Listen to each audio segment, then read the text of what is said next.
Hey, thanks for taking my call. Sure. What's up? Got a question. I have been able to save up quite a bit, a decent stash of savings, and the only debt I have is a mortgage. I've always been an avid investor, and I was lucky enough to get locked in at a low rate, about 3.25%. So just curious your thoughts, having a difficult time convincing myself to pay off my mortgage with such a low rate. How much do you owe on your mortgage? About $180. Okay. And how much is the non-retirement nest egg? About $90. Okay.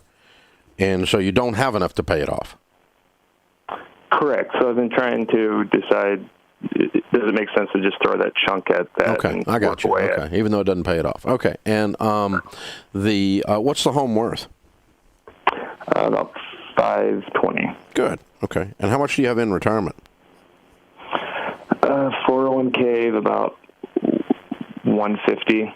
And IRA and Roth of about $100. Okay. How old are you? 35. Okay, good. You got a great start. What do you make a year? Household income? Household income is $140. Oh, great. Yeah, you're in great shape. You're doing great, man. Okay. Well, here's what we teach, and then more importantly, why we teach it. Okay. What we teach is a thing called the baby steps, where you're debt-free, everything but the house, and have an emergency fund. That's 1, 2, and 3. You've done that. Then we suggest at baby step 4 that you start investing in retirement, 15% of your household income. Are you doing that? I am, yeah. So you got $25,000 going into retirement accounts a year, $2,000 a month. Yeah, but 10% in my 401k, and then about another 10% just goes into savings. Okay, but it's not going into retirement. Well, yeah, 10% is going into the 401k. Okay. That's retirement. So we suggest, I'm just trying to clarify where you were on what we teach, and then I'll go back to why. Sure. Okay. So 15% of your income going into retirement is what we would recommend. And so that would mean you would put 10% in your 401k and 5% more into Roth IRAs in good mutual funds. And in your 401k, you'd be in good mutual funds. That's baby step 4. 5 is kids' college. Do you have kids? I do. And you need to save for their college, right? Right. Is there something independent of what we've talked about that's covering that I don't know about? I do have 529 plans. How much is in those? About 75 between the two of them. And they're how old are kids? 5 and 8. Okay, so you got a really good start there. Good. So we can kind of check that box, and you just keep adding. You've been adding systematically to that, it sounds like, and you'd keep doing that. 6 is pay off the house early. So above 15% going into retirement and above kids' college check, we would say throw everything at the house, which is the $90,000 that's in discussion here, unless you don't have an emergency fund. If you don't, we'd use some of the $90,000 for that and throw the rest at the mortgage. Why would I do that? Okay, and the reason is very simple. As we've studied millionaires over the last 25 years, and we just completed the largest study of millionaires ever done, over 10,000 of them, we find to start with that somewhere in the neighborhood, 79% inherited nothing, and somewhere in the neighborhood of 90% inherited not enough to make them millionaires. So 90% of millionaires, in other words, are not millionaires because of inherited money, but because of their habits and what they do with their money. And the two primary things we see that those habits that cause them to be successful, meaning hitting $1 million net worth and above, is the primary initial levels of wealth. The first $1 million or $2 million is 401k and a paid-for house. Now, the paid-for house not only is going up in value and stabilizes, but we do not find them saying, I'm going to borrow as much 3.5% money as I can borrow because I can invest it and make a better rate of return. We do not find them doing that. We find them getting the house paid off and using the increased cash flow of not having a house payment to then go bananas on their investing, and their 401ks and non-401k investing starts to go through the roof. But if we fast forward your situation like 5 to 7 years, and you're sitting in this house, by then it's worth $700, and by then you'd have $500 in your 401ks, probably $700 in your 401ks. You'd have about $1.5 million net worth, $1.7 million net worth, of which $700,000 is your house. You would be typical in the case study that we've done.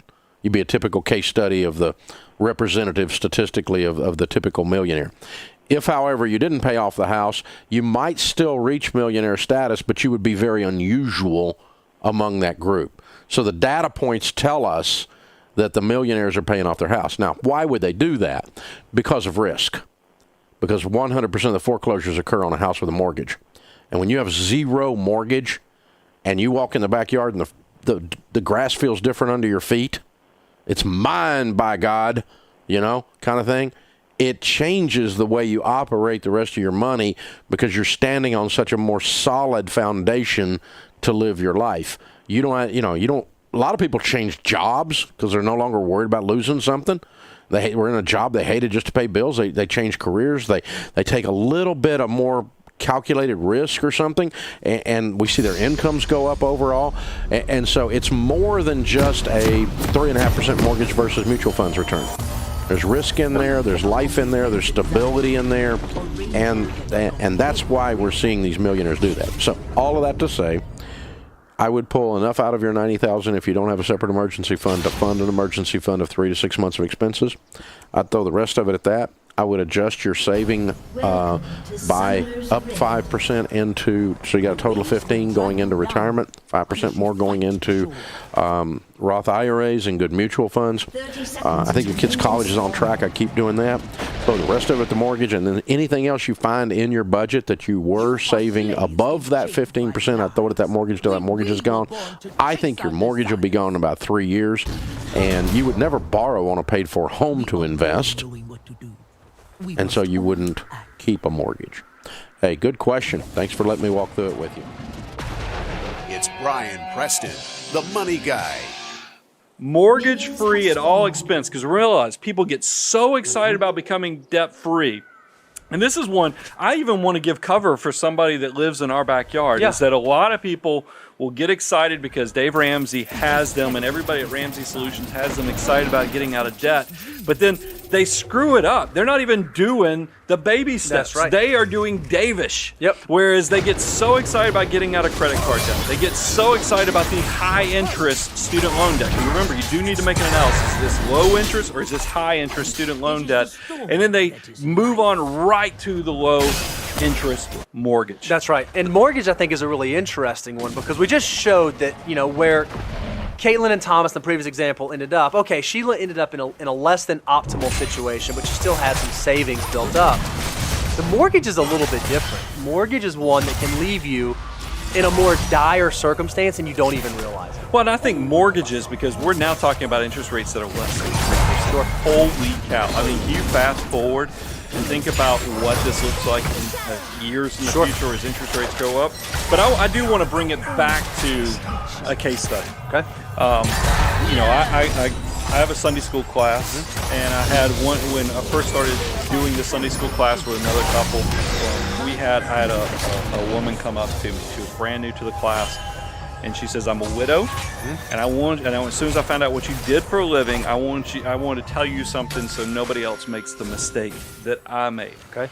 And here's what her story was: her husband passed away, kind of younger. This was sub 50, so it was kind of unexpected.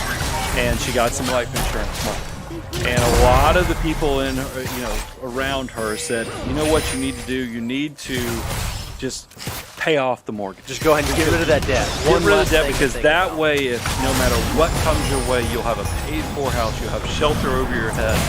And she says she did that. She took that life insurance money. And this is somebody, by the way, in their 40s. So I don't even, prepaying debt, I'm not going to fight you on that if it's the right time in your financial order of operations. But here's the rest of the story on this. Is she goes, I used all that life insurance money, paid off the debt, and then I still got kids in the house. When it came time to buy them supplies for school, when it came time to pay insurance premiums, when it came time to pay property taxes, I didn't have any liquidity to pay the bills. So, because this is something we say all the time, Bo.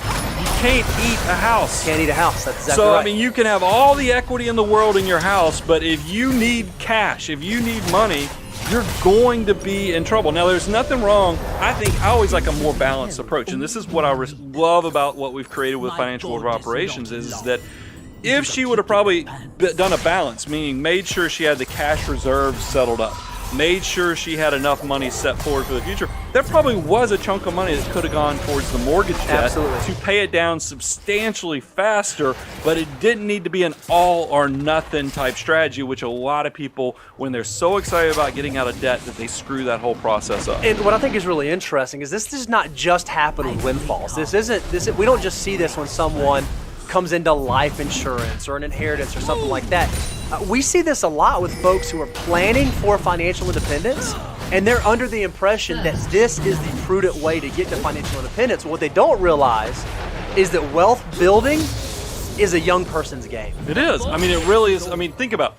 When you're 20 years old, you can swing for the fences on risk. You can do an S&P type 500 equivalent type investment, which historically around 10% every year if you can make it through the ups and downs. Remember, you're walking up that mountain with a yo-yo. Yes, there's ups and downs in the short term, but long term it's good. And also remember, young man's game, young woman's game, and the fact that while you're in your 20s, you actually should be very excited every time the market is getting its teeth kicked in.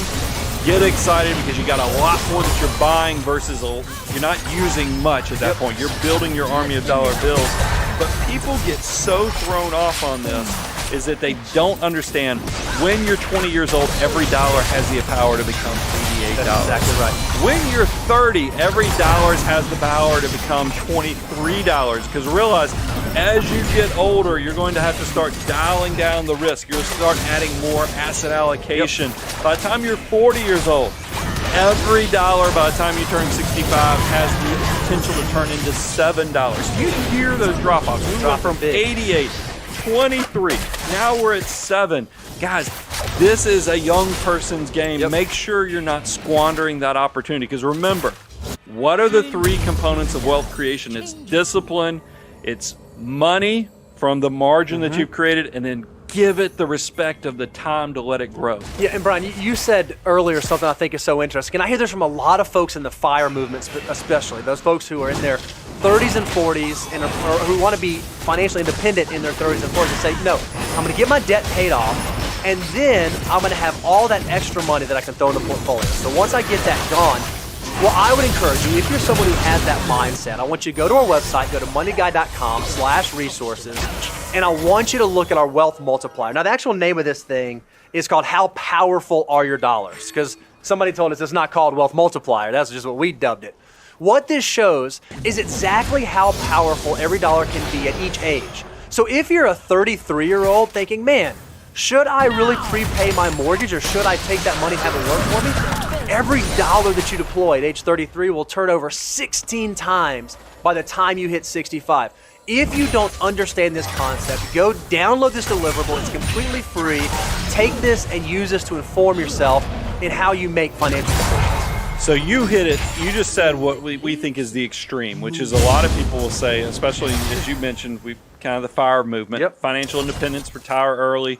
They think that if they can get out of debt, they will then throw everything but the kitchen sink on top of saving for the future.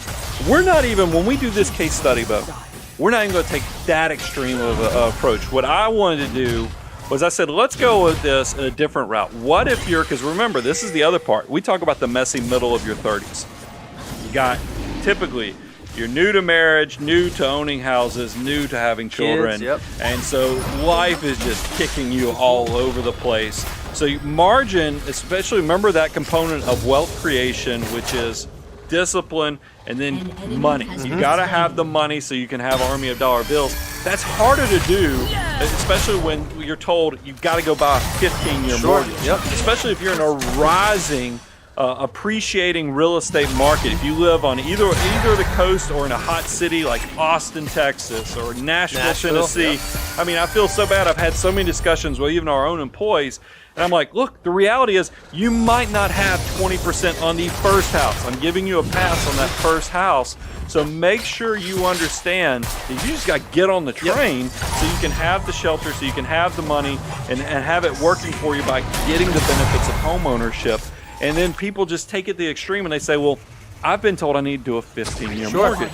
Well, yeah, I love that because I know the stat that the typical millionaire, according to some of the research, is they pay their house off in 10 years. We know that stat. That's not their first house. It's not the first home. It's typically the third home. And by the way, I resemble this stat is that you do, once you cross 45, and as we told you, that wealth multiplier impact is much smaller. Yep. There is nothing wrong with attacking the debt.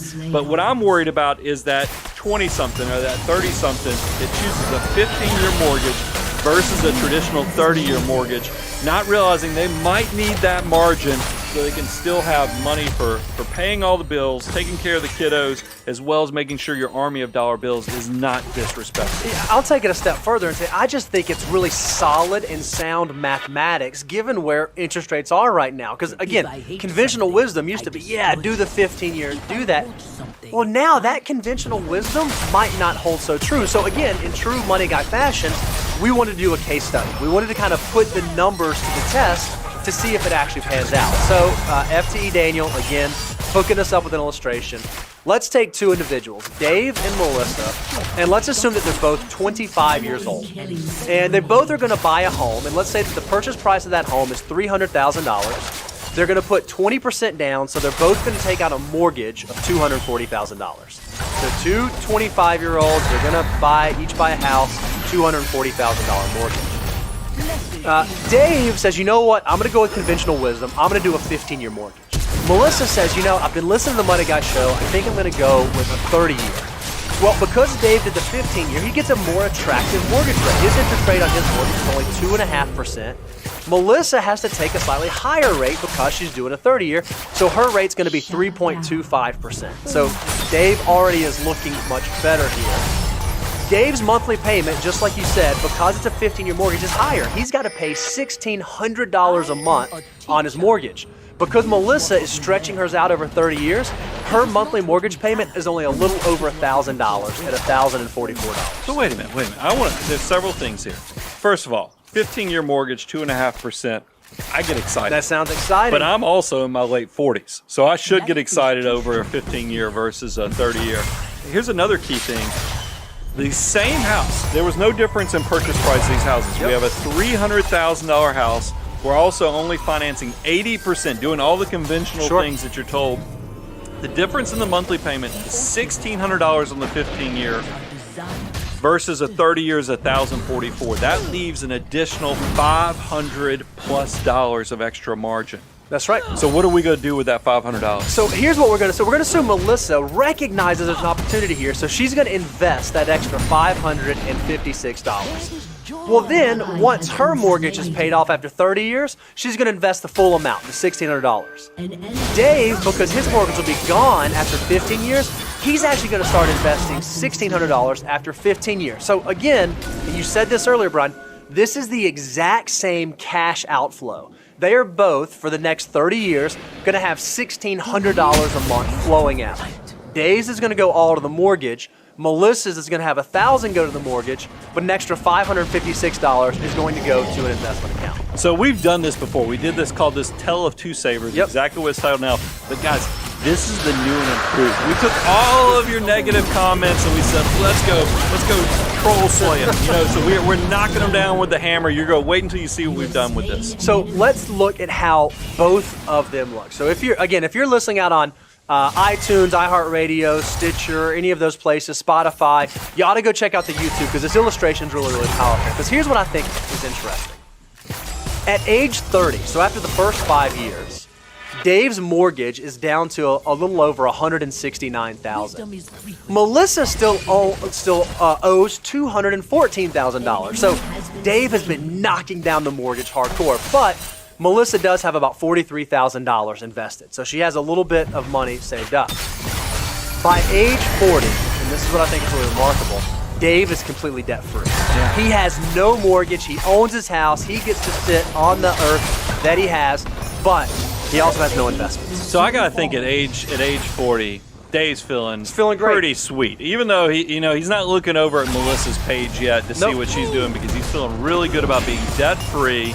Meanwhile, Melissa still has a mortgage. She still has a $148,000 mortgage when Dave just paid his off. So if there's a cocktail party, Dave is bragging and Melissa's like, oh man, did I make the right decision? However, she does have $212,000 saved up. So technically, if you look at the total net, she's $64,000 ahead of Dave at age 40, right? That's so great. 15 years in. Well, if we go to 50, now remember, Dave started saving more money as soon as his mortgage paid off. So he has $1,600 a month going into the investment account. At that time, Melissa only still has $556 going in, so he's saving 3 times as much on a monthly basis. Well, at age 50, he still has zero mortgage. He's actually built up now almost $300,000, $296,000. Melissa still has the mortgage. That thing's still hanging around. She owes $58,000, but her investment account is worth $573,000. So now, at age 50, after 25 years, she is almost $220,000 ahead of Dave. Now, before we kind of go to the go to 60, the graduation point here, to see what things look like if you're making decisions on retirement, I noticed there's some fine print at the bottom of this. Is that we didn't get so crafty that we assumed, hey, you're going to put this in an S&P 500 index fund during the entire 30 to 40 year period. We're actually, I see a little slope there, a glide path. In your 20s it's 10%, 30s it's 9%, in your 40s it's dropping down to 8%, 7, and by the time you're in your 50s it's 7%, and you see we keep dropping it down into 6% even in your 60s. That is the way it works in real life too, is you dial the risk down, that's all accounted for. All the interest expense are accounted for. This is an apples to apples, so what's the big impact? And this is how we're able to do a show title like, Your Decision Can Cost You Millions. That's right. By age 60, they are both debt-free. So they both now own their home. This credit app will save you money. This credit app will save me money. This credit app will... Dave has an investment portfolio worth $871,000, which is excellent. $871,000, nothing to be scoffed at. However, Melissa's portfolio, she's also debt-free, but she now has over $1.2 million, almost $1.25 million. It is a $377,000 difference. And I just think it's worth reminding you, they both had the exact same amount of money flowing out every month from the time they were 25 all the way until they were 60. So this difference could be also, like Roth savings is here. But remember, these are typically the same person that's making this mistake is also missing out on that employer match for that period. I'm telling you, if you start stacking these differences, you quickly can see that this is not a 6-figure mistake. This could quickly turn into a 7-figure mistake without a zero difference in how the dollars were spent. It's all on the decision making. It's all about the financial order of operations and getting things out of whack and not maximizing every dollar that comes into your custody and making sure you are using maximization techniques. Now, I do think I'm going to throw a disclaimer out real quick, because a lot of folks in the chat, one of the beautiful things about the live chat is we can see what you're saying here, saying, yeah, I did a mix. I'm still investing, but I'm paying. All we're trying to lay out for is the mathematics. The beautiful thing about financial planning is it's part math and science, but there's also part art to it. You have to think about what are your ultimate goals, what are the things you're working for, what's your why. We're not saying that one of these is 100% right and the other is 100% wrong. We're just showing you the numbers so that you can make an informed decision to take your finances to the next level. And look, I will tell you, I am post 45, so I have been working on accelerating my debt payment because I'm way past saving 25% of my income. It makes complete sense to be responsible and get that debt paid off because I can. I mean, it is one of those things. But you and I had several discussions. In March, when the stock market got crushed, you're like, you're crazy if you're still accelerating your debt prepayment right now. And I took it to heart. I was like, you know what? Bo is right. I mean, because my interest rate is super low on this mortgage. I ought to probably take these next few months while the market has this type of volatility, has this type of valuation. I ought to load up everything that was going towards that low interest mortgage. Ought to go into the equity markets, and sure enough, it did. Now, I mean, it is one of those things that I think that you have to take into account your why. You have to take into account what you're saving, because remember, I have no problem. Here's the thing I think is interesting about financial order of operations. The trick question that would be out there in Trivial Pursuit if you were doing FOO edition of this is, can you be 35 years old or even 30 years old and prepay your mortgage and Brian and Bo not get mad at you? Yeah. The answer is yes. Absolutely. It's because you've gone through all the other steps of the financial order of operation, is that you're saving 25% of your income. You're saving to make sure that all your prepaid expenses of thinking about the kiddos, college and other things, and all those things have been respected. You still have money because maybe you're in a high income situation. Yeah, go knock it out. Go destroy the debt. I'm perfectly fine with that because you've paid respect to the financial order of operations and done it in the right order. Yep, I love it. Love it, love it.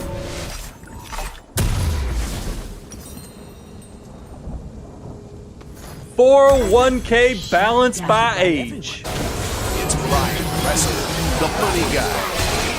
Brian, I love the shows where we get to break out a spreadsheet, where we get to take an idea that someone else has come up with or some other thought someone else has and sprinkle a little bit of that money guy magic, that money guy dust on Pixie it. dust. That pixie dust on it and make it better. And I feel like over the last, week, 10 days maybe, this show has taken on a life of its own, and I think it has turned awesome. If you go back, we did a show in 2019, 401k balance by age.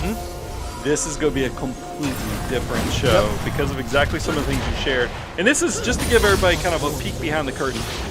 We have realized that one of the unique things, we love the abundance cycle where people come, get loved on, you learn, you apply, you grow. But there's a complete difference between what planning needs a 20-year-old has versus a 50-year-old. That's right. And we've kind of recognized that there's some customization, some uniqueness. So why not do a benchmark series by decade so people can come, learn, and really apply these things? And what I love is when I get comments from 20-somethings who's saying, I'm watching the 40-year-old episode too because I want to know things I need to be thinking about in the future. And then it's also for our older listeners. If you're in your 50s, you're passing this down to the grandkids or even your children that are quickly approaching adulthood. That's me, by the way. And you're trying to make sure this stuff passes forward. So a lot of learning opportunities with this series. Yep. So one of the things that we're going to walk through is we're going to share some data that Fidelity puts out. They do an annual study every year. We're going to share with you how they went about analyzing their numbers and then how we changed them. Because we thought some of the numbers, they weren't perfect. Some of the assumptions they used, we thought were a little detached from what we like to do when we think about wealth management and financial planning and abundance building. So again, we have tweaked it a little bit, put some of that special money guy sauce on it, and we're going to try to give you some benchmarks that you can use. How much should I be saving? And if I'm doing the things I'm supposed to be doing, where should I be at different ages and stages of life? So I want to repeat that because I think it's worth sharing twice. How much should I save? How much should I have? Yep. Those are the two big things. A lot of you guys, we all want to know how we stack up. We're going to answer that on today's show. So let's jump in first. Bo, we've realized something.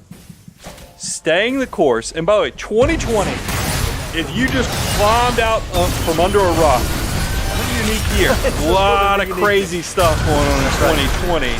But what you're going to find is, even with all the wild things that have happened in 2020, staying the course is rewarding. Normally when it comes to investing and thinking about how markets work, you have to have kind of a long cycle to see it through to fruition. You have to kind of participate in something for a while and then wait, and then when you come on the other side, you get to say, oh wow, it worked the way that it was supposed to work out.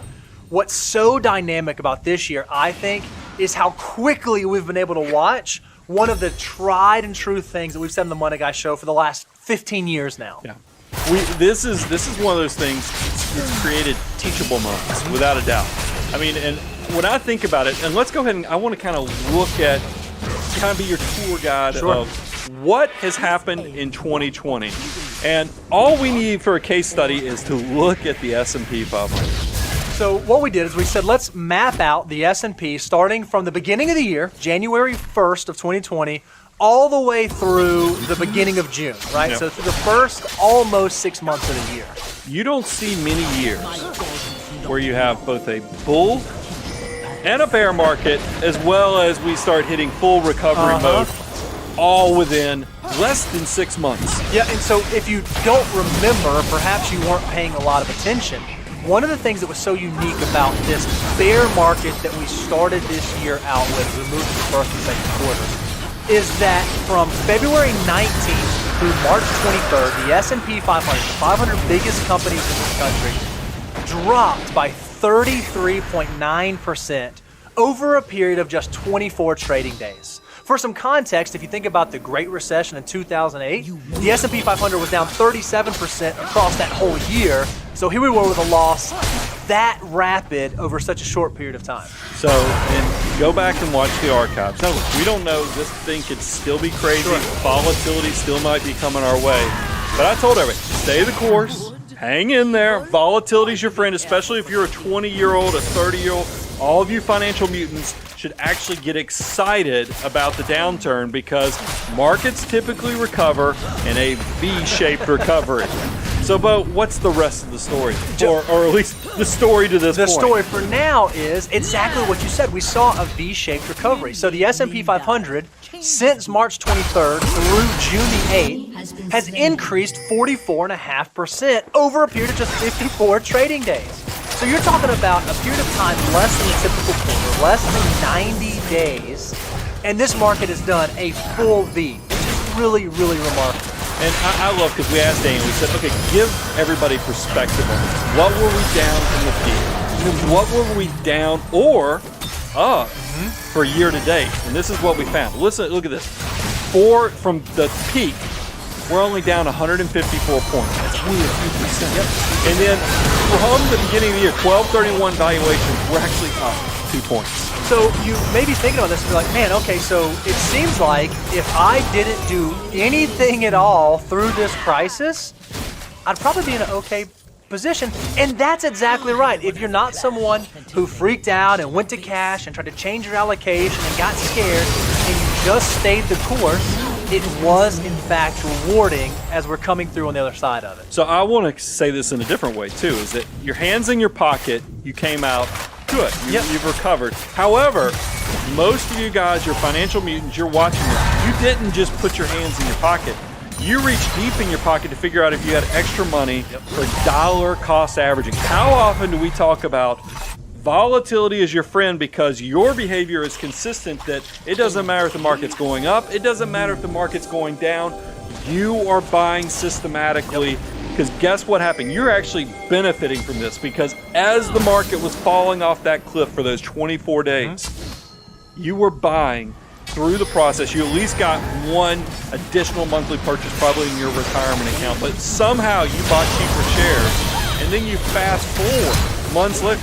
All those things have made even more money. That's exactly what, it's the beautiful, if you are ever scared of volatility, your best tool is learning how to use dollar cost averaging to help smooth out that concern and that risk. Exactly right. And I think it was so funny, because now that we're on the other side of it, it's easy to say, oh, we'll just stay the course. It's hard when you go through it. So this is what we would encourage you to do. And Brian, you told me this back in 2008, 2009.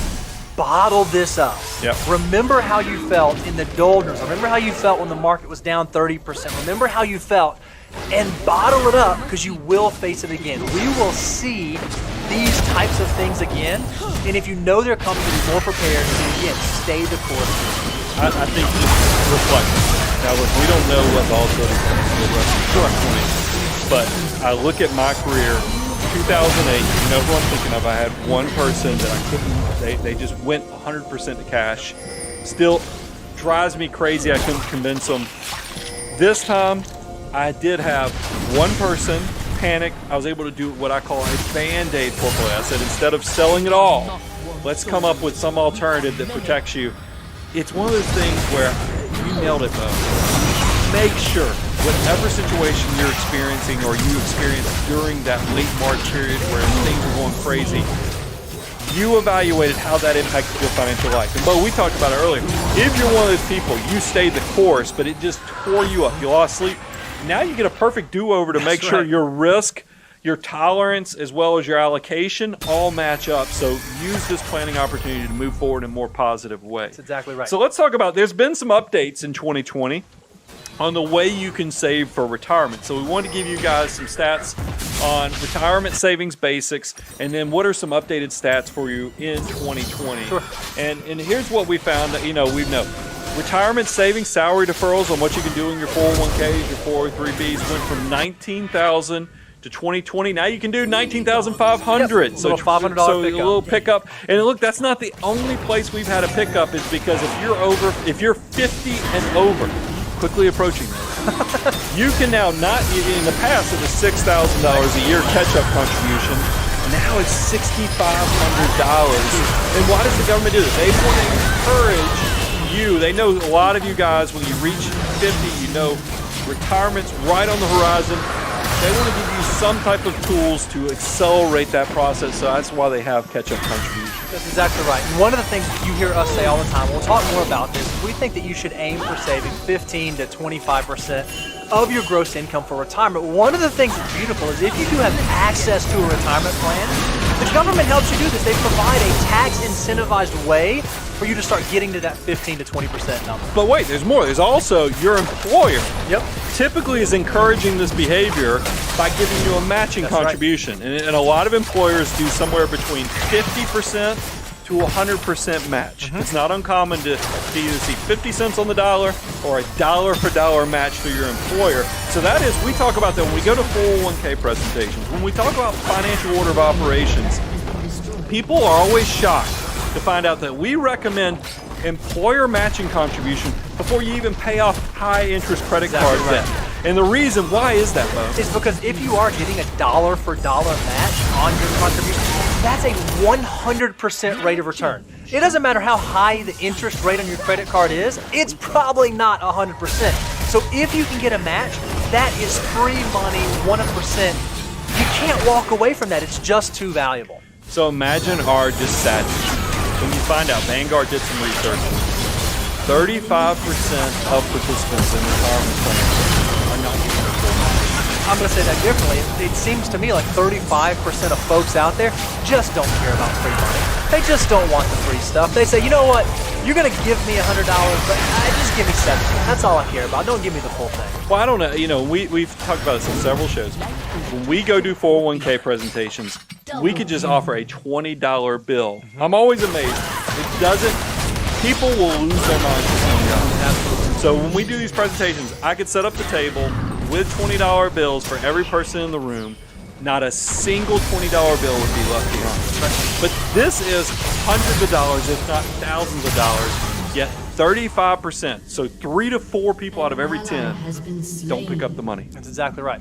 Another statistic that we saw is that when you look at the average employer contribution rate, so what's the average amount that your employer is putting in the plan, it's about 4.6%. So when you think about, okay, if I want to be saving 15 to 25% of my gross income and my employer is going to put in 4.6%, they're already starting to get you moving in that direction. They're already covering part of that for you. And then average savings, because I want to come back to the match. But average savings, and I thought this was really a big improvement. Now, this was pre-COVID, this was pre-pandemic, but the end of 2019, the savings rate for the average participant, now this is average, so it's probably skewed a little bit, it's not median, is 8.9%. Now, what I think is interesting is if you just take those two numbers, the 8.9% plus the 4.6%, you're getting kind of close to that 15% number, sort of the lower threshold of what we think you should be saving. So again, the deck is stacked in your favor to get to that 15 to 25% gross savings number. We have people ask us the questions all the time. Brian, do you count employer match towards that 15%? Oh, that's great. And here's something we've come to recognize.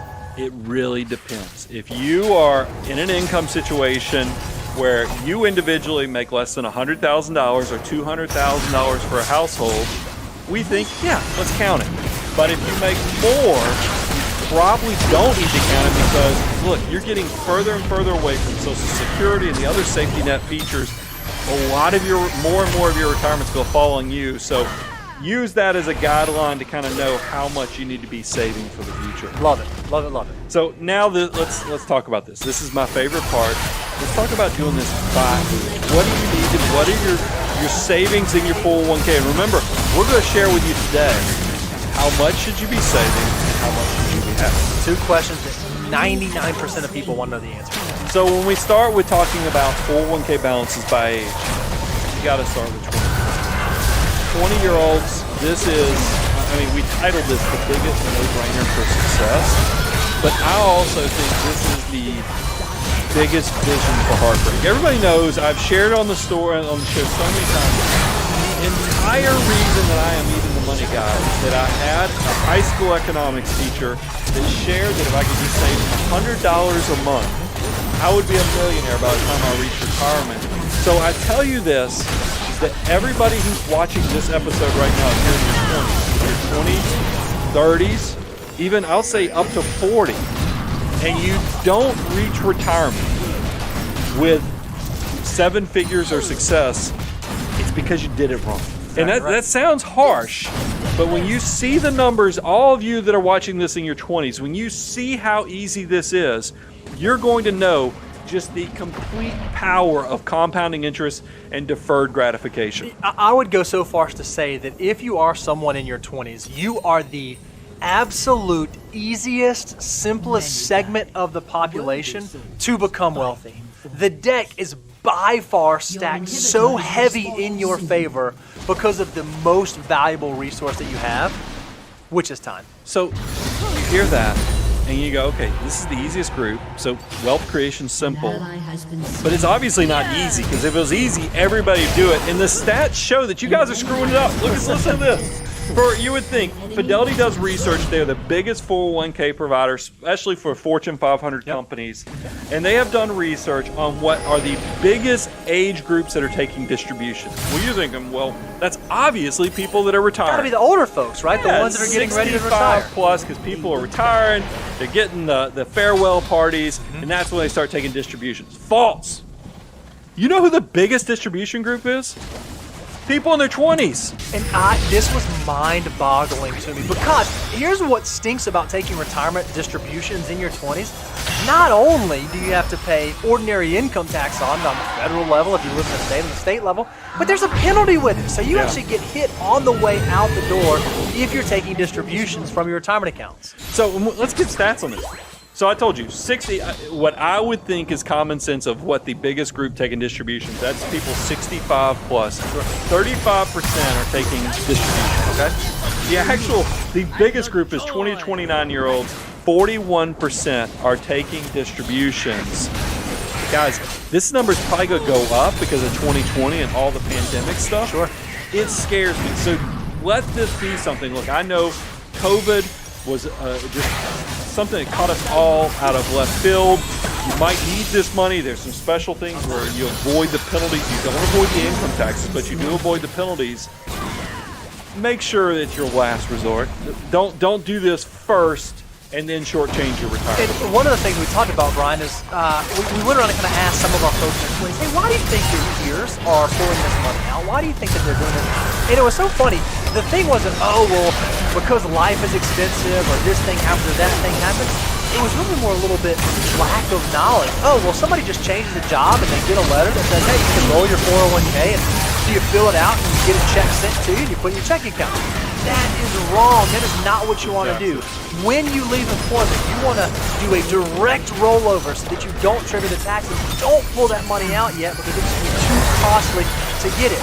Make sure you keep your army of dollar bills intact, working for you towards the future. So I can already see people's brains. You see the hamster wheel spinning in their head. They're like, but Brian, it's just $2,000 or $3,000, $4,000. Guys, this is the secret of financial success. A little goes a super long way if you're starting when you're 20. So let's talk about 88 times over, explained and what that means. So you're probably first. You heard me say, I heard when I was a junior in high school from my economics teacher, $100 a month would make me a millionaire.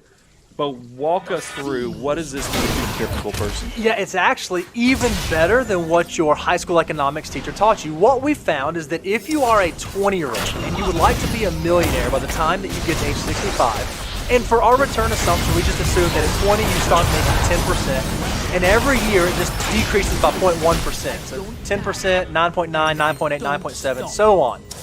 Well, if you just started saving $95 a month, every month from the age you're 20 until you're 65, you will have saved $51,300. However, at 65, remember, the goal is to be a millionaire, you would have $1 million. So that means that you put in $51,300, but the market, the earnings, the growth, the compounding interest is actually $948,700. So somebody who worked for a few years has a 401k balance of like $2,000. You think, why not just take the cash on that? Because that's what could $2,000 turn into. The reality of the situation is $2,000 might turn into $170,000 over time. Right. So guys, take that into account. Think about that in the way when you're spending money as well as saving money. Every dollar you have when you're young is like turbocharged. So don't blow it. Don't screw that up. Don't make it that tearful event that I have is when I see that 20 to 29-year-olds are the biggest distribution group from Fidelity. That's a failure. And here's what I think is interesting about this. If you're saving $95 a month, 95% of your $1 million is growth. There's one sad thing if you're doing this the traditional ways. You have to pay income taxes on every bit of that if you pull it out. But guess what? 68.9% of employer plans actually offer a Roth option. Roth, oh my goodness, guys. If you want to turbocharge something, Roth means it's tax-free in the future. So if we could turn this $1 million, if it was saved in a Roth 401k, a Roth 403b, it will be completely tax-free. Unbelievable. And so one of the things we get asked all the time is, how do I decide if I do have Roth options, should I do the Roth or should I do the pre-tax? It's really actually pretty easy. If you're young and you're in a lower tax bracket, you probably want to think about doing Roth. You don't necessarily need the tax benefit now. You'd rather have the tax benefit later. If you're older or perhaps you're in a higher tax bracket, pre-tax may make the most sense. It's really that easy to make the determination. But let's hit them with some I kind of want to talk about the money guy way. Okay. On what they should have, what they should save, and kind of what we did to Fidelity's research to make it even better for the money guy family. So Fidelity came up with a study, and they said, okay, if we take people at different ages, how much should they save to be able to replace a percentage of their income when they get to retirement? The percentage of income that Fidelity wanted to use was 45%, which is fine, nothing wrong with that. But we think that our money guy audience is a little more aspirational than that. Well, Abundance Cycle doesn't just stop with us giving away free advice. Exactly. We want you to live in true abundance in retirement. That's why I know we save 20 to 25%. You're like, wait a minute, save 20 to 25%. But when I'm 20 years old or I'm 23 years old, that seems crazy. I get it. So we actually decided to go a step further and kind of walk you through some mathematics. So this is what we found first. How much should you save? We found that if you start saving at 20 years old, your goal is by the time you get to 65, you want to replace 60% of your income. And we just assumed that every year through your working career, we took this from Fidelity, your income increases at about 1.5%. We just use that static. So you want to replace future income that you'll have immediately pre-retirement. And we said, let's assume that our investments can grow at a conservative 6% over the long term. We think that it can actually grow much better than that, but let's use a conservative 6%. If you're a 20-year-old and your goal is to save, is to replace 60% of your income from 65 all the way till age 95, you need to save about 9% of your pay. That's how much should I save? You should save 9%. It's pretty incredible. A lot of people are probably getting that just from their 401k. Yep. With their employer, you're getting that. And look, even 25-year-olds, if you're a person who's making under $100,000, 11% counting the employer match, you're probably doing that. Yep, that's exactly right. So, and look at the 29-year-old, 14%. Guys, you're starting to think, wait a minute, you're telling me you want me to save 20 to 25%. If 9% gets it done when I'm 20, 11% works when I'm 25, and 14% works for on 29. Why are we doing 20%? Here is why. Remember, abundance is not just built into the abundance cycle. Go ahead, Bo. So we said if you take our advice and you do what we say and you say, you know what, I'm going to save 20%, we said, well, obviously we're going to probably be able to fund more than 60% of our pre-retirement income. What is that number? For a 20-year-old that starts saving 20% at home, you saving that amount all the way until age 65. When they retire, they get a pay raise. They could actually live off 134% of their pre-retirement income, or more realistically, what does that mean? They could probably retire before age 65. For a 25-year-old, they still get a pay raise. They can replace 105% if they don't start saving until they're 25. And then a 29-year-old, if you're listening to this and you're about to turn 30, and you say, you know what, I'm ready to start, you save 20%. Just doing that now until you get 65, you'll be able to replace 86% of your pre-retirement income all the way through retirement.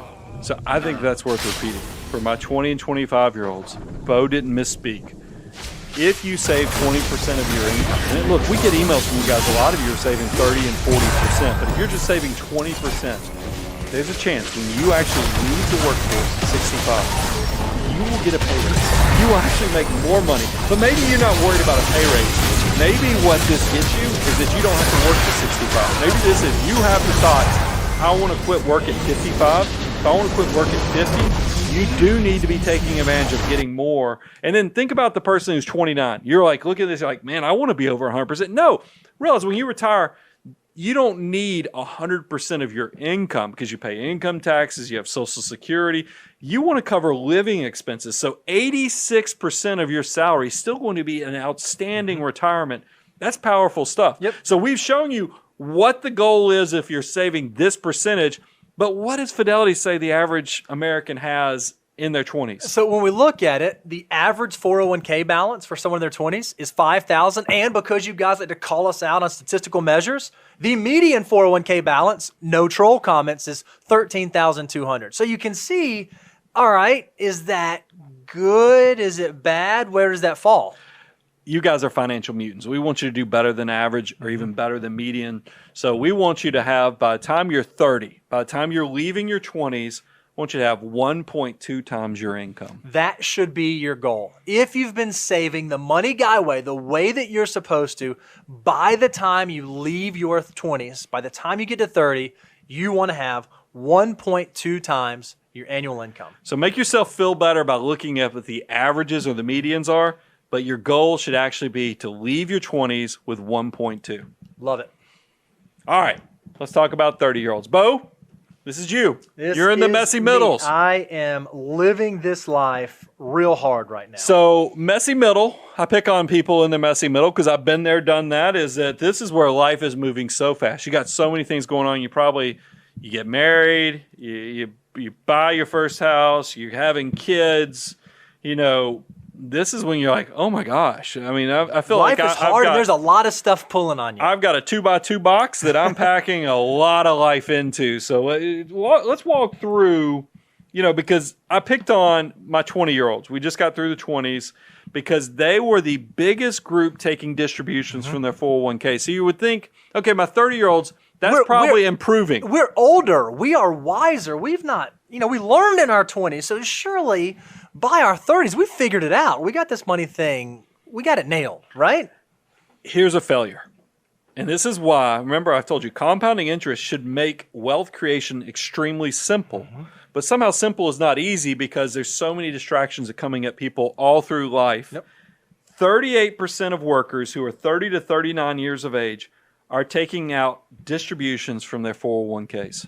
So this troubles me for two reasons, Brian. One, just like your cohorts in your 20s, you still have to pay federal income taxes, you still have to pay state income taxes, and you still get assessed a penalty if you're pulling money out of your retirement accounts. But not only that, you're far enough down the line, you don't have quite as much time as those 20-year-olds have to recover.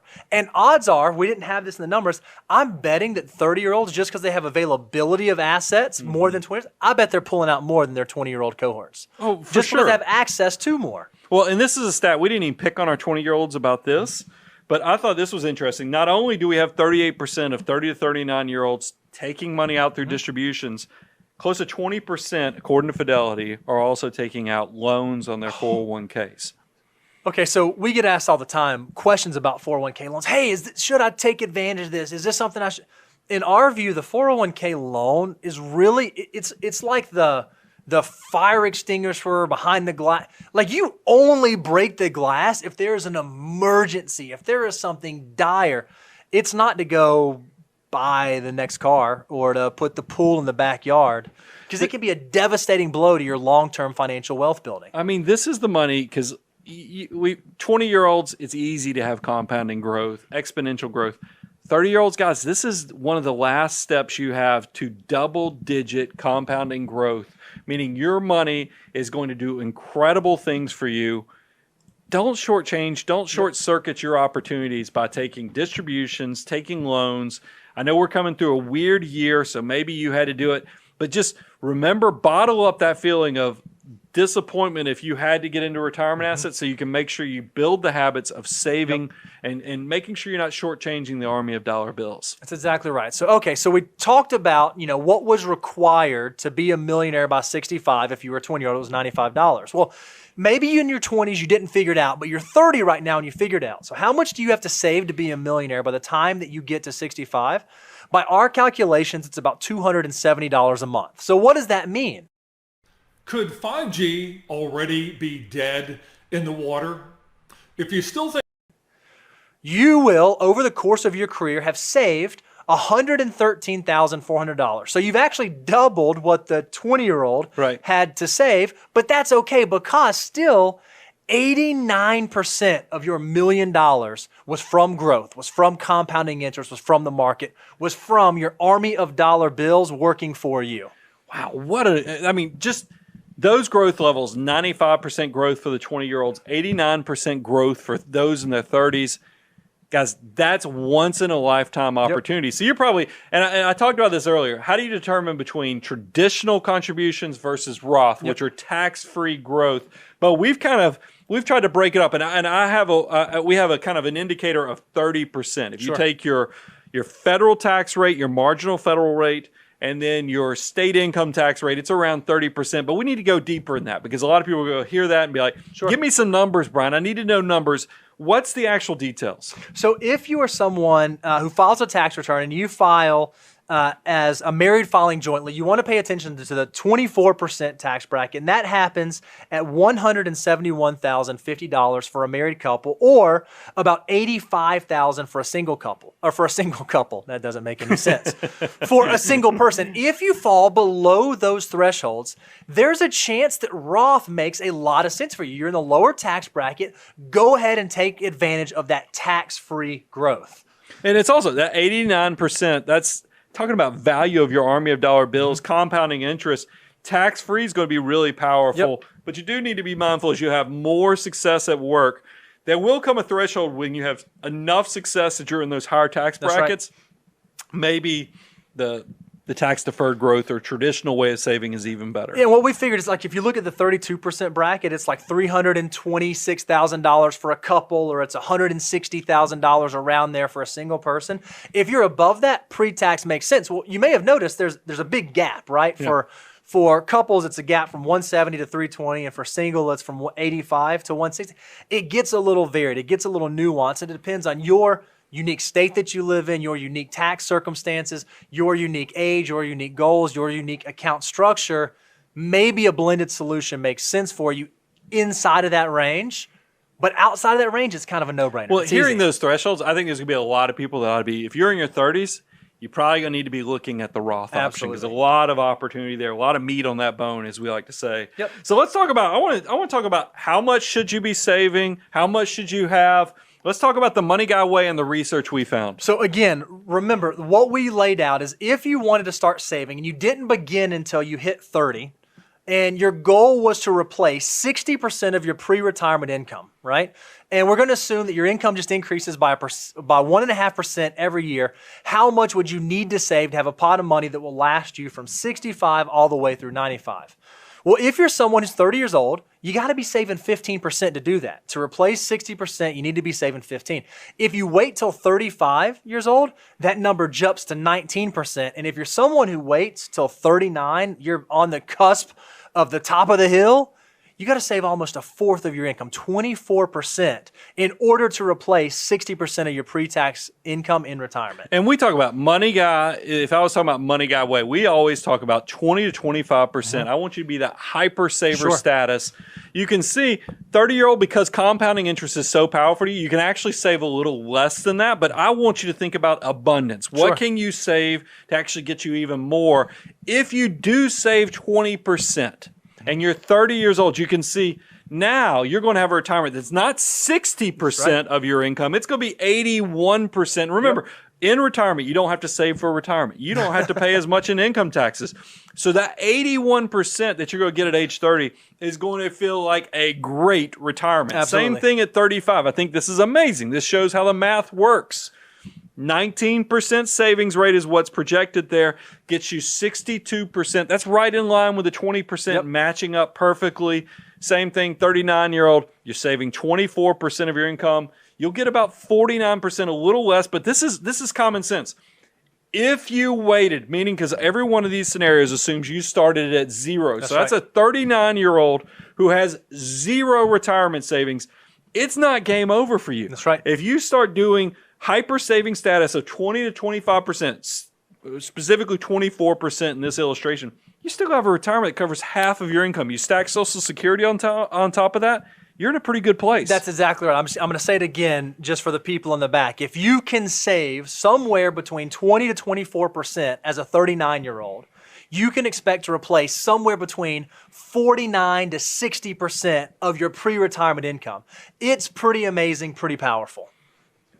By the way, if you want to get depressed, hang around for the 40s and 50s, assuming people didn't start, because this is what situation you'll be in if you don't use this as motivation. Because this is the sad part, and we put fidelity balances in here for 30-year-olds. You can see the average balance is $18,500. You can see the median is $46,200. Bo, that doesn't strike me as those are people that will be living in abundance at retirement. Those are not the money guy, mental, financial mutants. So we don't want you to shoot for, oh, well, if the average is 18, I guess that's where I need to be. Or if your average is 46, I guess that's where I need to be. We want to give you a better number. If you are a money guy mutant and you've been doing what you're supposed to be doing through your 20s and through your 30s, we think that by the time you're leaving your 30s, you should have 2.6 times your annual income saved by the time you get to 40. Yeah, from overachievers, you're trying to get between 2.6 to 3 times your salary by the time you reach 40 years of age. Yep. Guys, you can do it, because at that point, you've almost 2 decades of being in the workforce, saving, letting the army of dollar bills starting to build something, because you are getting close to reaching that critical mass. So get to work. Make the money do the heavy lifting for you. Let's talk about something I resemble. 40-year-olds. Now we titled this, How Are We Going to Pay for All of This? I think it would be valuable for all the folks out there in Money Guy land to actually hear the title that you came up with for the 40s. Realize I resemble this. It's I know, that's what I'm saying. I think it's interesting. When we got to the 30s, we call it the messy middle. It is such a messy middle that your title was still short, because I don't think you had time to reflect as much as I did. I'm now wounded warrior status. I'm sentimental. When you get in your 40s, you recognize you're kind of mortal. That you got retirement in the future, but you also need to be making long plans even beyond that. Yep. So here's what I titled it. The short 40s wounded warrior, but then this is the stuff that I added on top. How are we going to pay for all of this? Have we saved enough for the kids' college? Crap. What about retirement? Oh, and beware of the midlife crisis. So that's not really a title. That's kind of like a stream of abbreviation of all the things that I think go through the mind of people who are in their 40s. Now, look, there's a lot of great stuff, too. And the fact that I think there is nothing sweeter than the fact that when you do recognize you have a mortality to you, you get more sentimental about things, you appreciate things more. I've gone on more reunion trips with like high school friends, college friends, just because you want to reconnect with people when you get this opportunity. But this is, look, it's easy for the 20-year-olds. it's easy for the 30-year-olds because they have this compounding growth factor, which gets double-digit exponential growth on their assets. That's how powerful it is. But that doesn't mean that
compounding interest is dead for 40-year-olds either. You can still get a great opportunity to let your money do the work for you, do the heavy lifting, but you do need to start getting serious because retirement is right around the corner for you. And Transamerica did a great study, and this is what they found. They found that 2/3 of workers believe they don't know as much about retirement as they should. Well, you know what? We have a great solution for that. All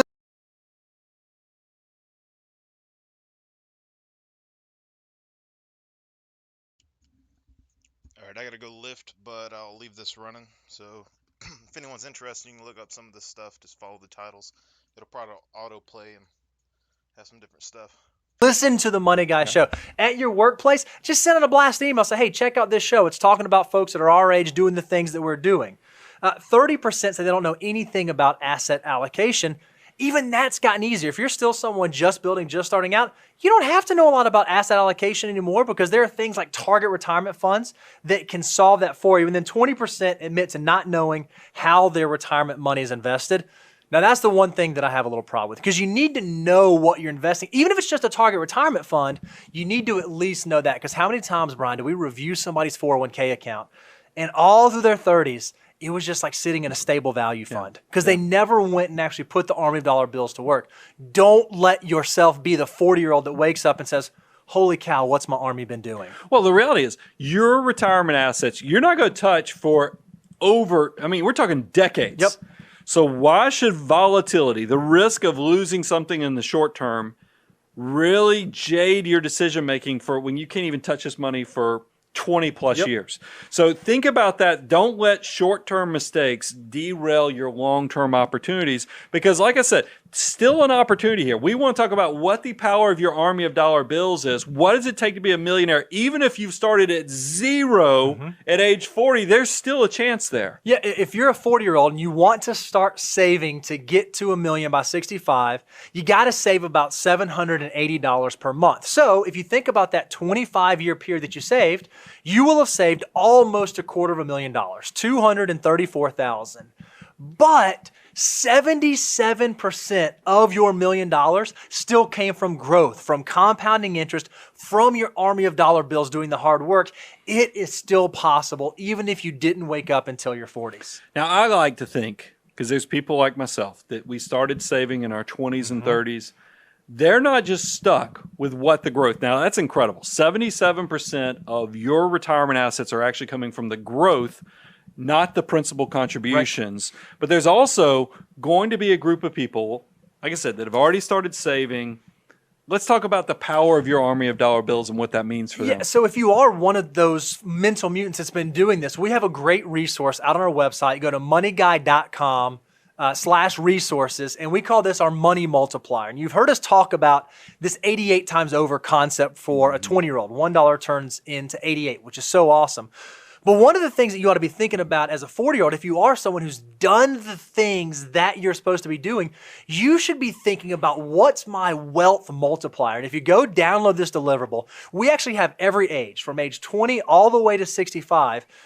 So I'll just use a 45-year-old, for example. Let's say that you're a 45-year-old, you've been saving, and you have $1 million built up for retirement by the time you get to 45.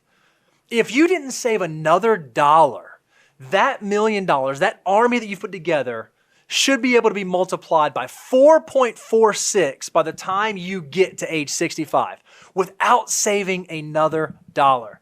That just shows you how powerful the work that you did in your 20s and 30s can be from your 40s all the way out to age 65. So go to moneyguy.com, get this deliverable. You can see the multiplier so you can at least do a spot check, see what you have at each age. We have this each year between, as you said, 20 to 65.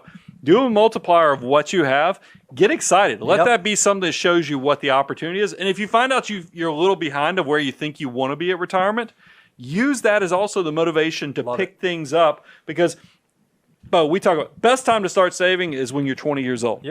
Second best time, today. Right now, I mean, today. Just jump in. Don't let it be something that messes you up because there are lots of opportunities. So I want to kind of talk about, we've talked about how much should you save and then how much should you have. This is a running theme with this by age series we've been doing. So what should we have saved if we're in our 40s? So if you're a 40-year-old, and again, your goal is to replace 60% of your pre-retirement income, and we just assume that your income increases every year by 1.5%, A 40-year-old to replace 60% needs to save about 26% of their income. Now, this is assuming you're starting at zero. Starting at zero. You haven't done any work yet. That's not reality for everybody, but I want to right. show this just in case somebody is picking this up. They just figured out, hey, I've woken up. I've realized saving for the future should be important to me. This is assuming you're starting at zero. If you're a 45-year-old, you actually have to save 36% of your income to replace 60% in retirement. And then if you wait till 49 years old, you have to save almost half of your income every year from the time you're 49 until you're 65 to just replace 60% of your income. Now, the good news, if you are saving the 20%, as you can see, we want you saving more than that. You've got to be a hyper saver, but it does show that there's still opportunities because maybe here's something we don't talk about. Social Security could be a safety net, Absolutely. but you also, some of these people might have pensions, Yep. so you could stack pensions, Social Security on top of these balances, because the older you get, the more likely you might have other income sources at retirement. So that means even for a 49-year-old, that if you 25% might not sound like a great retirement, but if you stack Social Security, pensions, you're going to be okay. Yep, and remember, this has you retiring at 65. Maybe you have to work till 67, maybe 68. This at least lets you know that your army of dollar bills can still work for you. So let's talk about what the average American's doing, though. So if we look at the average 401k balance for folks in their 40s right now, it's $39,200. But if you look at the median, it's $111,100. I still think because you're getting close to retirement, in the next few decades, there should still be more. And a lot of people, you're a financial mutant, you're part of the money guy family. What goal you should have is you should be shooting by the time you're approaching 50 years of age. I want you to have 4.8 to 5 times your gross income by the time you enter that decade. Love it. That's exactly right. So let's talk about something I'm quickly approaching. This is 50s and beyond. We group 50-year-olds, we group 60-year-olds. This is all the people who are trying to figure out how they flip the script from saver to spender in a period of time that's coming up. But we named it, and this is also a part where you really get to reflect. You ask yourself, have I been a wise field general, or is this a cautionary tale? Sure. Because maybe I had too much fun in my 20s and 30s and 40s, or I made some bad life decisions, or just life came at me hard. Yep. How do we get this thing on track? And it's just one of those things where there's really no more free lunches. This is a part where if you are approaching, you've got to be careful. And we saw this, research showed from Fidelity, and we see this, Bo. Which group has probably the most aggressive portfolios out there? Yeah, you know what? It's the affectionately known as the baby boomer generation. And we've talked about this in show prep. Like, why is that the case? Well, perhaps you are someone who's waking up in your 50s and maybe later you're like, oh man, I'm not ready for retirement. And I just saw the guy's numbers. I can't save anymore. I can't like get my percentage high enough. So maybe I just need a higher rate of return. Maybe I just need to be more aggressive.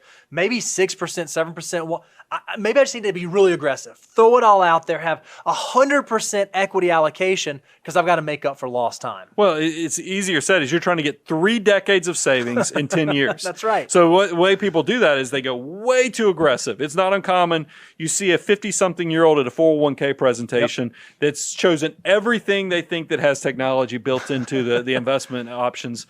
Guys, that's not the way to do it right, because you also really run the risk of not only, yes, maybe you get a great rate of return if you nail the timing perfectly, but you have this whole thing. It's not just risk tolerance, it's risk capacity. That's exactly you right. might not have the time to fully recover, so be very careful with your asset allocation and taking too much risk for where you are in life. And also make sure you're taking advantage of some of those catch-up things that the government offers you. The government is very deliberate in the fact that as soon as you reach 50 years of age, they give you a catch-up contribution on all of your IRA contributions.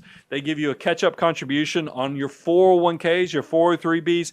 Take advantage of those opportunities. So let's finish the drill, right? So we've been talking about what's the savings required to be a millionaire. If you start at zero at 50, you got to save almost $2,500 a month to be a millionaire by 65. So you will have saved, by the time you get to retirement, almost $500,000, $446,000 to be a millionaire.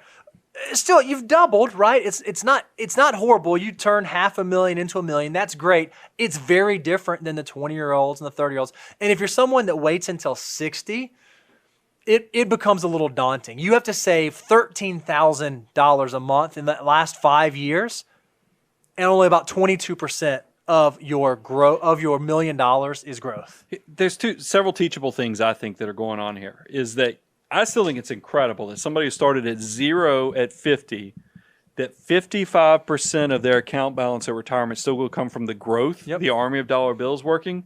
And then the other thing is, because I'm a glass half full. I'm an optimist, which is a common note. You'll notice successful people have a tendency to look at things from a positive standpoint.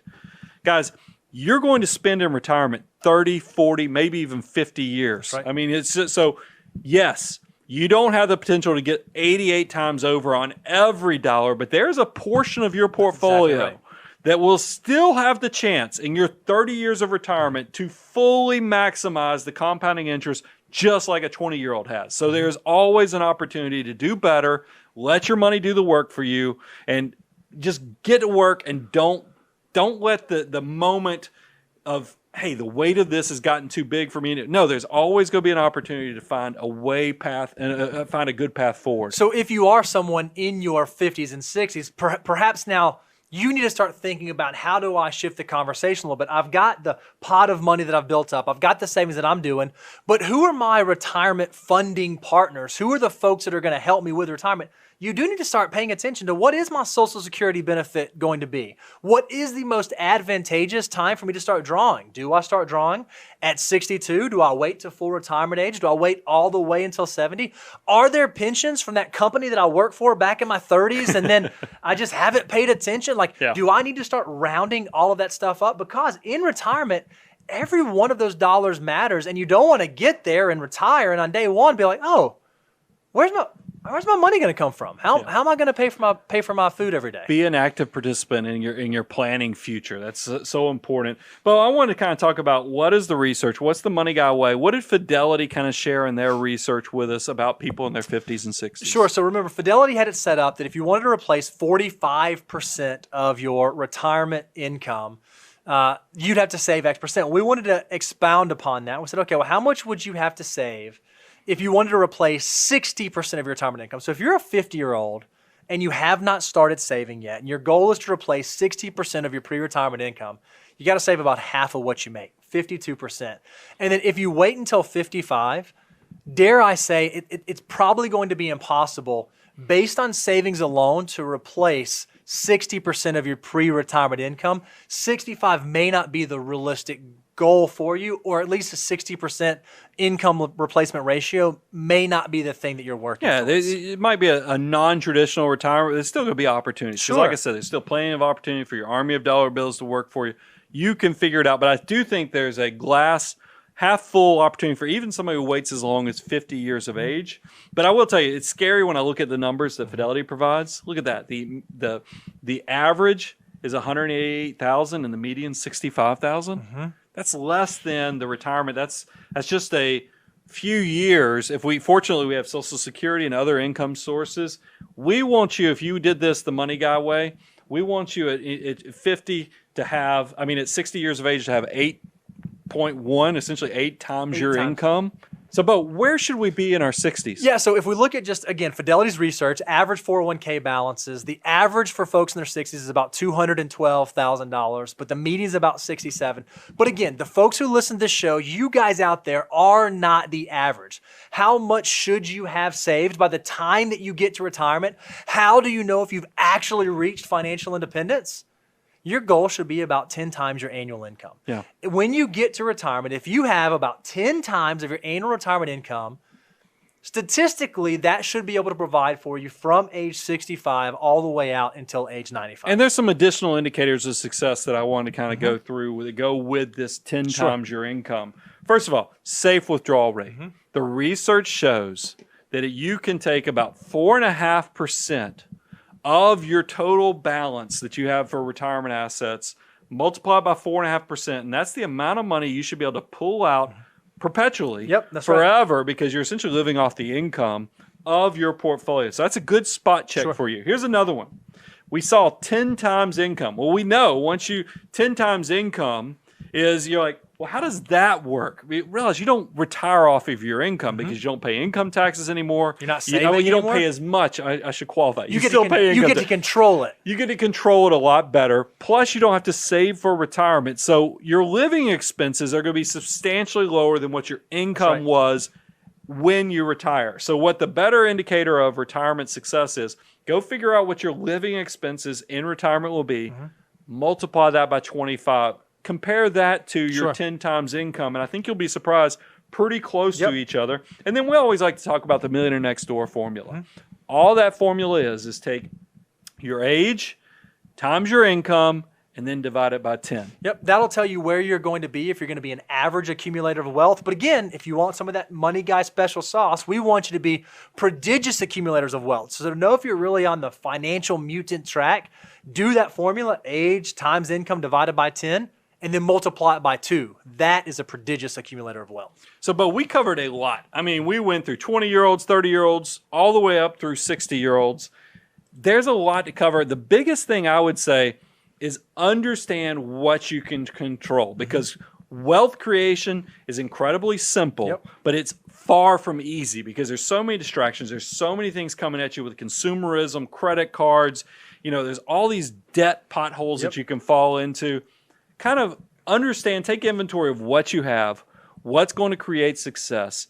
Keep yourself motivated. Don't get distracted. And even go back and look at how crazy 2020 has been, but somehow V-shaped recoveries have created the fundamentals that you too can save for the future and have success in retirement. And look, this is what we know. You said it. There are going to be landmines. There are going to be obstacles. There are going to be things that come your way. Here's our commitment to you. We're going to keep doing this. We're going to keep trying to share the great news of sound financial management so that you can stay the course. So when the market is getting its teeth kicked in, you can tune into the Money Guy Show and hear some sound advice. And another thing that we're going to do is we're going to put resources available for you out on our website. If you haven't gone to the website, moneyguy.com/resources, we have things out there, PDFs, spreadsheets, worksheets. They are 100% free. They are available for you to use.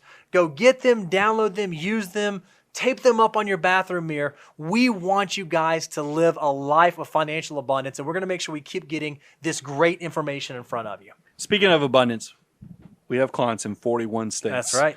So you're probably figuring out what's the catch. Why are these guys just giving it away? Why are they giving out all these tools, all these analytics?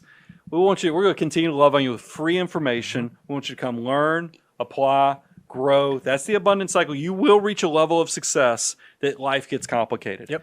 When that happens, remember who planted the seeds, and then come and consider working with the Abound Wealth team. There's a reason this thing keeps growing. We started this as a passion project to educate you, but it has turned out to be the greatest business decision of all times. I wish I'd tell you I was a genius and figured it out.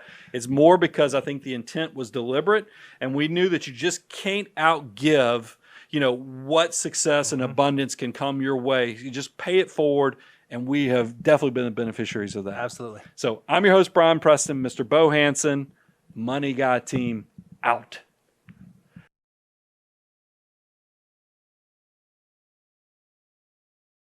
LoopNet is the world's largest commercial real estate marketing platform, generating 69 million searches every month.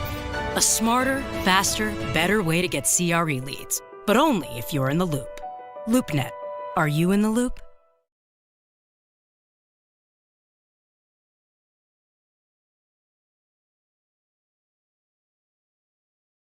For the 4 million students whose homes are connected through the Comcast Internet Essentials program, that connection means 4 million chances to make the grade, 4 million opportunities to learn the code, 4 million reasons to believe in a brighter future. This is not financial advice. I just hope you brought your oven mitts, baby, because it's about to get hot in the kitchen. And don't invest in the companies that you don't understand and don't believe in, because if they dip, you not gonna buy the dip. And then you're gonna sell low and be right back here crying to me, and I'm not having that. So if you can't handle the heat of these hot stocks, then stay out of the kitchen and consider investing in the index funds. Now hit that like button, hit that subscribe button. Let's get straight to the point. And the first banger on the list, you know what? Let's get it in the comment section. We just got 200,000 subscribers. Let me know who you are and let me know where you from. Let's get it. Now, First banger on the list is Castor Maritime, and we already hit the 3x grand slam even after the pullback. We got in this one on the 29 cents, so I want to salute everybody that got in with me. And hit that Patreon link so you could be up on the Discord with us and stop being late to the party. And hit that Webull link so you could get in a pre and post market with us. Let's talk about what happened with Castor Maritime as of late. President Joe Biden on Wednesday, he did an executive order signing for the 100-day review for critical supply chains, which includes dry bulk supplies like minerals, rare earth metals, and supplies to create computer chips and batteries. Now, why is this important? For the 4 million students whose homes are connected through the Comcast Internet Essentials program, that connection means 4 million chances to make the grade, 4 million opportunities to learn to code, 4 million reasons to believe in a brighter future. Because this could massively impact the dry bulk shipping industry, and the government is now incentivized to make the shipping supply chain stronger and more efficient. You know what? Higher efficiency, that leads to higher profit margins and higher revenue and all kind of things like that. That's great for the companies who are doing what the government is incentivizing. So now they could get tax credits, perhaps they could get all kind of subsidies. We got to see, we got to keep our ear to the ground to see how the government is going to move. And another thing came out about this one as of late. On February 25th, MarketWatch posted an article about Castor Maritime. Let's see what they're talking about. They said this. They said a short squeeze is incoming for Castor Maritime. This don't mean that it's happening, but let's see what they're talking about. They said this. According to the same article, this company has an incredibly high short float as of the end of January, which accounts for over 1,400% of the total shares. Now, with Castor Maritime expanding into getting more ships, and then the shipping industry opening up a little bit since the pandemic, these are two things that are driving the stock up. And like I said, with the short float being so high, this is people betting that it'll go down. And then that's why they're saying it's going to be a short squeeze potentially. Now, this don't mean run into this play like a crash test dummy with no plan, driving into a wall. What this means is this: you got to make a plan. What's going to happen is either a lot of people are going to enter the play because they think that it's going to run up like GameStop, or they think, you know what, I'm going to get out of this one because it's going to be crashing kind of like GameStop. So how am I playing this one? I'm going to tell you right off the bat. I'm not adding to my position unless this hits like 80 cents. I'm not adding to my position unless this hits like 80 cents. Do I see a short squeeze coming with this? They do. But do I see it? Let's see what happens. They also said this. They are reopening the shipping industry, and that could push this one up to its 2019 highs of $7 or $8 a share for this stock. Now, for those who don't know, who is Castor Maritime? They're a seaborne shipping company, and they ship dry bulk like metals and minerals, steel, fertilizer, sugars, all kind of dry bulk. Now, why is this company important compared to other penny stocks? This company was profitable basically out the gate after they were founded. They were founded in 2016, and it was profitable in 2017, 18, 19, and that's incredibly rare and hardly ever happens, especially with these unknown kind of penny stocks. So now, the main reason that they're not even profitable right now is because the pandemic, what it did to the shipping industry as a whole. And you know what? Their net income dropped by 35% when this happened, but the revenue increased in the first 3 quarters of 2020. It still increased by 35%. And you know what? They ended 2020 with 6 ships totally. And then in just the 2 months, January, February of 2021, they doubled their entire fleet. That's absolutely crazy. You know what? According to the CEO, this is how they did it. They are diligently taking advantage of the attractive opportunities to acquire vessels being presented to them due to the pandemic. Now, doubling their vessels and all of this, and they have basically no debt. That's crazy. On top of that, their profit margin is about 10% higher than one of their competitors. Their competitor named Navios Maritime, which is another shipping company, but it was founded 60 years before Castor Maritime. However, let's not sleep on Navios Maritime. They're actually a big dog in the game. So now, let's talk about it. Here's an interesting fact about the CEO. He's taking full advantage of buying the ships for low because he sees the pandemic as an opportunity for these shipping companies. They're going out of business, but you know what? He's buying their ships for an extremely discounted price. That's absolutely very genius. And here's an interesting fact about him. His father is a Greek shipping mogul, aka tycoon, and a billionaire. And you know what? The CEO's sister is the owner of a global shipping fleet management company, and they've been in the talks to see if they would ever merge the companies. Keep your ear to the ground, see what happens with that. So they attribute a lot of Castor Maritime's success to the fact that their family has so much experience in shipping, and they also have a lot of money from their dad being a billionaire who could just always back them up. And you know what? If you want to be a billionaire, speaking of that, you got to think like one. So let's see what the big dogs is doing with their money, aka the large institutions. Are they doing more buying or more selling? And large institutions are on file for not loading up much at all until January and February of this year. You know what? Before that, large institutions, they were just selling out of this play or ignoring it totally. But then, you know what? February alone, nearly 20 large institutions are on file for loading up on this stock. So they see the interest. Why? Because again, this company was profitable pre-pandemic, and now they just acquiring more and more vessels, and the big dogs want to be in on the play. So you know what? This company currently has a market cap of around $500 million. So this is a speculative play. Keep that in mind. However, they were profitable pre-pandemic, so it kind of sets them a little bit apart from other penny stocks. How am I playing it? For the 4 million students whose homes are connected through the Comcast Internet Essentials program, that connection means 4 million chances to make the grade, 4 million opportunities to learn to code, 4 million reasons to believe in a brighter future. This one, I'm doing it with a strike price, aka if I see a price I like, I strike. That's one of the things that sets me apart from people who try to do what I do. I tell you how I'm getting in the play, and then I tell you how I'm getting out the play. For example, pop, you know that, right? How I'm getting in the play, and then you know how I'm getting out the play. We getting out of this one, you know that. So let's talk about it.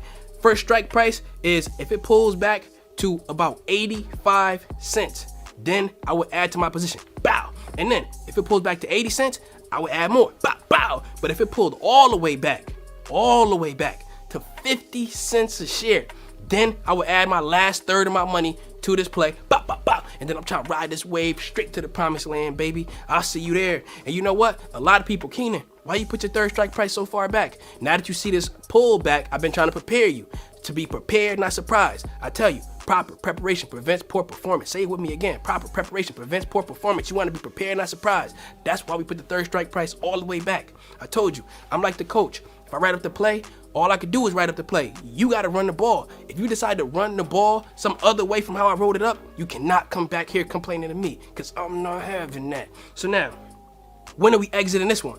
I tell you, if you put a third of your money in that you're willing to lose on a play because it's a speculative play, this ain't like Apple or something like that, then if it pulls back 5 to 10%, you got to exit the play. Consider exiting. None of this is financial advice, but consider exiting the play, because a penny stock, if it's crashing 5, 10% out of nowhere, it could be going down 30, 40, 50%. Do not go down with the ship on a penny stock. I always tell you that too, right? I always give you the guidance. If you ain't taking the guidance, I can't help you with that. Some of y'all kind of hard-headed, but the rest of y'all, salute. And then, you know what? Consider getting out of the play, or consider getting back in the play. If you pulled out of the play after the 5% crash, or 5%, 10%, go all the way to 50, you get back in then, and then you can slingshot right back up. Now, the next banger on the list is Switchback Energy, ticker symbol SBE. We've been on this one for a long time, but let's update. They are gonna switch their ticker symbol to ChargePoint's ticker symbol, which is supposed to be CHPT. Now, the vote for Switchback Energy to merge, it finally went through by the shareholders. It got approved. And you know what? You might find yourself a buying opportunity, because oftentimes after these mergers, after they're complete, the stock cools off, and all of the hype investors and all of the day traders, they are out of it. So then it tends to cool off. So you might have a buying opportunity. So now, why is this important? Because this is one of the largest, no, this is actually the largest charging network. This is the largest charging network for EVs.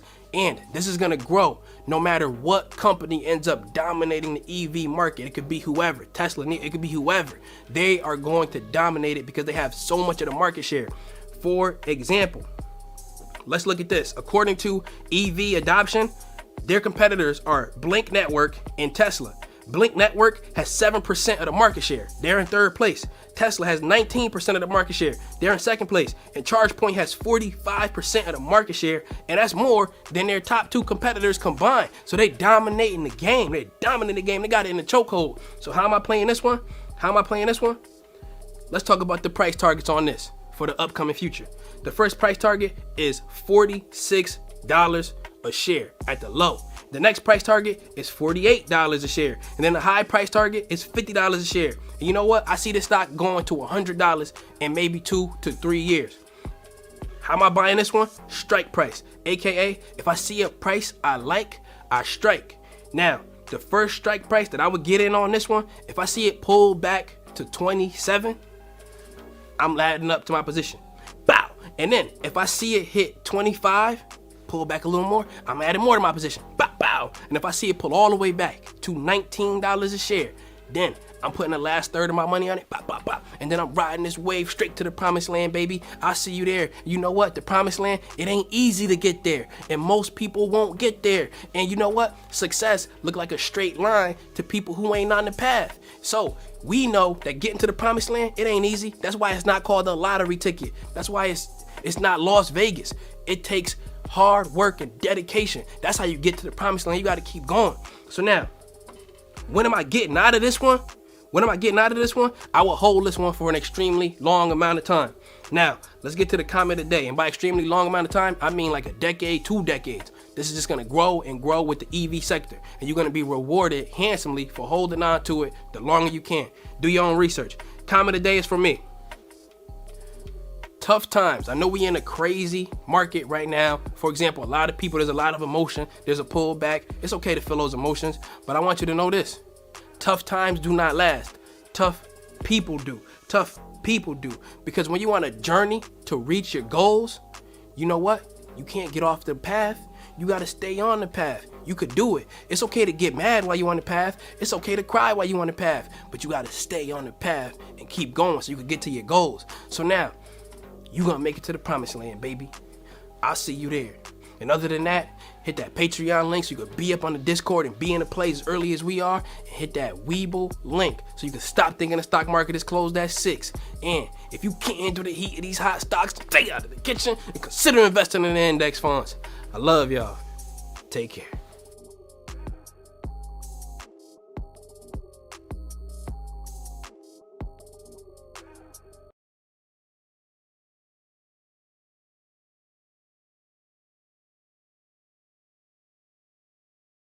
And free, down a better down, free down. Hit free here, free wire down, get free down, get free down, make that free. Hit free here and free down, don't, free, make that free. Free. That's right. TurboTax Free Edition is free. Free. What's going on, YouTube? My name is Chris, and in today's video, I'm going to explore the world of options trading with you, even if you don't know one thing about options trading. I will be explaining the most important options trading concepts to you using examples, lots of examples, and visualizations so that you can understand and actually see how options work in the real world. My goal is to provide you with all the information that I would put into a beginner course, but give you everything for free. So with that being said, grab your favorite beer, your favorite wine, kombucha, or whatever your thing is, and let's get started. So the first step in our options trading journey today is to first understand and learn about the basic option characteristics that all options have, and briefly discuss how options are different from shares of stock. Option characteristic number 1 is that all options have an expiration date. This is different from shares of stock because if you buy a share of a company's stock, there's no expiration date on that position. You can hold that share of stock forever as long as that company doesn't go private. There's nothing that's forcing you from closing that position. But with options, all option contracts have an expiration date, and the expiration date could be today or it could be 2.5 years from now. And that means that when you are trading options, you have to choose a time frame for your position. Now this will make more sense when we go through the examples in just a second, but the first thing to know is that all options have an expiration date, and after that expiration date, that option will no longer exist. Option characteristic number 2 is that all options have what is called a strike price. The strike price is the price in which the option can be converted into shares of stock. And exactly what that means is that if I have an option with a strike price of $105, that means that in the future, if I want to buy or sell shares of stock using my option, I can do so at the option strike price of $105. So this is really important, and it doesn't have to make sense right now, but Basically, an option's entire valuation or price is based on the fact that it has the ability to be converted into shares of stock at its strike price. So we'll go through a bunch of examples, so don't worry if this doesn't make sense quite yet. Option characteristic number 3 that we have to discuss, and the final one that we will discuss before moving forward, is what is called the option contract multiplier. So this is really confusing, and I hate it myself as someone who teaches options because it makes things pretty confusing. But if I see a share of stock that has a stock price of $120, I can buy one share of that stock with $120. But if I see an option and the option price is $5, I cannot actually buy that option with $5 US. I actually need $500 because options on stocks can be converted into 100 shares of stock. And because of that, we have to multiply the price that we see by 100 to get the option's actual value, or what is called the option premium.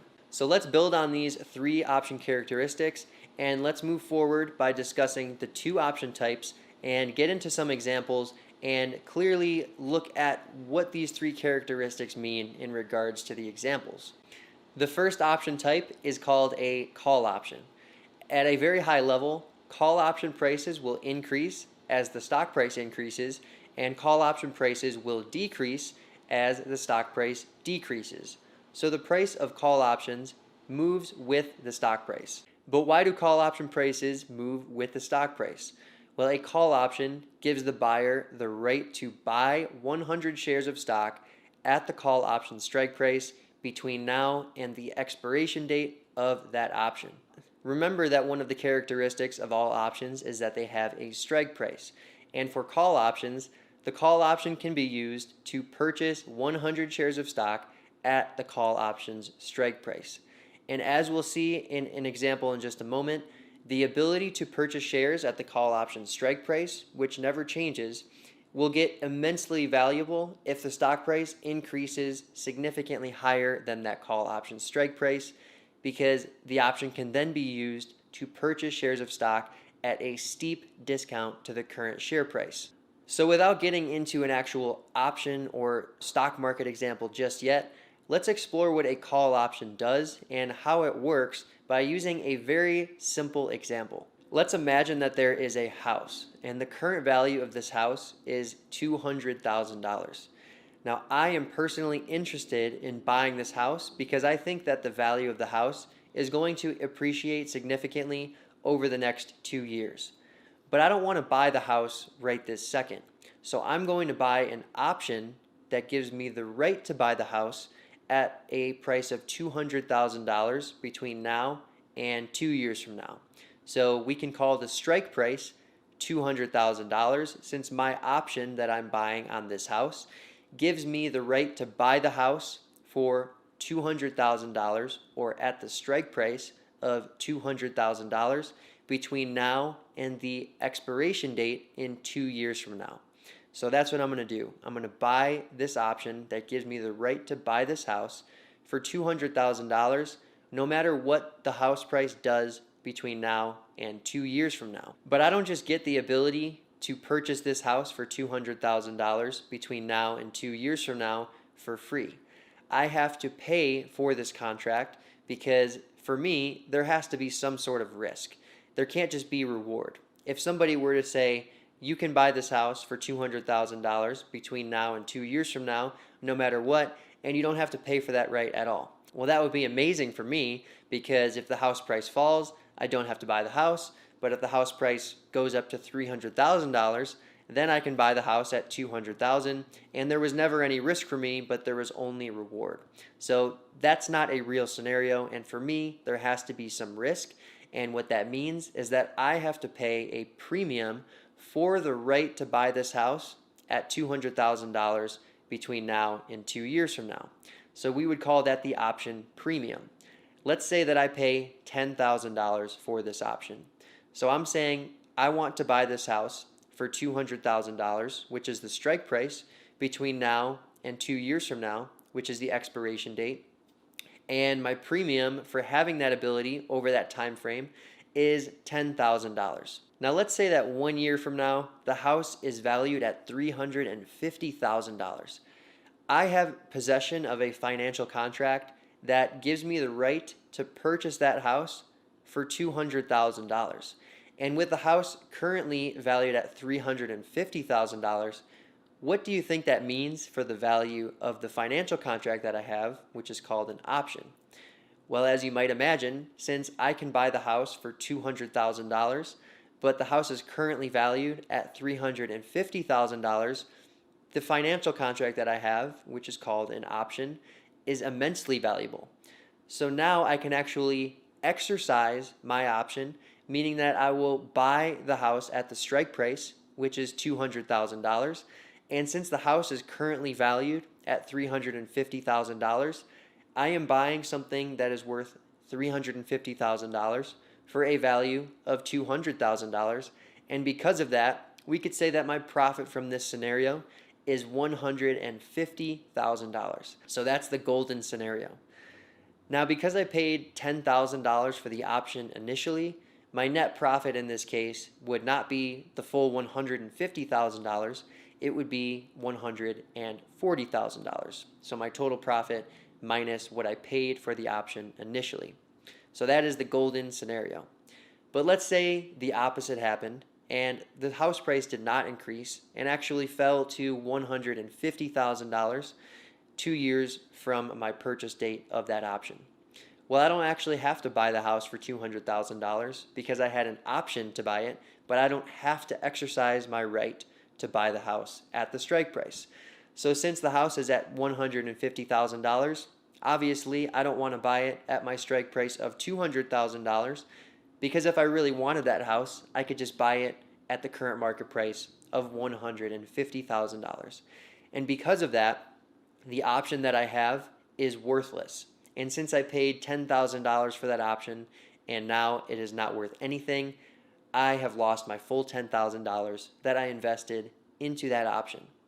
But if we compare this to the loss I would have had if I purchased the house initially without buying an option, I would have paid $200,000 for the house, and at the current price of $150,000, I have lost $50,000 as opposed to the $10,000 that I lost in my option premium example. So with the option, I only lost $10,000, but if I would have just bought the house initially, I would have lost $50,000. So with options, you have limited risk and immense upside potential, which is why traders love to buy options. So let's take all of these concepts that we just discussed with this basic house example, and let's look at it with a real option example in the stock market.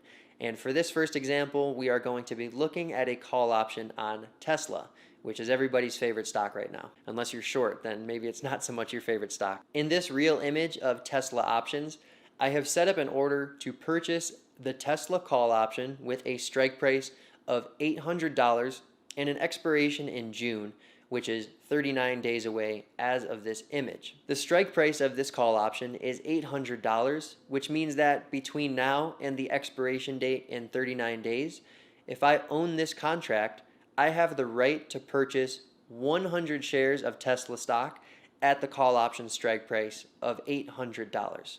So in our house example, it was just buying one house. So therefore, we would say the option contract multiplier in that case is 1. But in this case, since I can buy 100 shares of Tesla stock at the option's strike price, the option contract multiplier is said to be 100. And because of that, we have to look at the option's price and multiply it by 100 to actually get the option's value or option premium. Now let's note that the current Tesla stock price is $811. So the stock price is the current market price of the shares, but we are looking at a call option with a strike price of $800. In the bottom middle of this image, we can see that the option price is $81.70. But remember, this is not the actual value or premium of the option. This is the option price.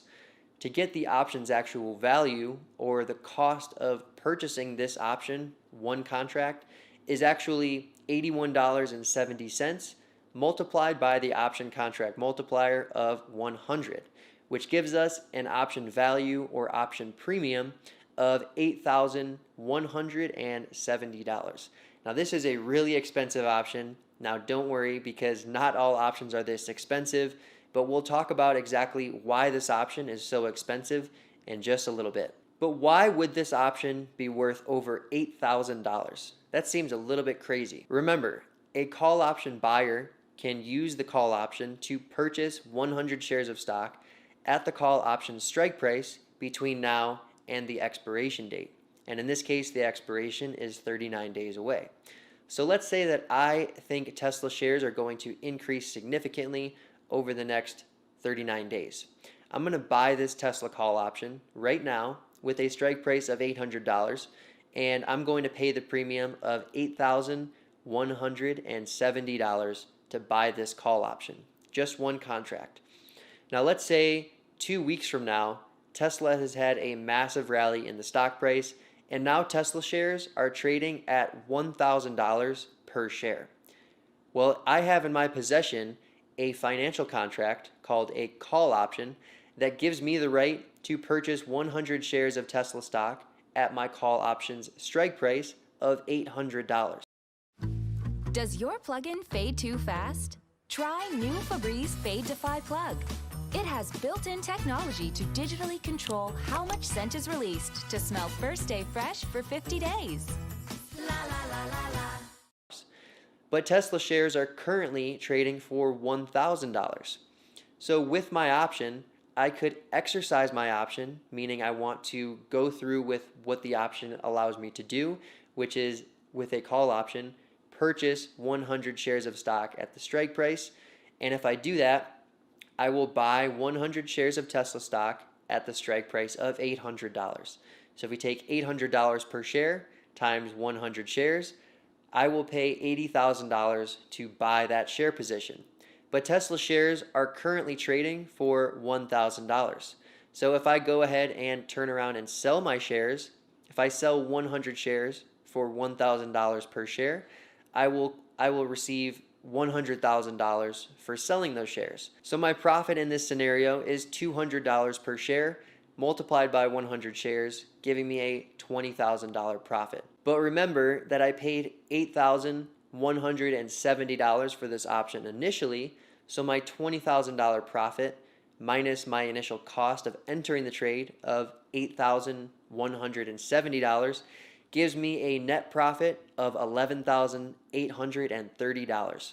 If I make a profit of $11,830 on an initial trade cost of $8,170, my return on that position is 145%. So the reason a trader would pay so much for a Tesla call option is because Tesla shares are incredibly volatile and can move around hundreds of dollars in just a few days' time.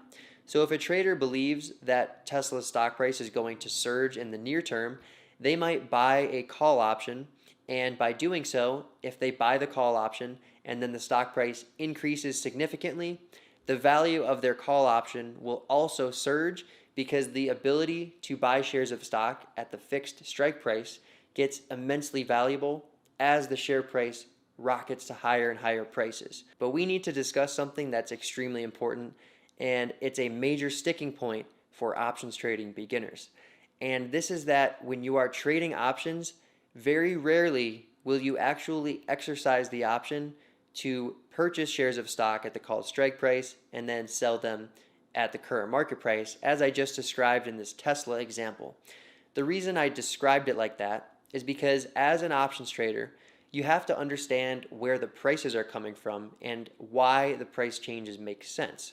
So in the case of buying this 800 call option when Tesla is at $811, if the stock price goes to $1,000, I have a contract that allows me to buy 100 shares of stock at my strike price of $800. So then I could exercise that right, buy the shares at $800 and sell them at $1,000, which would give me a $200 profit per share. But here's the thing. An option will always include the benefit that it provides the owner in its price.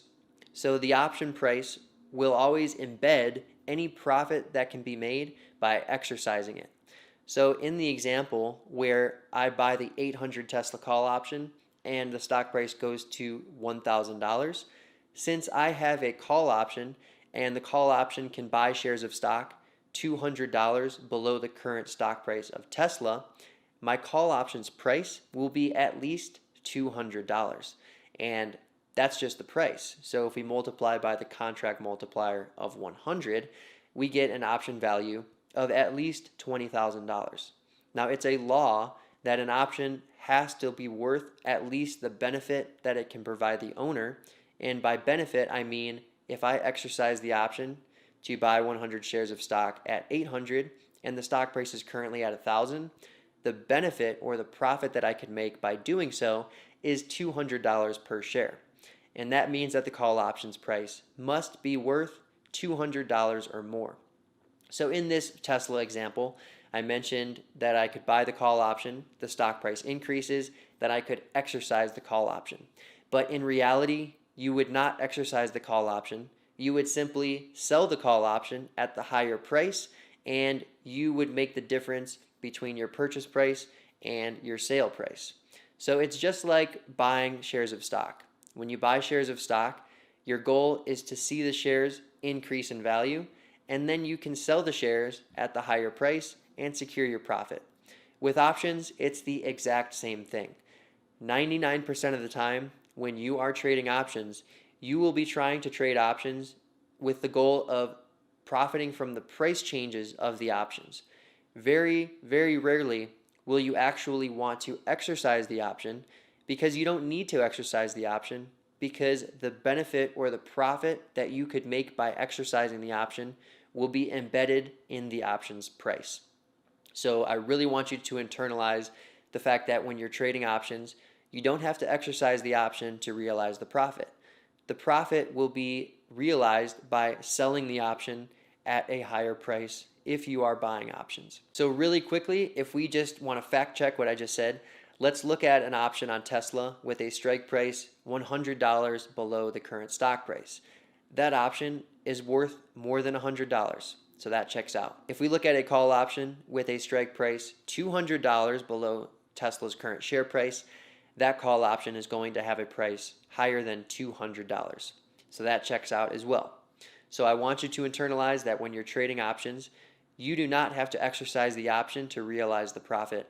And 99% of the time, you are going to be trading options with the goal of profiting from the price change in the options, at which point you could close your position and you could realize the profit, which will be the difference between your purchase price and your sale price. So let's take a look and see exactly what actually happened with this Tesla call option.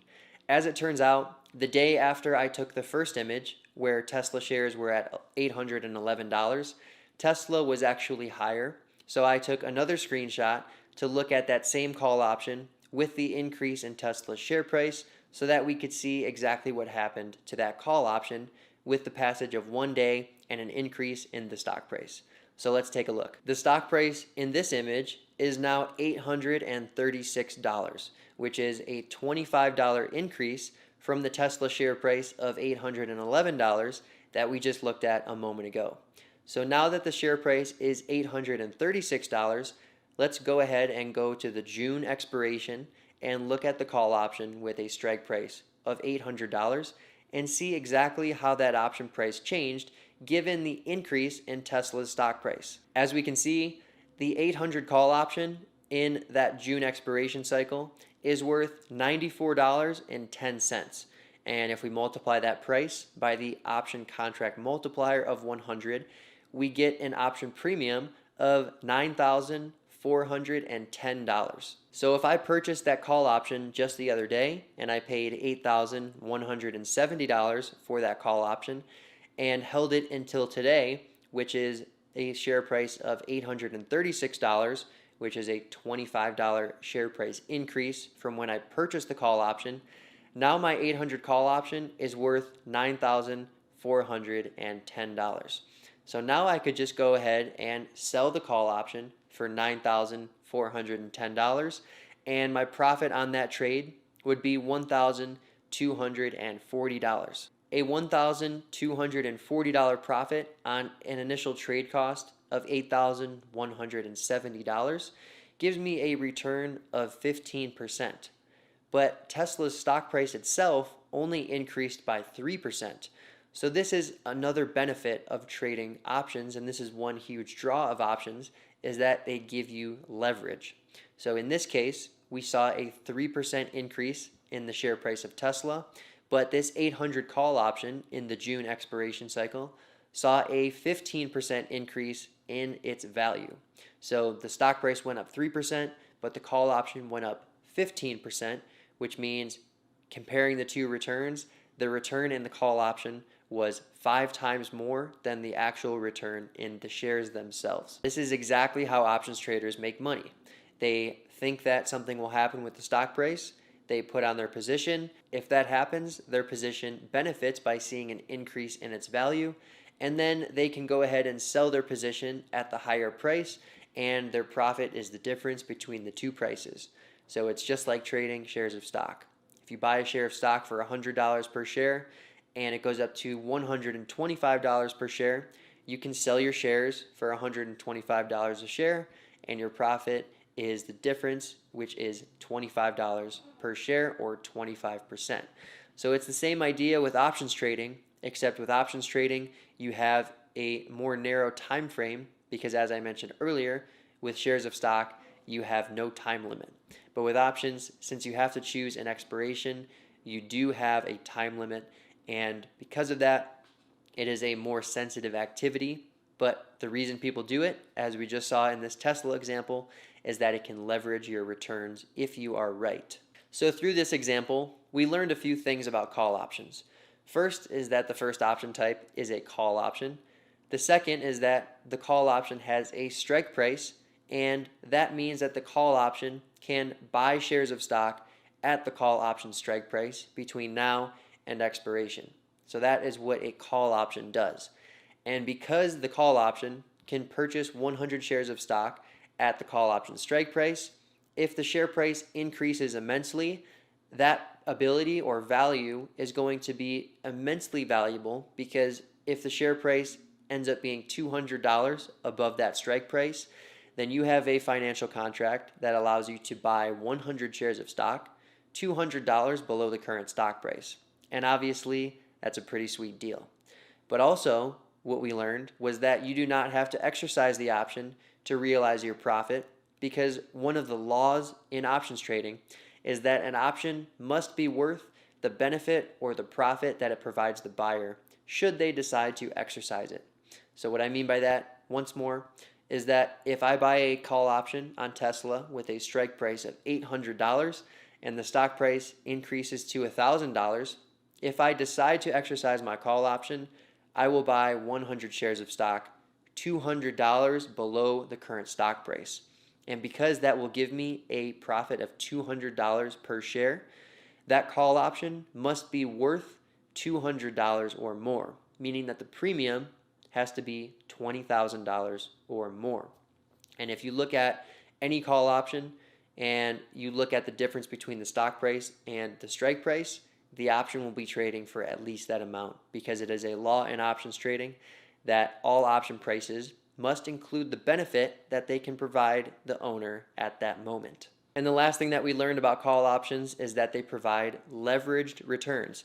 So in this Tesla example, the share price increased by 3%, but the call option that we were looking at actually increased by 15%, which means the return in the call option was 5 times higher than the return in the shares themselves. So everything seems great and all, but I know you're wondering, what's the catch? And there is a catch. The catch when buying call options is that you have to be right about the stock price increasing, otherwise you will lose money on that trade. So in the house example, remember that I bought a call option with a strike price of $200,000, and I paid $10,000 in premium for that call option. And remember, in my second scenario, I said that the house price goes to $150,000. But I have a financial contract called a call option that allows me to buy that house for $200,000. But since the current valuation of that house is $150,000, there's no benefit of having my call option because my call option gives me the right to buy the house. For bathroom odors that linger, try Febreze Small Spaces. Just press firmly and it continuously eliminates odors in the air and on soft surfaces for 45 days. $50,000 higher than the current market price of the house. And obviously, I don't even need the option to do that. If I want to buy the house, I can just buy it for the lower price of $150,000, which is the current market price. And in that example, I said that my option would be worthless, and because of that, I lost the entire $10,000 premium for buying that call option on that house when the house price did decrease. So there is a catch when buying call options, and that is that you need the stock price to increase. Otherwise, you will lose money on that transaction. And we'll talk very in detail later about why buying call options or buying options in general will lose money if the stock price does not change. But for now, I want to focus on teaching you the basic option trades and how the two option types move with the stock price and how traders actually make money when trading options. I need some water. I just talked a lot. All right, let's keep going. So let's go ahead and really quickly look at an example where a call option trade does not make money because the stock price falls. And we'll see exactly what happens to the call options price as that is happening. In this image, we are looking at the shares of Adobe, which has the ticker symbol ADBE, and we are looking at the shares on May 6th. On this date, Adobe shares closed at $362 per share. Let's say a trader thought that the upward trend in Adobe shares would continue, so they went to the May expiration cycle and they bought the 380 call option. So the call option in the May expiration with a strike price of $380. And let's look at a chart of that exact option so we can see how the option price changes as the stock price is changing side by side. On May 6th, the May 380 call option closed at a price of $1.92. So that means the premium or the value of that option is $192, meaning that if I wanted to buy one of these call options, I would need to have $192 available in my trading account. So let's say a trader buys this 380 call option and they pay $192 to enter that trade. As we can see, the option price initially jumped higher as the share price continued higher, but then unfortunately things turned around, the stock price crashed, and with it the call options price decreased as well. The very last data point on this call option chart, the option only had 1 day left until expiration. And with a strike price of $380 and with Adobe shares significantly below that at about $355 per share, the 380 call option with 1 day left until expiration was essentially worth $0. Each Febreze car vent clip gives you up to 30 days of fresh air. So you can have open window freshness, even with all the windows up. Enjoy fresh anytime with Febreze. It was just a couple pennies, but essentially that means that the option is worthless. We'll explore exactly why this happens in just a little bit, but for now, just understand that if you buy call options and the stock price decreases and is below the call option's strike price, as the option gets closer and closer to expiration, the options price will steadily approach $0 or being worthless by the time of expiration. And that's because if the stock price is well below a call option strike price near expiration, there is little value in having that call option because traders don't need the call option to buy shares of stock.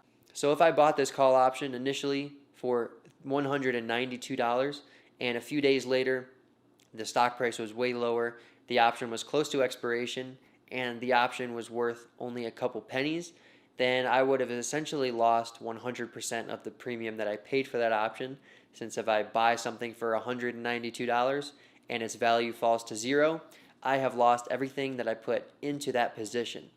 And if I held this option through the expiration date and the strike price is $380, but the stock price is below $380 when the option expires, I don't have to do anything because the option will simply disappear from my account as it will expire worthless, and I will be left with the full loss of $192 on this trade. All right, let's take a quick breather because I know we just went through a lot of information in a very short period of time, and I want these videos to be information dense, but unfortunately for our brains, that means that we are going to get some headaches. And if your head hurts right now, do not worry about it at all because my head hurts even having 7 years of experience in this industry. Doesn't matter how much experience I have, going through these examples and explaining all the numbers, it makes my head hurt too. So let's take a quick breather, take a glass of water, do whatever you need to do, and then let's get back to it. So now we are going to move on to the second option type. So thus far, everything we've talked about has been call options, and particularly buying call options and how that trade works. So now we are going to explore the second option type, which is called a put option. Now, if you started to understand how call options worked in the previous section, then you're going to pick up put options just like that because the concepts are all exactly the same, except everything is flipped on its head. So with put options, put option prices actually increase as the stock price is falling, and they actually decrease as the stock price is increasing.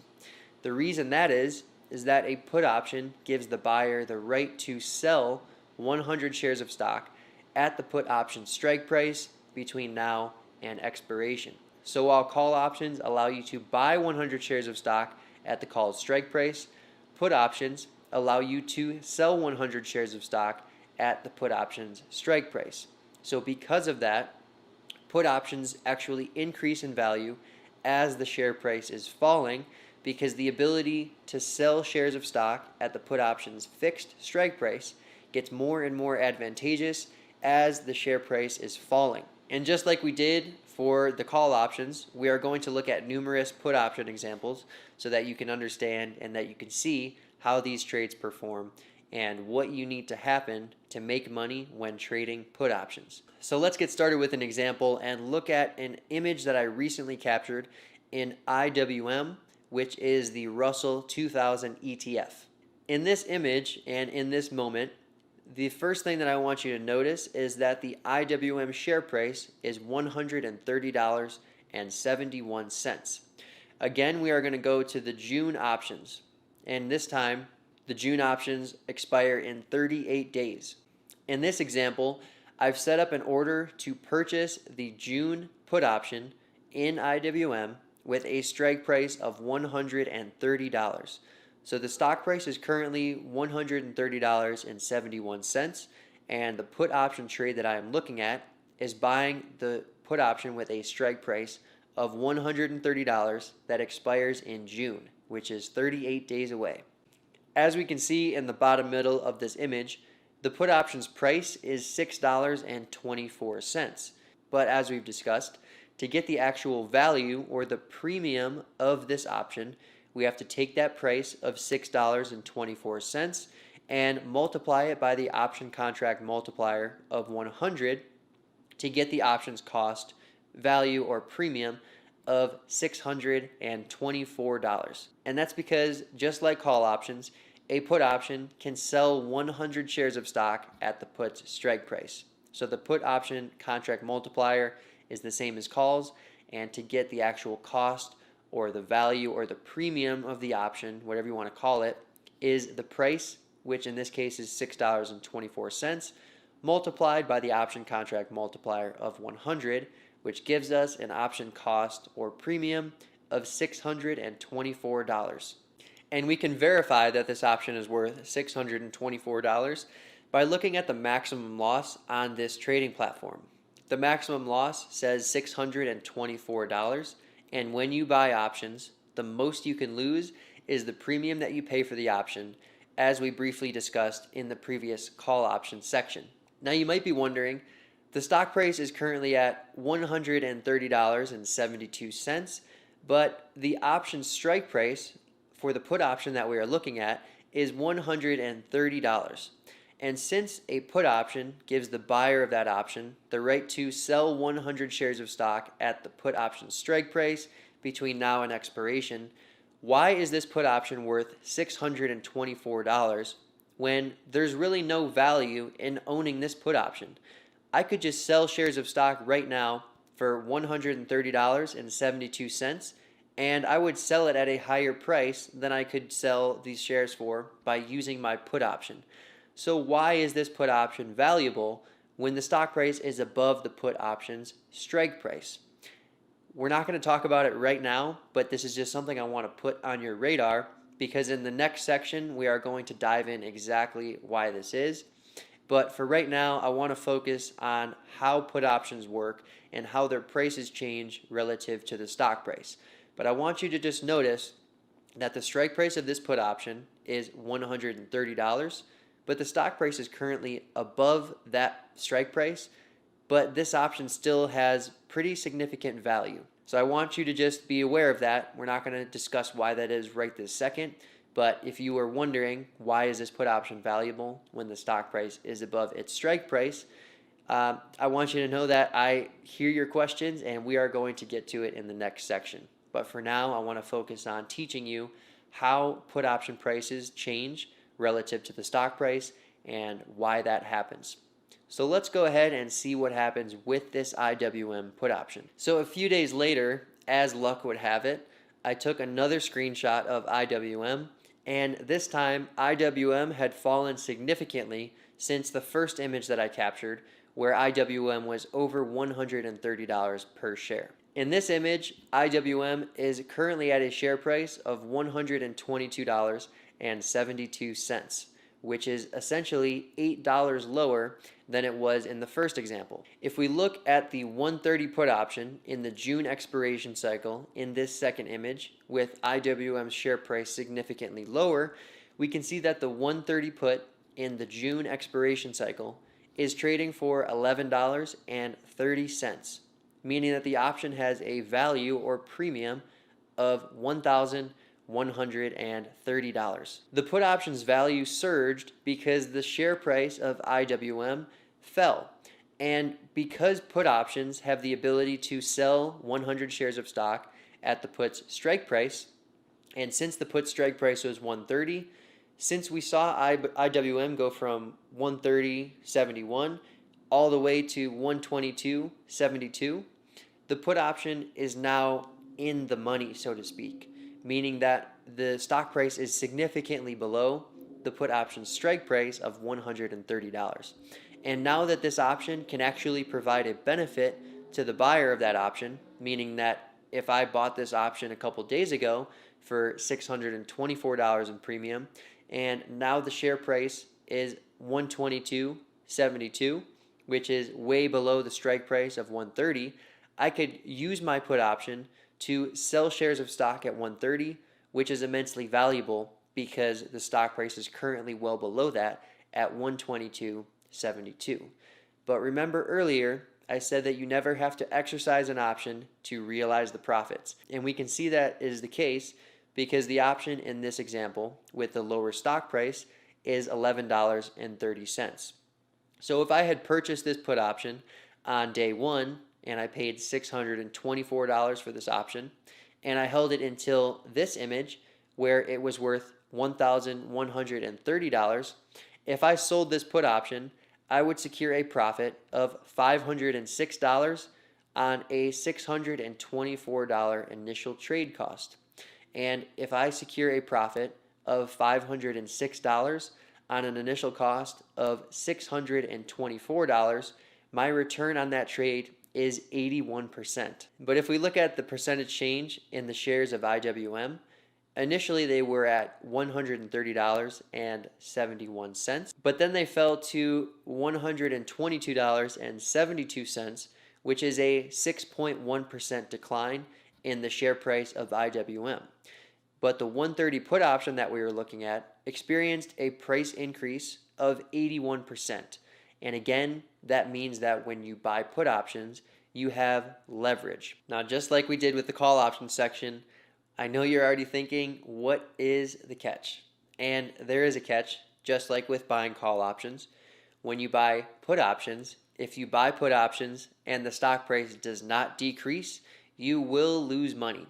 So in this example where the IWM share price was $130.71, if I bought that 130 put option for $624 in premium, and at the time of June expiration, IWM was above $130 per share, because I don't actually need to use my put option to sell shares of stock at the strike price of 130, because if the share price is higher than the strike price, I can just sell shares of stock in the open market, and there is really no value in owning my call option. So just like with call options, if you buy a call option and the stock price doesn't increase or decreases, you will lose money. And with put options, if you buy a put option and the stock price does not fall or the stock price increases, you will lose money. So we'll look at an example of that right now. And for this example, we're going to look at a put option trade in NVIDIA. And obviously this trade is going to lose money, because who is buying puts in NVIDIA? Who is betting against NVIDIA?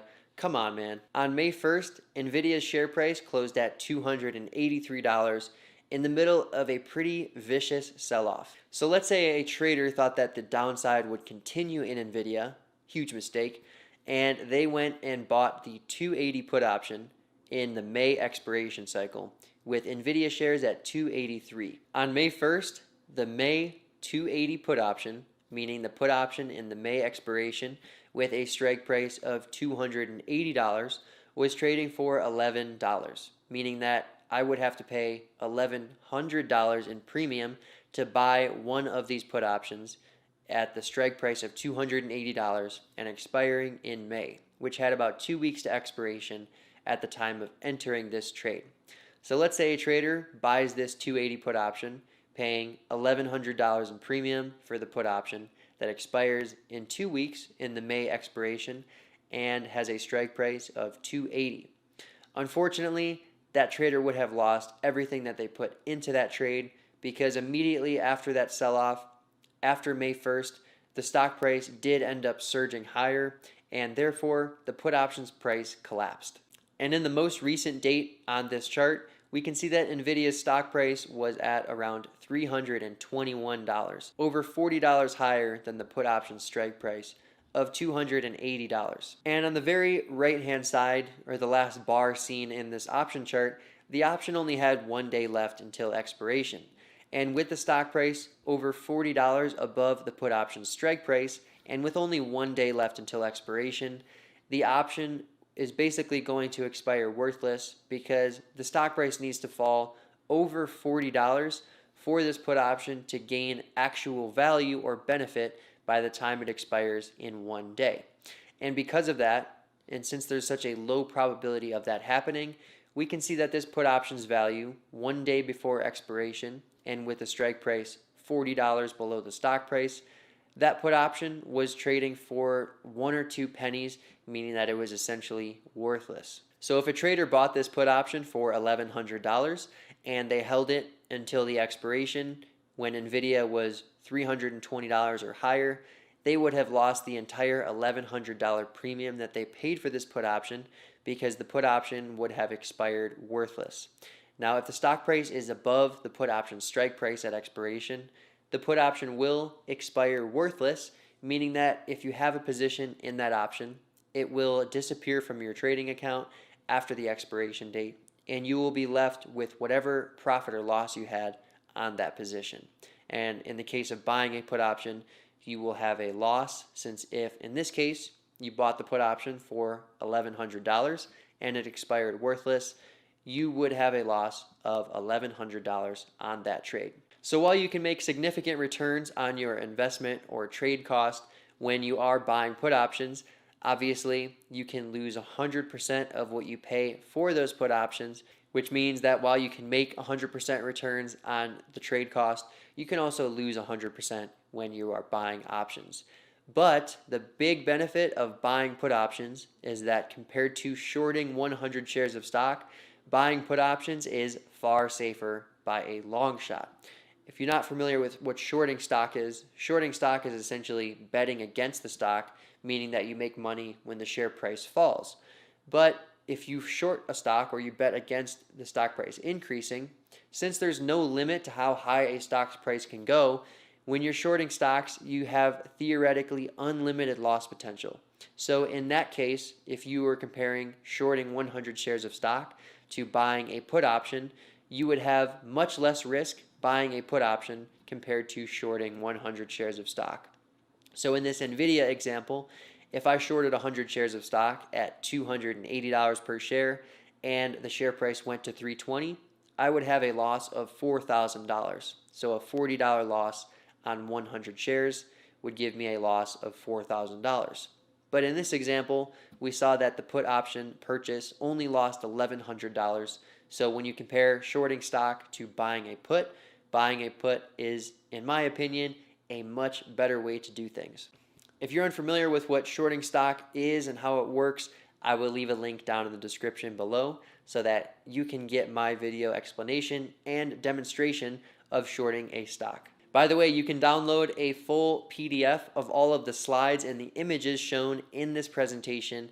So if you want to download that, you can do so for free and you don't have to put in an email address. To be honest with you, the only reason I would want your email address is to send you my future YouTube videos.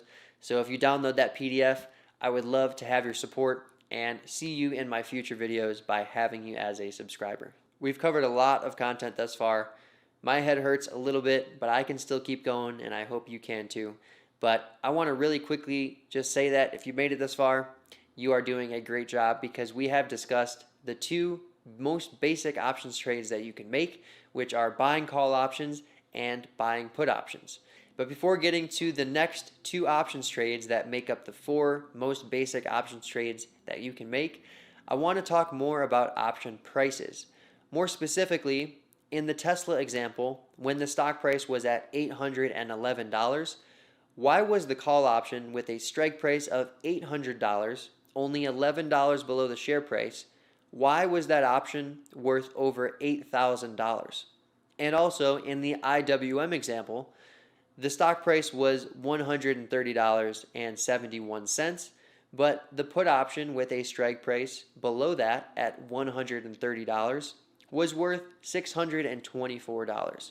So I would like to go and explore those prices with you and explain to you why those prices make sense and where option prices come from in more detail before moving on to the other options trades that you can make as an options trader.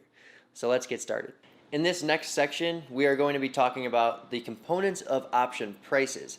We've already kind of talked about the real value that an option can provide the owner in certain scenarios, and depending on whether we're talking about a call option or a put option.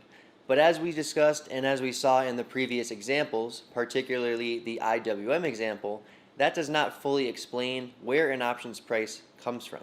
So in this section, we are taking a deep dive into option prices, and I am pretty confident that after this section, options are going to make a whole lot more sense to you. So let's dig in. There are two components that make up the whole of every options price. The first is called intrinsic value, and the second is called extrinsic value. You don't know it yet, but you essentially already know what intrinsic value represents in an options price. Remember when I had the house example where the house was $350,000 and I had a call option on that house with a strike price of $200,000. In that example, since my call option allows me to purchase the house for $200,000 and the house is currently $150,000 above that at $350,000, we would say that that call option in that example had $150,000 of intrinsic value, meaning that the option contract was worth at least $150,000 because me, as the owner of that option, I could use that option to buy the house for $150,000 lower than the current market price of $350,000. So that is what intrinsic value is. For puts, it's the opposite. So if you have a strike price of $130 and the stock price is at $120, you have a put contract that can sell shares of stock $10 higher than the current stock price, and that has real or intrinsic value equal to $10.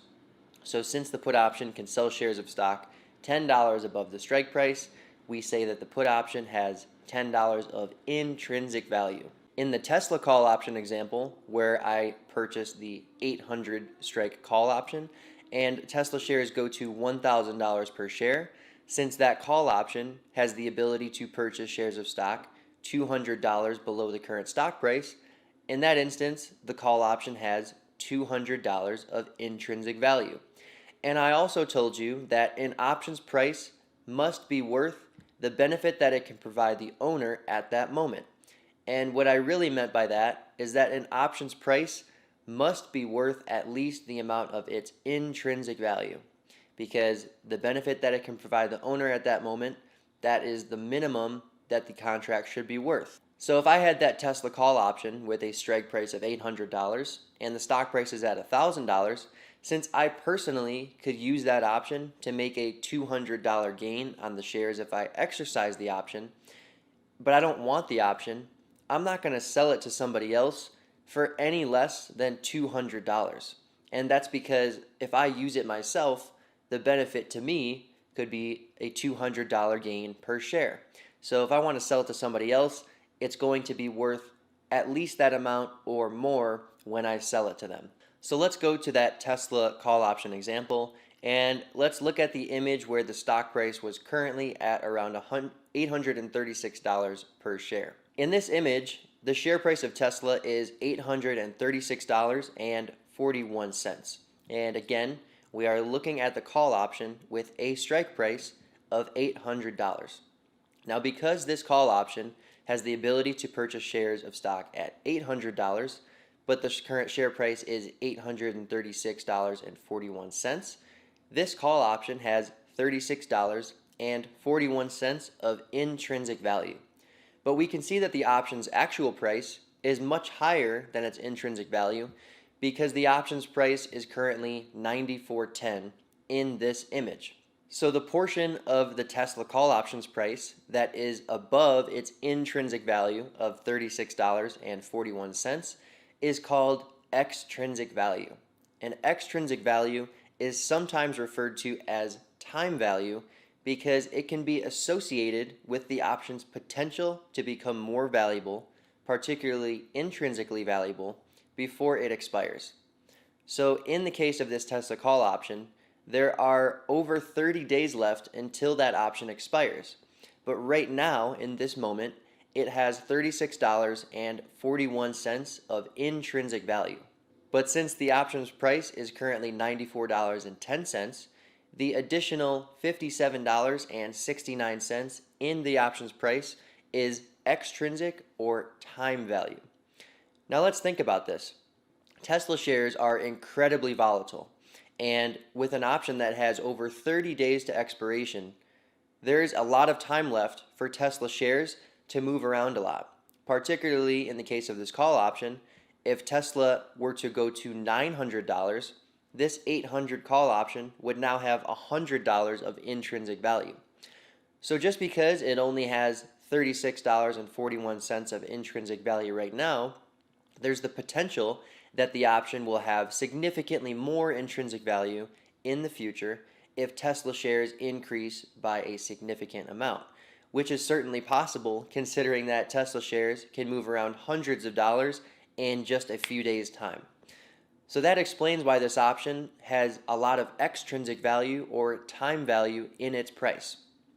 The current real value or intrinsic value of this call option is only $36.41 right now, but it has almost $60 of extrinsic value or time value because with over 30 days left until this option expires, there is plenty of time left for Tesla to make a big upside movement, and that would leave this call option with significantly more intrinsic value. So you can think of an option's extrinsic value as the time value or the potential for that option to become significantly more valuable through share price movements between now and expiration. Now this brings us to a very important point about extrinsic value or time value. Options with more time until expiration will trade with significantly more extrinsic or time value compared to the same exact option with less time until expiration. And what I mean by that is if we look at two call options with the same strike price and we look at two different expirations, the call option that has a further expiration date will be trading with significantly more extrinsic value because there's lots more time left for the stock price to move and therefore cause the option to become significantly more valuable, particularly intrinsically valuable. Now, the IWM put that we looked at earlier, it should make complete sense why the put option was worth $624 when the strike price of the put was $130, but the price of IWM shares at that moment were actually above $130. The reason that the put option was worth $624 is because it had over 30 days to expiration, and in a 30-day time period, especially right now during the coronavirus pandemic and the market volatility that we're seeing, there is certainly a good possibility that IWM falls significantly, and for that reason, that 130 put option would become significantly intrinsically valuable. And that's exactly what we saw happen. So the reason that the put option was valuable, even though it did not have any intrinsic value, is because it still had lots of time left, and since the strike price was close to the stock price, any downside movement in the stock price would leave the option intrinsically valuable, which, as we know, is exactly what happened. So if an option doesn't have any intrinsic value, it doesn't mean that the option isn't worth anything, because if it has lots of time left until expiration, then there's still lots of time left for the stock price to move, and that could leave the option with intrinsic value or real value. But as we saw in our losing call option and put option examples, if an option does not have any intrinsic value, but also does not have a lot of time until it expires, then there is very little time for that stock price to move, and therefore there's very little time for that option to actually become intrinsically valuable. Now, one of the most important concepts to understand in options trading is what we call extrinsic value decay or time decay. As I've just described, options with more time until expiration will trade with more extrinsic value or time value, and I also said that options that are expiring very soon will not be trading with significant levels of extrinsic value or time value because there's not a lot of time left for the stock price to move, and therefore there's not a lot of time left for the option to become intrinsically valuable. So to look at some real examples, as I like to do in this video, let's look at some Apple call options, and we'll look at a call option with the same exact strike price but in different expiration cycles, and we'll compare the values of those options. In the exact moment that I took this screenshot, Apple shares were currently trading for $304.92, and I have opened up a couple different expirations so that we can compare the option prices. So let's focus on the call options with the strike prices of $305.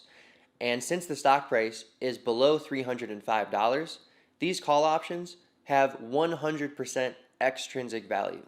So since they don't have any intrinsic value because the stock price is below the strike price, the prices of these options are entirely extrinsic, meaning that they are entirely associated with the time left until expiration and for the possibility that Apple could make a big movement over those specific time periods. As we can see, the call option with a strike price of $305 in the January 2021 expiration cycle is trading for $34, meaning that the cost or premium of that call option is $3,400. So this option has 246 days until expiration, and since there's 246 days left until expiration and the stock price is already right at the option's strike price, with over 200 days left until the option expires, there is plenty of time for Apple to make a big stock price movement, particularly to the upside, which could leave this option with significant intrinsic value. So the reason that this 246-day call option is worth over $3,000 is because Apple can make a pretty large move in the stock price over a 250-day period as compared to a one-day period. So the option prices will reflect this. If we look at the 305 call option in the May expiration cycle, This option expires in 1 day, and the cost or premium of that option is $307, which is the price of 307 times 100. So if we compare the 1 day 305 call to the 246-day 305 call, we can see that the 246-day call is about 10 times more expensive than the 1 day 305 call. And that's because with 245 more days until expiration, there is a greater potential value in the 305 call expiring in 246 days as compared to the 305 call expiring in 1 day. So the reason that the 1 day call option with a strike price of 305 is only worth 307 is because Apple's not going to make a $100 movement in the stock price over the next 1 day. But over the next 246 days, that is a much higher probability of actually occurring. So the reason that a longer term option will trade with more extrinsic value or time value is because there's a lot more time left for the stock price to move, and because of that, there's a lot more time left for the option to become intrinsically valuable. So if we can imagine that I buy that 246-day call option for $3,400 and hold it until it only has 1 day left until expiration, and Apple is still right at $304.92, then we could think that I would lose about $3,100 on that position. And that's because if I buy a call option with 250 days to expiration, that is 100% extrinsic value, and I pay $3,400 for that option. But with 1 day to expiration, that same option is worth $300. Well, I will lose $3,100 on that trade simply from the passage of time. And that is called extrinsic value decay or time decay. So that just means that as time is passing and as an option approaches its expiration date, it will trade with less and less extrinsic value because its final valuation is becoming more certain. And what I mean by that is if an option has 10 minutes left until expiration and it has $0 of intrinsic value, there's a good chance that in the next 10 minutes the option is not going to be worth anything, and because of that, it's going to be trading with very, very little extrinsic value. But if that same option had 10 days to expiration, then it would probably be trading with a lot more extrinsic value because there's a lot more time left for a stock price movement to occur that could leave the option with intrinsic value. So in the sections of buying call options and buying put options, I had stated that when you buy a call option or you buy a put option and the stock price does not move, you will lose money. And the reason you will lose money is because if you buy a call option or buy a put option, that option is going to have some extrinsic value or time value in it, especially if you are buying an option that is not in the money or has intrinsic value. And because of that, as time passes, the extrinsic value will come out of that option, leading to a lower overall option price. And if you buy something and its price falls, you will lose money. So in the next sections, we're going to cover the other two options trades that you can potentially make or that will make up other strategies that you'll learn about in the future. And these strategies will actually make money when the option prices are decreasing from the passage of time and from the decrease in the extrinsic value of the options. So the next two strategies that we're going to learn, which are completely opposite of the first two that we learned, will actually benefit from the loss of extrinsic value as time passes and as an option approaches its expiration date. But first, I want to familiarize you with three terms that options traders use quite frequently that describe if an option has intrinsic value or only has extrinsic value. And these three terms are in the money, out of the money, and at the money. So these terms describe an option strike price relative to the stock price, which essentially describes whether or not they have intrinsic value or not. So in the money is any option that has intrinsic value. So in our Tesla call option example, if the strike price of the call option is 800 and the stock price is at 836, this option has $36 of intrinsic value, and for that reason we would say it is in the money. But out of the money is the opposite. Out of the money refers to any option that does not have intrinsic value and therefore only has extrinsic value in its price. So an example of an out of the money option would be the IWM put option that we looked at earlier.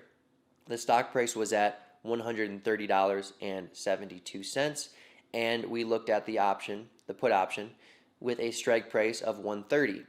At that moment, the put option did not have any intrinsic value in its price, and therefore it is said to be an out of the money option. But the last term is called at the money, and an at the money option is any option with a strike price that is equal to or very close to the current stock price. So based on that definition, we could also say that the IWM put option was at the money since the stock price was near 130 and the put option strike price was also near 130. So I just wanted to familiarize you with these terms because you will hear them at some point. And I know the jargon and the confusing terms can be confusing, but as an options trading beginner, it is very helpful to learn these terms because you will understand what people are talking about when you hear them. Okay, so these next two sections are very confusing for beginners because, as you'll learn, we don't always just have to buy options. We can actually bet against an options price, meaning that we put on a trade that profits when the option price falls. So thus far, we've only talked about options from the perspective of buying them. And similar to buying shares of stock, if I buy shares of stock, I make money if the stock price increases. But that's not the only way I can participate in the stock market. I can also short stocks, meaning that I can sell them first without owning them, and if the share price falls, I can make money on that transaction by purchasing the shares or closing my position at a lower price. So if I short a stock at $100 and it falls to $90, I can buy back the stock for $90 and I will make $10 per share. So the same thing can be used in options trading where we can bet against an option price and therefore we can make money when the option price decreases. This is called shorting options, and it is done by selling an option that you don't own. So you are selling an option as an opening trade, and your goal is to buy back the option or close it at a lower price in the future. So if I sold a call option for $5, meaning I collect $500 in premium, and later the option price is worth $3 or has a premium of $300, I could pay $300 to close the option, and since I collected $500 initially and I paid $300 to close it, my profit on that trade is $200. In this image, I have an order to short the 125 strike call option in IWM that is expiring in June, which has 36 days until expiration. As we can see, the current share price of IWM is $120.59. So first of all, what does that mean about the call options price? Does it have intrinsic value or is it only extrinsic value?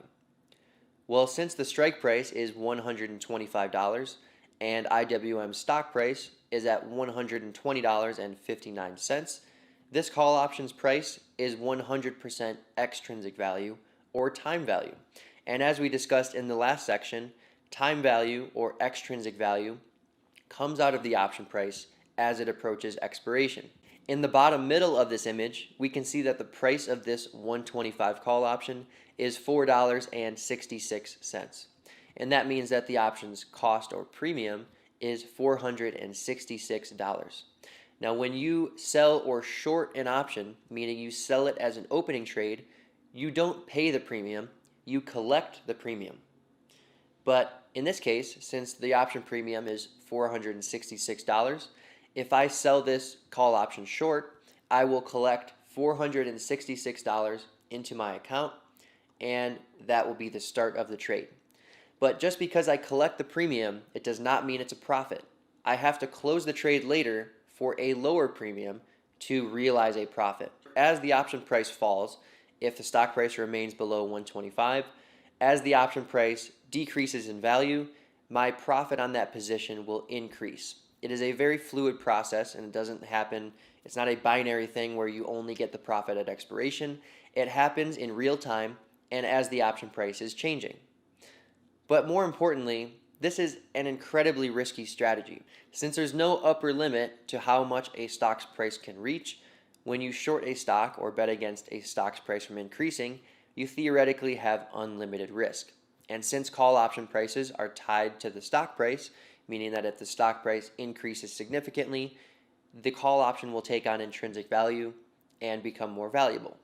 But since there's no upper limit to how much the stock's price can go, the call option's price also has no upper price limit. To get an idea as to what this 125 call option would be worth, if the stock price were at its current level, but the option only had 1 day until expiration, let's just go ahead and open up the 1 day expiration cycle and look at the price or value of the 125 call option that expires in 1 day. In this expiration, we can see that the 125 call option has a price of 23 cents, which means its value or premium is $23. So if I shorted this 125 call option, collected $466, and 30 days later, or when the option had 1 day left until expiration, the option was only worth $23 in premium, I could buy back the call option that I shorted and pay $23 to close the trade. And because of that, my profit on that position would be $443. But really quickly, I want to mention that with this strategy, since it is so risky, you have to have a margin account, and that means you have to be able to put collateral aside to enter that position. So on this trading platform, it's saying that the buying power effect will reduce my available buying power by about $2,000. Now all that means is that I need $2,000 in available cash or option buying power that I can set aside to enter this position. So if I want to sell this 125 call option short and collect $466, I have to set aside $2,000 in my account to account for potential losses in this extremely risky position. So it is an expensive trade to enter in terms of the amount of money that you will need, but I just wanted to mention that really quickly so that you can understand kind of the logistics around shorting options. So hopefully thus far you can understand that when you buy options, it's a buy low, sell high approach. You buy the option, you hope that the option price increases, and then you can sell the option at a higher price and pocket the difference in your purchase price and sale price. Shorting options is the exact same, but it's in reverse. So you sell first with the goal of buying low later. So you want to sell an option short, you're betting that its price will fall. If the price does fall, you buy it back at a lower price. But what happens if the stock price does increase significantly after you've shorted a call option? Well, let's look at a real example and let's go to Netflix. The very left-hand side of this chart is April 9th, and on that day, Netflix shares closed around $370 per share. Just a few days later, Netflix was considerably higher, closing around $440 per share. What do we think happened to a call option in Netflix with a strike price of $400? Let's go ahead and look at a chart of the price for the June 400 call option in Netflix through this same exact time period just to see what happened. So this chart is the June 400 call option in Netflix. On the very left-hand side of the chart is again April 9th. On that day, this 400 call option expiring in June closed at a price of around $17, meaning the premium was around $1,700. So let's say I was a trader who believed that Netflix was not going to increase above $400 through the June expiration, and I thought Netflix would either trade sideways or even trade lower, leading to a decrease in the call option's value over that time period. So to enter this trade, I would short the June 400 call option for its premium of $1,700. So I short the option for $17.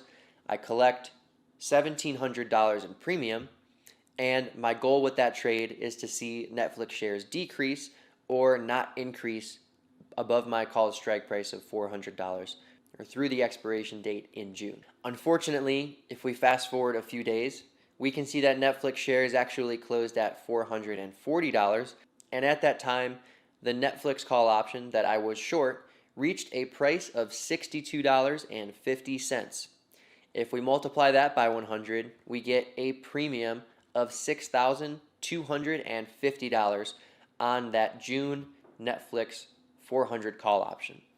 So since the stock price was around $440 and I was short the 400 call option, we know that at this moment in time, the call option had $40 of intrinsic value, but since its option's price was $62.50, the additional $22.50 is extrinsic value or time value. So unfortunately, if I would have shorted this call option for $1,700 and its price increased to $6,250, I would have a loss on my short call position, just one contract, of $4,550.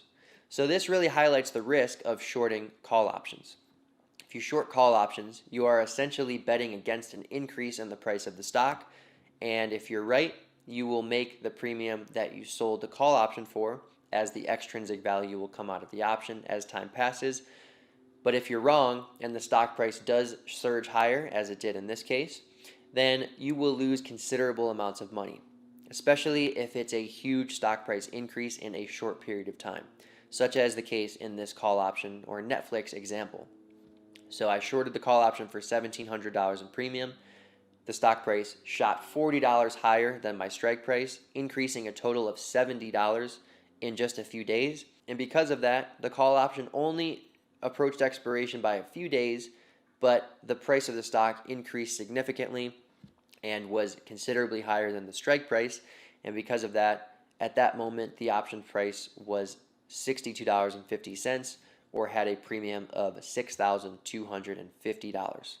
So just on one of these trades, if I shorted the option for $1,700 and the option price or premium increased to $6,250, and I didn't want to deal with any more losses, and I bought back the option for $6,250, I would have lost $4,550 from this trade and on just one contract. Really quickly before we move on, I want to mention that it is possible to make money on a short call position even if the stock price is above the strike price due to what is called the break-even price. If you short an option for $17, meaning in this call option example, if I short the Netflix call option with a strike price of $400 and I sell it for $17, then what price does the stock price have to be for the option to be worth $17 or less at expiration? Well, it's the short call's strike price of $400 plus the option price that I sold it for, which is $17, and that gives me a break-even price of $417. Why is that the break-even price at expiration? Well, it's because at what price does Netflix stock have to be for the 400 call to have intrinsic value equal to what I sold the option for? Meaning if I sold the option for $17, at what price does the option have $17 of intrinsic value? Well, it's the strike price plus what I received for selling the option. So it's $400 plus $17 gives me a break-even price of $417. So if Netflix was at $417 at the June expiration, my 400 short call option would have $17 of intrinsic value, no more time value or extrinsic value, which means its price would be $17. And if I initially sold it for $17, I don't have a profit or loss. So what if Netflix shares are at $405 at expiration? Well, the 400 call option would have $5 of intrinsic value, no more extrinsic value, which means I would have a $12 profit on my short call position. So if I sold the 400 Netflix call for $17, but the call option was only worth $5 at expiration, then I have a $12 profit on the option, meaning that I actually have a $1,200 profit when considering the option contract multiplier. So if I short the option for $1,700 in premium and at expiration it only has $500 of value or premium, then I have a $1,200 profit on that position. So I just wanted to point out that you can make money on a short call trade if the stock price is above the strike price, but it just has to be below your break-even price. And the break-even price for a short call position is the call's strike price plus the price of the option when you sell it. All right, we got to move on to the fourth and final basic options trade that you can make. And thus far, we've talked about buying call options, buying put options, shorting call options. So the fourth and final one, as you might be able to guess, is shorting put options. So this is selling put options as an opening trade, and your goal is to buy back the put option at a later date for a lower price or paying a lower premium to close that position. And since put option prices increase as the stock price falls and decrease as the stock price increases, when you short a put option, you are putting on a bullish trade, meaning that you are putting on an options trade that will profit if the stock price increases or at least remains above your short put's strike price as time passes. Because in that scenario, the options price will be 100% extrinsic, and as time passes and as an option approaches its expiration date, the extrinsic value or time value will approach zero.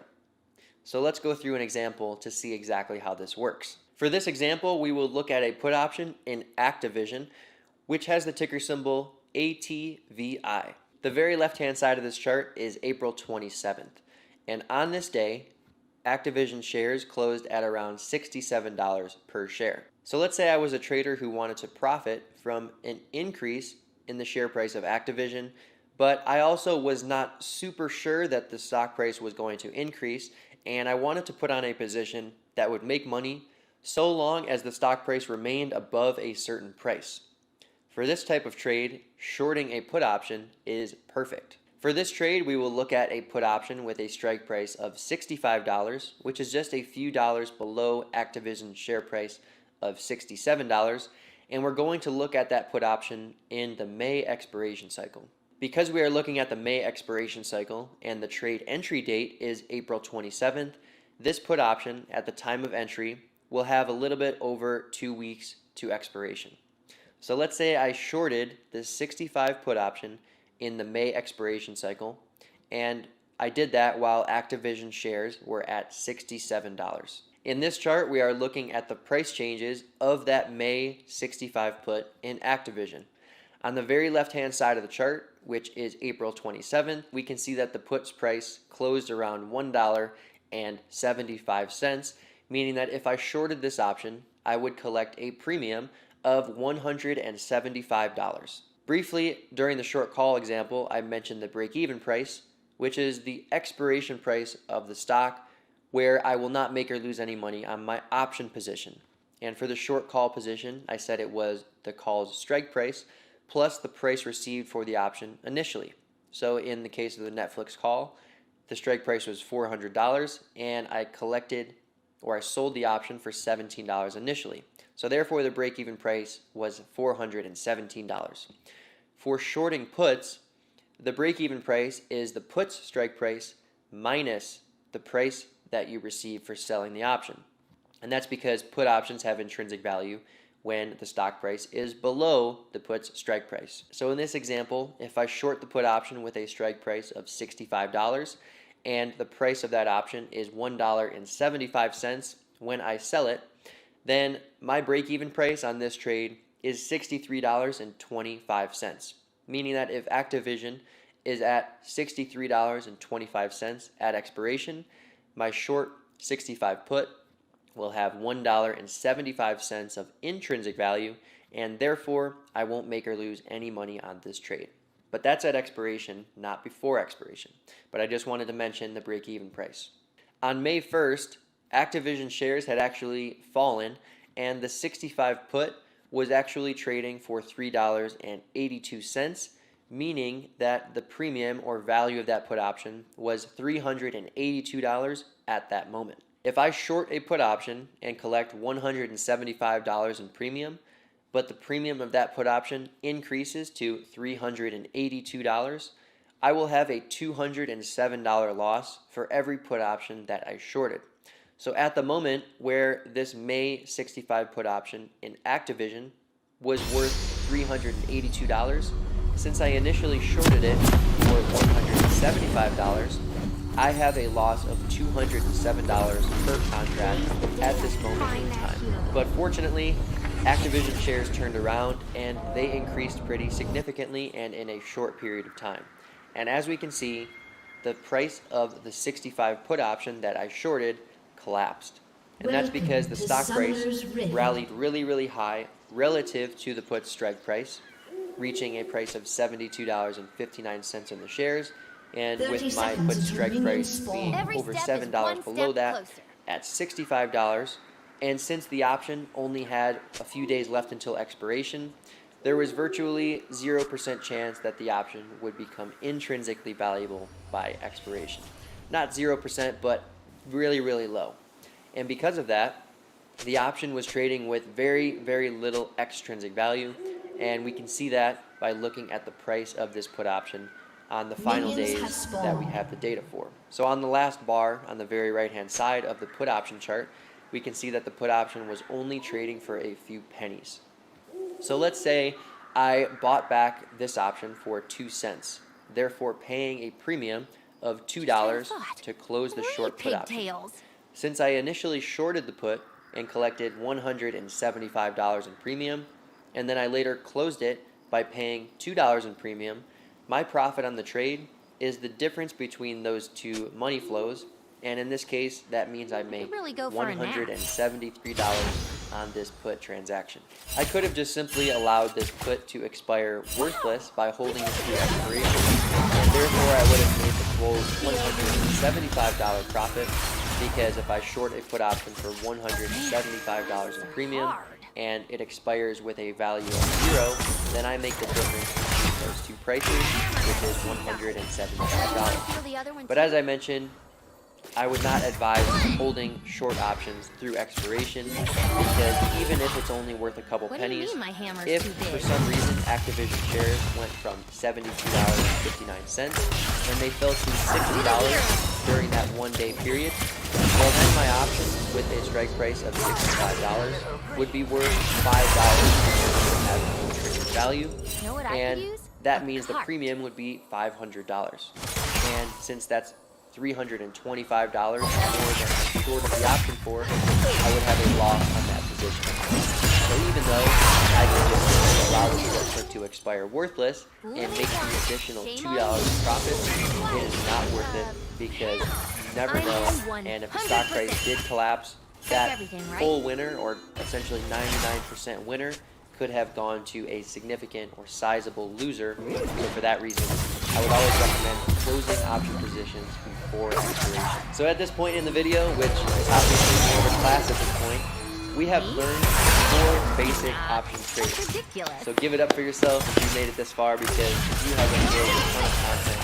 And now you have seen 4 examples, or you've seen examples for 4 of the most basic option trades that will make up every single option strategy that exists. So buying calls, the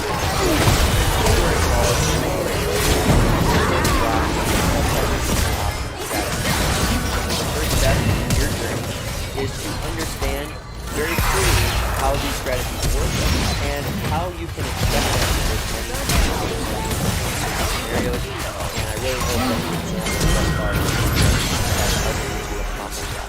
Even in a short period of time, just an hour or 2 hours, however long the video ends up being. But if you've made it this far, you have learned a ton. Up to this point in the video, we have talked about a ton of different things. More specifically, 4 basic option strategies. We have talked about value, extrinsic value, and how extrinsic value fades away as the expiration date, and why that makes sense. But now we need to discuss something called implied volatility, which you should not be intimidated by this term, because I'm going to explain it to you very clearly in just a second. But implied volatility concerns itself with option prices, particularly how we can look at 2 different stocks and understand why their option prices are different, and understand a metric called implied volatility that essentially nicely summarizes to us how the 2 options on these stocks compare. So do not be intimidated by the word implied volatility, but it's a very important topic, because we need to further understand option prices. The first step in understanding option prices was talking about intrinsic value and extrinsic value, but now we need to talk about implied volatility. So do not be intimidated by the words implied volatility. If we use different words to swap out implied and volatility, we would get expected magnitude of stock price fluctuations. So we could swap out implied for expected, and we could swap out volatility for magnitude of stock price fluctuations or changes.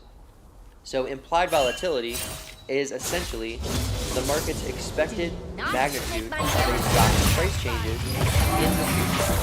And what is the market, or how is the market telling us that it is expecting these stock price fluctuations?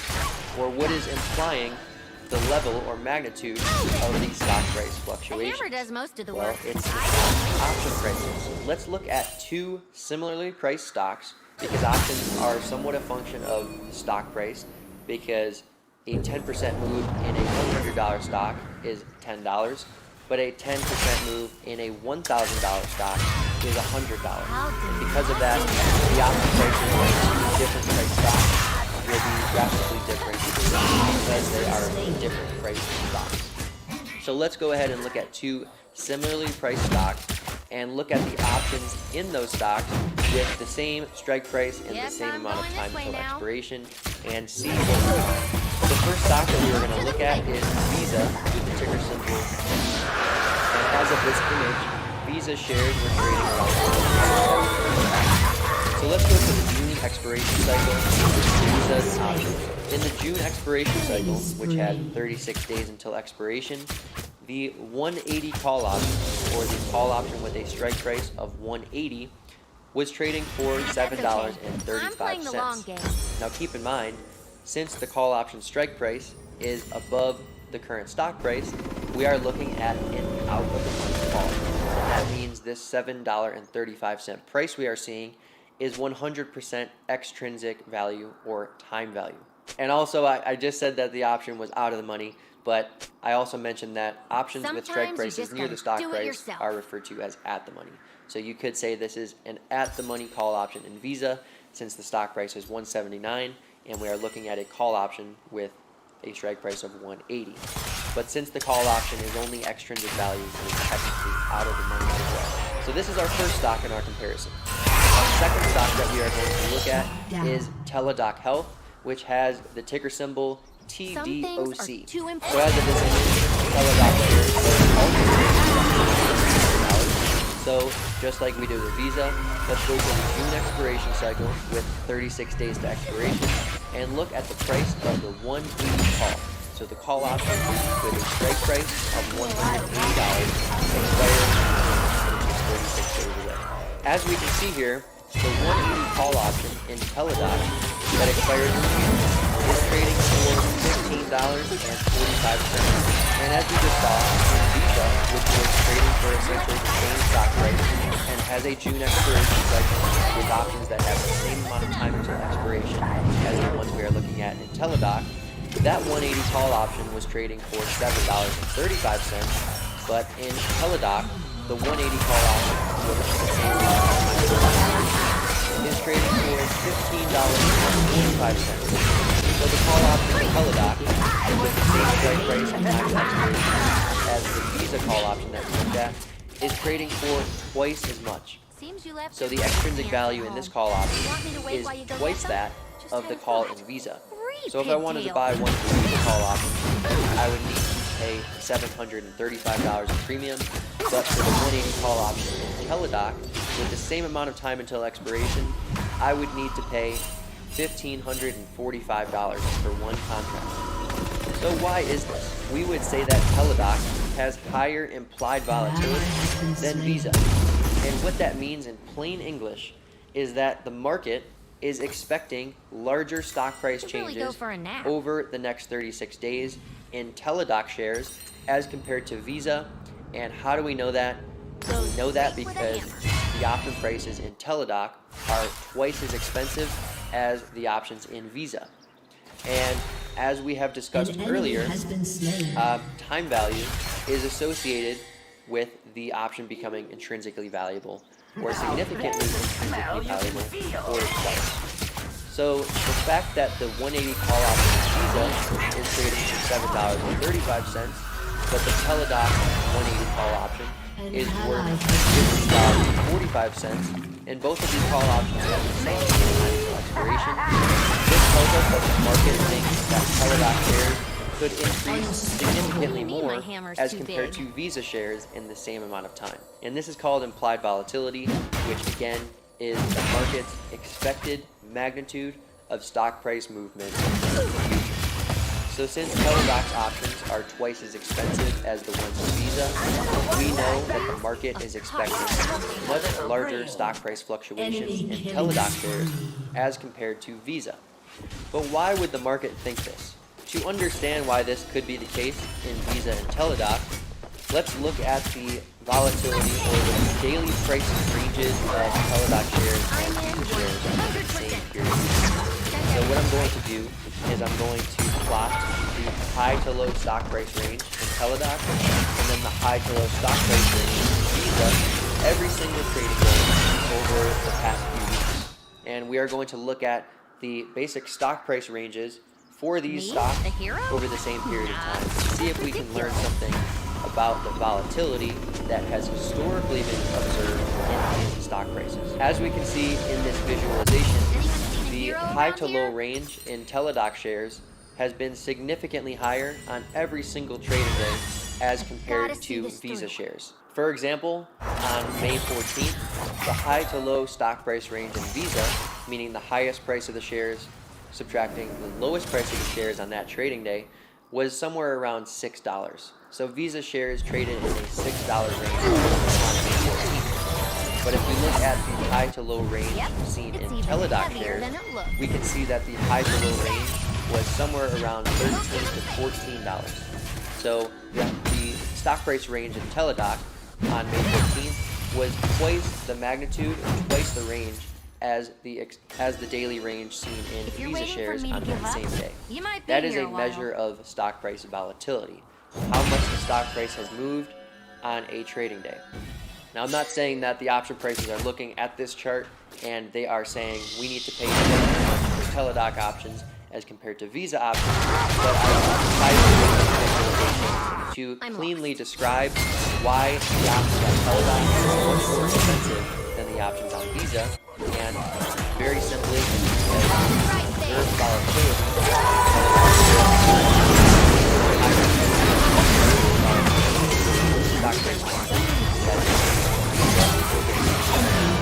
Alright, so implied volatility is the market's expected magnitude of stock price fluctuations.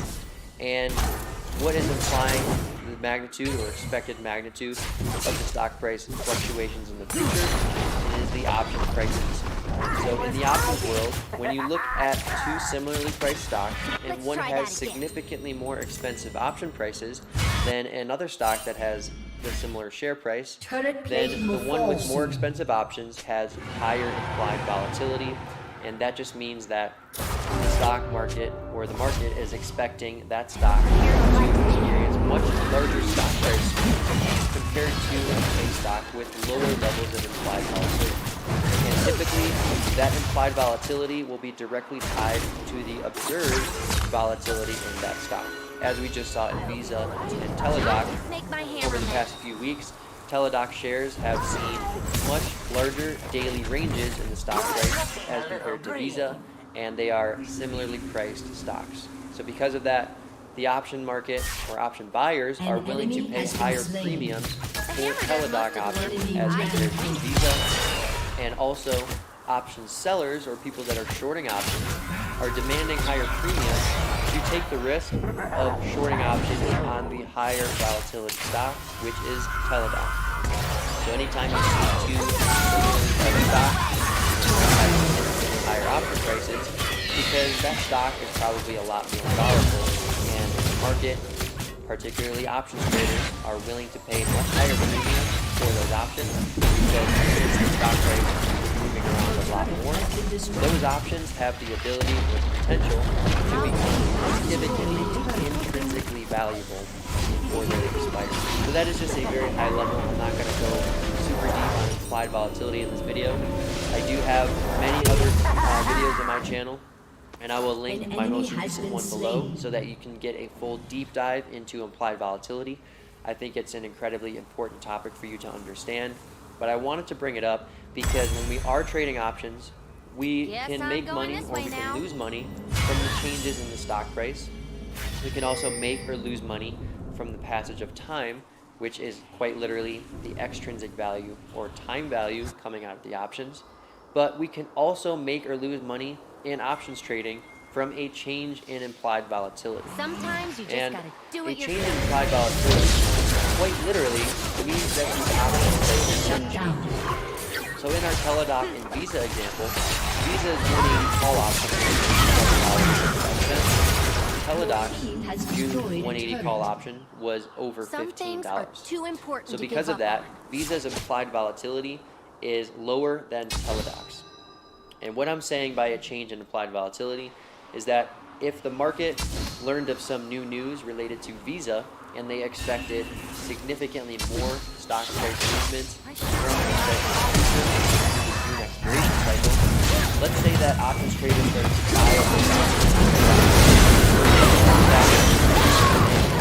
the option prices of Visa would increase, the extrinsic value or time value would. So if we hold the stock price the same and we are looking at one single trading day, and Visa's call option with a strike price of 180 went from $7.35 to $15, that would be called an increase in implied volatility. And it is quite literally, the options are getting more expensive relative to the amount of time they have until expiration, and that tells us that the market is expecting greater levels of volatility in the stock price going forward. So if I bought an option, so I bought that 180 call option for $7, and the news came out, but the stock price stayed the same, and no time passed because we're looking at one trading day, and that 180 call option went from $7 having a premium of $700 all the way up to $15 we're having a premium of $1,500. Obviously, since I own that call option, an increase in its price is advantageous to me, and I would profit. So when you are buying options, you can make money from an increase in implied volatility, which literally means that the option prices are becoming more expensive because the market expects greater levels of volatility from that stock in the future. But on the flip side, you can lose money from a decrease in implied volatility or a so if I bought call option and stock price all of a sudden has significantly lower levels of volatility in the stock price going forward, the option prices, particularly the extrinsic value, would collapse, and because of that, I would lose money in my call option because I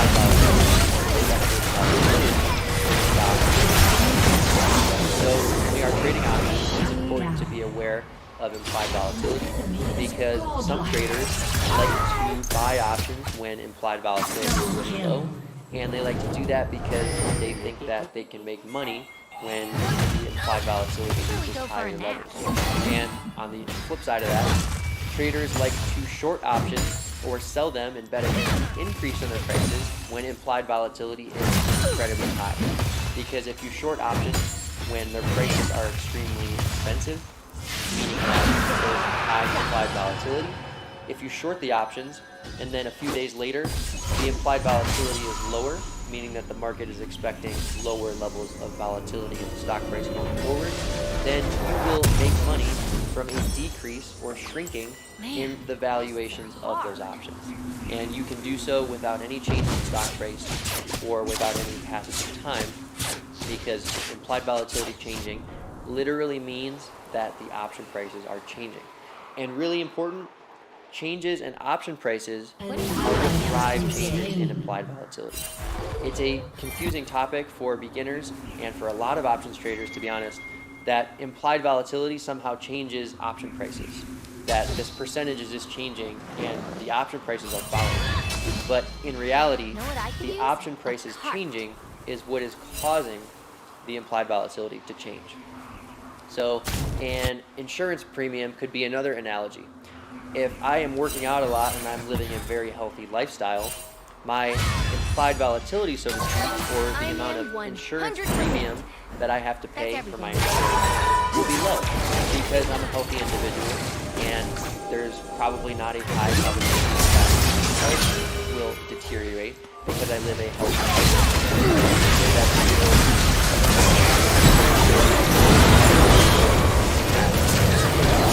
Not a lot of negative consequences. But let's say I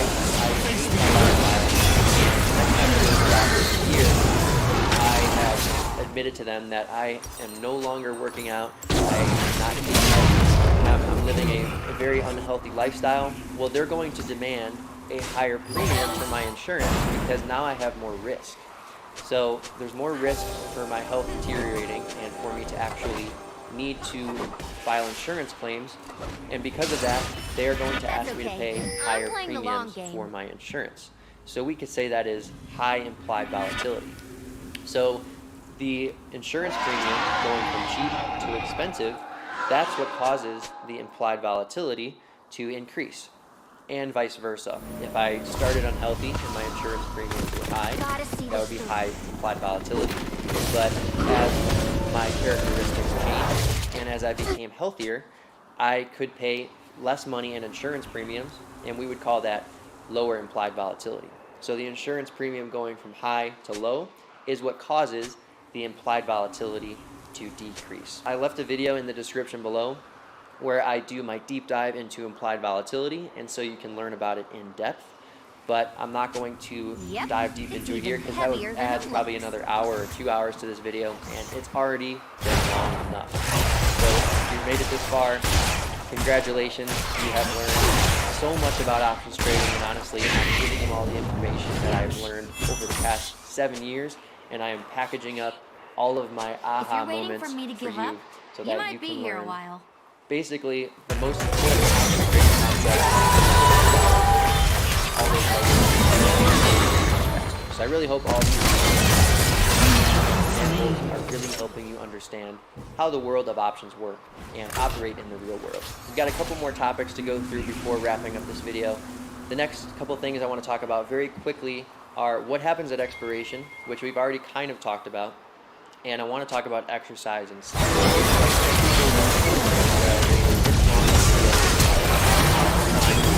But as I mentioned earlier, 99% of the time you are and because of that, because most traders do not exercise their options, when you are shorting options, most of the time you do not exercise options. So I did not go into detail early in the video because frankly you're not going to do that, but it is important to understand what happens when you exercise an option, and we've already talked about that as to buying call options and buying put options, because the ability to exercise the options is exactly why the options make sense and why they exist as stock level. So, as we already discussed, exercising an option is when you own an option. So people that can exercise options are those that own the options. So if I buy a call option or I buy a put option, I am the one that decides if I want to exercise the option and therefore buy 100 shares of stock at the strike price if it's a call option, or sell 100 shares of stock at the strike price if it is a put option. But there is a balancing act to every single trade that happens, and if I buy 100 shares of stock by exercising my call option, somebody who is short that same option is selected at random through a complex process, and that person will get assigned. And what will they get assigned? They will get assigned or obligated to fulfill the opposing share position that I just took. So if I exercise a call option, I buy 100 shares of stock at the strike price, and that means somebody who was short that same exact option is selected at random, because there could be thousands of people who are short that option that I exercised. One of them is selected at random, and they are assigned a short stock position, or they sell 100 shares of stock at the strike price when they are assigned. So I will no longer have my option. I will have the stock price, or I'll have the stock position, and they will no longer have their short call position. They will be given negative 100 shares, or they will sell or short 100 shares of stock at the call's strike price. So that is called assignment. For put options, if I exercise my put option, I sell 100 shares of stock at the put strike price, and I no longer have the option. So I just have my short stock position if I didn't have any shares, or if I already had 100 shares and I exercise my put, I effectively sell 100 shares at the put. But somebody who can short that option will get a chance. So I can use I'll have one contract or contract, and I exercise that put. One of them is selected at random, and since they are assigned, I sold 100 shares of stock at the put strike price. A short put trader will buy 100 shares of stock at the put strike price if they are assigned. So this is exercise in assignment, very basically, and this is exactly what happens when an option is exercised. If an option is exercised by the buyer, someone who is short that option is assigned the opposing stock position that the exercising party took on. So for buying for a long call option, or someone who owns a call option, they exercise the option, they will buy 100 shares of stock at the called strike price, meaning someone will get assigned a short stock position of 100 shares at the called strike price. For put options, if somebody exercises the put, they sell or short 100 shares of stock at the put strike price, which means somebody who will short the put option will get assigned 100 shares of long stock, meaning they will buy 100 shares of stock at the put strike price. So at expiration, any option that is 1 penny or more in the money,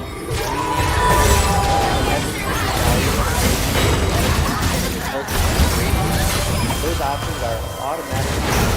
So if I make a call option with a strike price of $105, the stock price day of expiration shows that $105, then my 105 call option will automatically get exercised, and because of that, I will buy 100 shares of stock at $105 per share, which is strike price. And a trader who would short that 105 call option and held it through expiration would sell short 100 shares of stock at 105 per share. Or if they already owned 100 shares, they would sell more shares of stock. So when you're looking at expiration, and this is why I recommend that you don't hold options through expiration, is that if they are in the money, meaning they have intrinsic value of 1 penny or more, those options, if held through expiration, will automatically be exercised, and for that reason, you will end up with a stock position corresponding to whatever option position you have. So that is what happens at expiration, and that is exercise and assignment in a nutshell. But the reason, and this is, I'm going to mention this really quick, but I just did a whole video that I really think you should watch on why options are not exercised in most cases before expiration. It's because they have extrinsic value. So a really quick example, if I own a call option with a strike price of $100 and the stock price is at $105 and my option is worth $10, $5 of the option's price is intrinsic and the other $5 of the option's price is extrinsic. And if I exercise my option, I will essentially forfeit my option and I will go through with buying 100 shares of stock at the strike price of 100. And the stock price is at 5. I'm essentially buying 100 shares of stock at $5 for the stock price, which is a benefit to me of $500. But I just gave up a $1,000 option to do that, and by doing so, I effectively gave up $1,000 extra value. So options have lots of prices, have lots of time left in the expiration, or even slightly in the money. Those options will have lots of extra value, and because of that, because whoever exercises that option will actually give up the extrinsic value for no reason. And for that, options are very exercised for expiration, and therefore in the money short option before expiration in most cases. So check out that link in the description below where I have a full video explaining an in-depth example, and I go through all the numbers in great detail to explain why somebody does not want to exercise an in-the-money option before expiration if it has a lot of extrinsic value. All right, we're almost done. Let's go. Let's keep going. The last thing I want to talk about before actually getting onto the trading platform and doing these 4 basic options trades for you and showing you what they look like is to talk about a couple more specific things. First is which stocks should you be trading when you're trading options. Well, not all stocks have options that you can. In fact, most stocks that have options you probably will not want to trade, or you'll want to trade them very carefully, because you only want to trade options that have a deep option market or have a lot of market trading activity in them, because by doing so, you will make it a very fluid process when entering and exiting your option positions.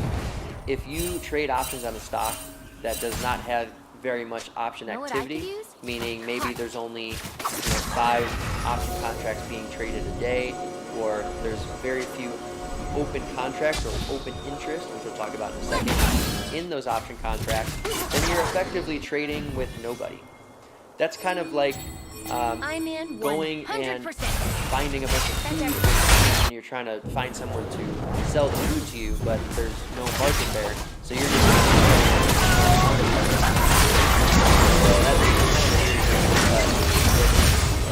good analogy. So when you are trading options, you want to get the stocks with high stock trading accuracy. And those stocks that are options, most of the time those options will also be very active or liquid, as we say.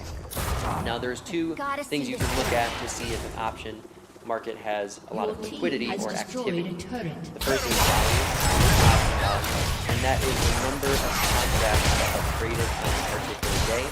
And every single expiration and every single option type and strike price will have its own volume, since those are all separate contracts. So you can look at the volume of option contracts on a stock. Typically, you're going to want to see thousands, but keep in mind that volume starts at 0 every single day. So if you're looking at volume early in the trading session, the volume could be low, even though the option market is very liquid and active. So the second thing you can look at is called open interest. Open interest is essentially the number of option contracts that are open between 2 parties. So if I buy a call option as an opening trade, and another trader shorts that call option or sells me that call option as an opening trade, then open interest goes up by 1. So open interest tells you the number of open option contracts or existing positions in the market at a particular option type and strike price and expiration. So here's a list of just some example products with good or great option markets. So we have SPY, IWM, the ETF. Then we have Apple,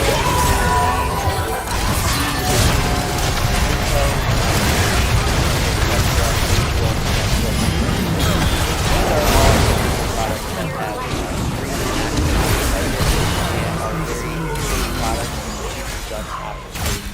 because there's such large market for it, there's a lot of market participants, we can put out narrow, and therefore getting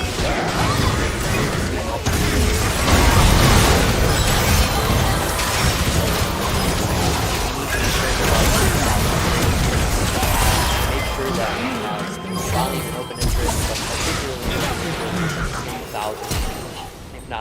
hundreds, close to thousands when you are trading options on these stocks. All right, so we've talked about enough theory. Now I'm going to actually hop over to my trading platform. I personally trade with Tastyworks. I'm not going to tell you which brokerage firm you trade with, but to trade options, you will need to open up a brokerage account with a brokerage firm, and you will need, ideally, balanced option privileges to access the brokerage strategy. So some brokerage firms have a tiered privilege structure, which means you have tier 1, you only get access to basic option strategies that are very conservative. Tier 2 is slightly riskier or option spreads. And then tier 3 would be you have access to shorting stocks or shorting naked options, which is basically shorting call options, as we discussed earlier in this video, or shorting put options. So a lot of brokerage firms that have the tiered structure, Tastyworks, which is the one I trade with, they have an all-inclusive margin account, which is called Work, and if you apply for that margin account, you open an account with them. So I'm not hard selling you here at all. I think it's phenomenal for everyone to do their own research and figure out which brokerage firm is best for them. But this is a fair disclosure policy, if you will. If you do decide to open an account with Tastyworks, if you use the Progress Options referral code, you can get full access to one of the options trading courses that we have on the website that are not free, but you can get access to one of those courses completely free, no strings attached. So like, if you want to open an account with Tastyworks, I'm just telling you that because that's an offer that is outstanding and I want you to be aware of it if you go that route. But as I said, no hard sell here at all. I think everyone should figure out. But just in case you do go to Tastyworks,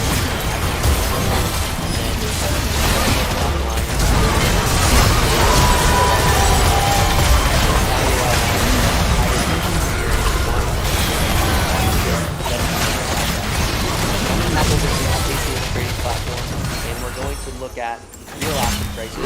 Everything's going to get similar to the images that you saw earlier because that was on the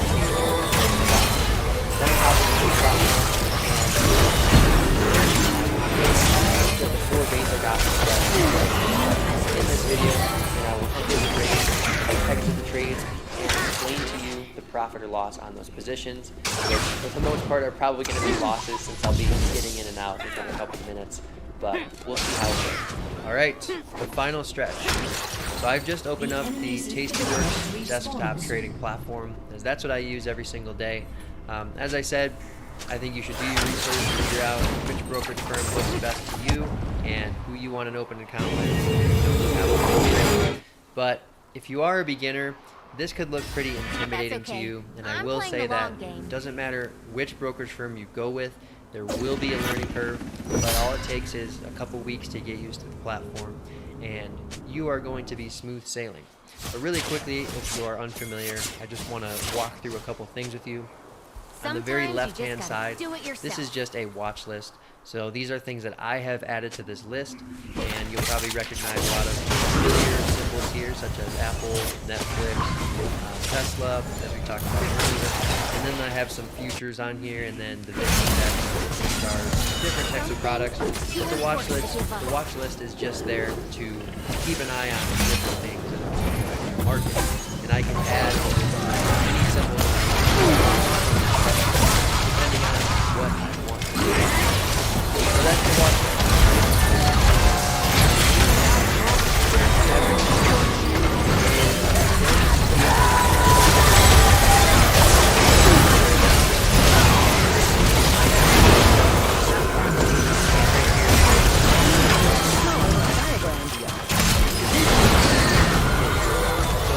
list.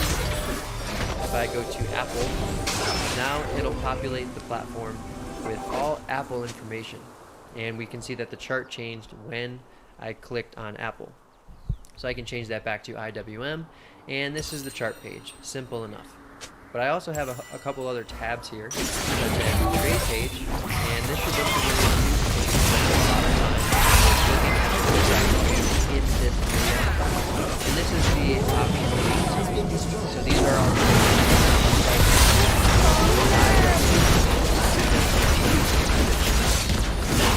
everything So these options are all IWM options. So these are the different expirations I can choose, and in the middle here we have the amount of days until expiration, as we have seen earlier in this video. But I want to talk about a couple things really quickly before we get to actually trading options. I want to talk about the bid and the ask price, and then I want to talk about volume and open interest, as I already kind of did before, but I just want to go a little bit more in depth. First, the bid and ask price. So every stock, every future, every ETF, every option has a bid and ask price. So the bid price is the highest price somebody is willing to pay to purchase something. So right here we can see that the bid price for a share of IWM is $134. This means that the highest price a trader in the world right now is willing to buy a share of IWM for is $134. And then we have the ask price. The ask price is the lowest price somebody is willing to sell something for. So right now the ask price says $134.07, and that means the lowest price somebody is willing to sell a share of IWM for is $134.07. And the difference between these two is called the bid-ask spread. So the difference between the bid price and the difference between the ask price is called the bid-ask spread. Now this is important because the wider a bid-ask spread is, the more money you will lose from simply entering and exiting that trade at the bid and the ask price. So if I were to buy a share of IWM, I would have to go to those people who are selling the shares, which means I have to go to the asking price. So if I want to buy a share of IWM right now, I have to pay $134.06. And then if I wanted to sell it immediately, I would have to go to those who are buying it, which means I have to go to the bidders or the bid price. So therefore, if I bought a share of IWM right now for $134.06 and then sold that share instantaneously, I'd have to go to the bid price of $134, and because of that, I would lose 6 cents for that transaction. So on just one share, I would lose 6 cents. It's the same for options, except since an option is worth 100 times more than the price, meaning that if I look at this 134 call option on IWM, the ask price says $564, which we know that is a premium of $564. So if I bought this option for $564 and immediately sold it at the bid price, which is a premium of $553, I would lose $11 just from entering and exiting the trade. Now keep in mind that the market is actually closed right now, and therefore these bid-ask spreads are going to be a little bit wider just because there's not actual trading going on right now. But when the market does open, I will be doing the actual trades for you guys, which will be buying calls, buying puts, shorting calls, and then shorting puts. But the first thing that we need to know is the bid and the ask price. So when I want to go to buy an option, I have to click on the ask price for that option. So if I just click on the ask price right now, we'll see that it highlights this 134 call option in the June expiration cycle. It says B1 right here, which means I'm trying to buy one contract. And then you'll also see that some information came down here. So if I just do that one more time, pay attention to the bottom of the screen. So I click on the ask price of the 134 call, and then it populates this information down here. And the price that we were looking at is the mid price. The mid price is the halfway point or the midpoint between the bid price and the ask price. So since the bid price right now is $553 and the ask price is $564, the midpoint between those two prices is $558. So typically when you're trading options, you're going to want to try and fill your trades, meaning actually execute the trades and buy or sell an option near the mid price. But in most cases, You might not get filled on your trade at the mid price right away, and therefore you might have to adjust your order price to a price that is slightly more unfavorable for you. So if you are buying something, a slightly more unfavorable price would mean that you'd have to pay a little bit more. So if I tried to buy this call for $5.58 and I didn't get filled, meaning that there was no other counterparty that wanted to sell the option for $5.58, I would have to increase my purchase price to $5.59 or $5.60. But the prices will be changing in real time, so it's a little bit more complicated than that, but that's the general idea. Now on the selling side, if I'm shorting something or selling something, I'll start at the mid price, and if I can't get filled, then I have to go to a slightly worse price for me. And when I'm selling something for a worse price means that I have to sell it for a slightly lower price than I did before. So the general process when trying to fill trades is start at the mid price, and then if you can't get filled, meaning you route the order but it's actually not filled, then you will have to adjust your order price to a slightly worse price for you. That price is going to depend on whether you're buying or selling. If you're selling, you have to decrease your price a little bit. If you're buying, you have to increase your price a little bit. And we'll see exactly how that works when we actually get to buying and shorting the options. Next up, I want to talk about volume and open interest. These are important to look at, especially if you are scouting out options on a stock that you've never traded options on before. You want to make sure that there is a option market or a deep option market on those options. And by deep option market, I just mean that there is a lot of trading activity in those options. So volume is the number of shares or contracts that have traded today. So there will be share volume, as we can see up here. IWM traded 32.6 million shares today, but we also have option volume. The option volume will be specific to the option type and the option strike price and in each expiration. So if we look at the 130 call option in the June expiration, we can see that the volume today was just over 1,000 contracts. But if I go to July and I look at the 130 call in July, that was 212 contracts today. So the 130 call is not a universal call option. It depends on the specific expiration date of the option.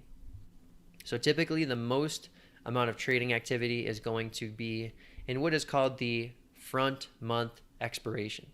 And since the nearest term monthly expiration cycle is June, as we can see here, this is the most near term expiration cycle in the monthly expirations is June. This is called the front month, and the back month is July. So it's the one after this month. Now there are option expirations every single month. The third Friday of each month there will be an expiration, and that is the standard monthly expiration cycle. And lastly, what I want to talk about is open interest. Open interest is different from volume in that open interest is the total number of open option contracts between two parties. And to simplify that, it's just the open number of option contracts. So right here on the 130 call option in the June expiration, we can see that the open interest says 47.8 thousand. Now this means that there are just under 48,000 130 call options that are currently open, meaning that there are a total of 48,000 contracts between people who own those calls and who are short those calls. Minions have so basically, between a person who is long the option, meaning they bought the option, and somebody who is short the option, the total number of contracts right now between all of those traders is 48,000. Now the reason open interest and volume are extremely important is because it'll make it much easier for you to enter and exit your trades. And with increased trading activity and a lot more market participants in the options and in the shares, the bid-ask spread will be narrower. So if we look at a stock that has a ton of option activity, meaning that there's a ton of volume and extremely high open interest and just a ton of trading activity in general, these options shares have a narrower bid-ask spread compared to a stock that doesn't really have a lot of share volume and has very little option activity. So this is IWM, and the open interest in this case is incredibly high. As we can see, we have multiple strike prices that have over 50,000 contracts open in the open interest, meaning that there's a total of 50,000 contracts or shares that are open between two parties, one being long, one being short. And on the flip side, you can see that, again, there's many strike prices with open interest in the stock. So generally speaking, open interest in the thousands is a good sign. But not every stock is going to have open interest with tens of thousands. That's really uncommon. It's typically in the most active products. So if we go to SPY, which is the S&P 500 ETF, we can see that again, basically every strike price, look at what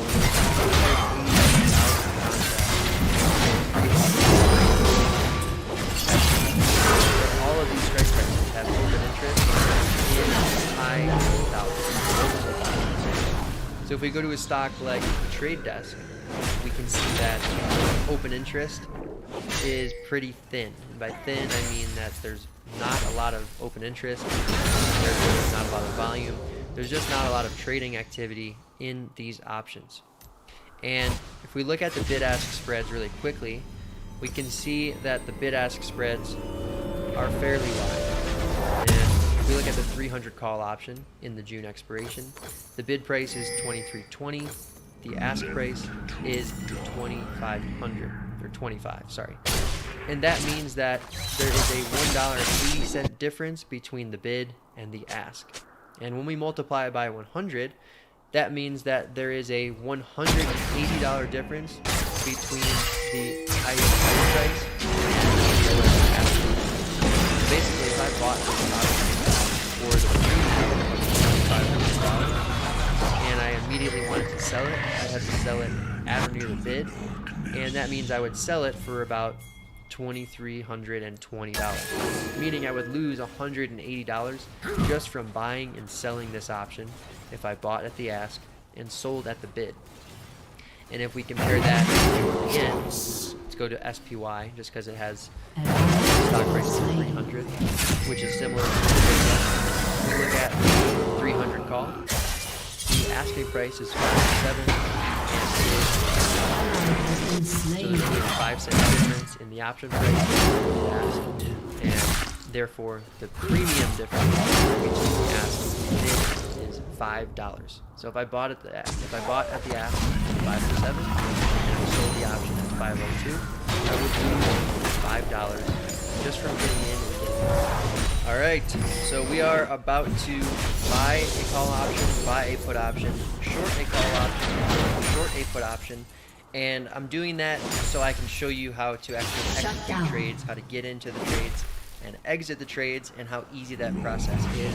And then I'll walk through some of these other positions that I have that actually have options that have seen big movements, because in the examples that we're going to go through where I actually buy and sell the calls and the puts, they aren't going to move very much, and I'm going to probably lose a couple dollars on those trades, but I want to do it just because I want to show you how to actually execute a trade. So the market's about to open in 10 seconds. Go to the AMD trade page. First thing we'll notice, volume for all the options is lots of open interest. So the market just opened, and now we can see that some volume is coming in for AMD options. So typically right when the market opens is not really fun trading. You don't want to route orders immediately when the market opens. You kind of want to let things settle down, because the stock price could move overnight, and if it makes a big movement overnight, right when the market opens, those options are going to be somewhat untradeable, and I wouldn't recommend actually transacting in the options right when the market opens. So I'd give it a few minutes. Right now we could go for it and start trading, but you don't want to be putting trades on orders right when the bell hits. So now that the market is open, we can start trading. So I'm going to make all the trades in AMD, and we're going to start with then buy, then on AMD I'm going to short options as well. So I'm just going to buy strike. So right now, AMD shorts at the money option is pause it. I wanted you to try to guess. So the at-the-money strike is the strike price near the stock price. Since AMD is right around 55, the at-the-money strike is 55. So as we can see here, 50,000 open interest in the 55 call expiring in June. A lot of volume, the most volume in this contract so far today. The bid price is $3 and the ask price is $3.10, so 10 cents wide. We're going to try to get filled in between these prices, so closer to the mid price of $3.05. Currently $3.05 right now, but it'll change. So to start an order to buy a call option, I'm going to buy the 55 call. You click on the ask price, and that brings up an order to buy this option, and it automatically populates the price as the mid price. And this is a limit buy order. So now these prices are changing, and this is changing as well because the bid and ask are changing. So $3 ask, $92 bid, $298 is the bid. And it tells me my trade cost is $298 debit. That's because if I try to buy an option for $2.98, we multiply that by 100 to get the premium of $298. So this is telling me I need $298 for $298. But then there's a $1 commission for entering the trade and 15 cents in fees. And when we close it, it works. $1 to enter. Trip, it's 15 cents a so let's see, the ask price is now $295, the bid is $286. So this option is falling. If I tried to buy this at $296 right now, since I'm buying above the 50 cents, I would be filled. So I don't want to do that. Edit the order, and I'm just going to route this really quickly at the current bid price of $290. Set order. And now it is a working order, meaning that it is sitting out there, but it has not yet been filled. So as soon as a counterparty can fill that trade at my price, it will be filled. But until then, it will be a working order. So I just click on the positions tab. As we can see under AMD, it says a working order to buy one of the 55 for a limit buy price $291. And since the option is higher than that, I will not get filled. So a limit buy price, this is what you always want to use if you're buying options, means that you will not get filled unless you get filled at your price or better. So in this case, a better price would be $291, $290, $289, lower than my specified price. So by using a limit buy order, you can protect yourself from getting an unfavorable price. So you never want to use a market order, which means you'll get filled instantly, but at the most unfavorable price for you. So this isn't getting filled. Back to the trade page. See, I can just right click on this, replace order. And we can see that we have this thing down here that's telling me my current order price is below the market. So I'm trying to buy at $291, and the mid price is now. Well, there we go. So I got filled, $291. So that is exactly how you fill a trade. You try to get filled at the mid price, you work the order, you let it sit there for a little bit, and if the market comes to your price and you're filled, then you're in the trade. So now we can see that the trade price is one around the ask price of the 50 that I have right now. Call, and I can watch it. So let's take a look at this on the positions tab. I go to AMD. Now it says my position in AMD is I own one June option with 28 days to go. Strike price is 55.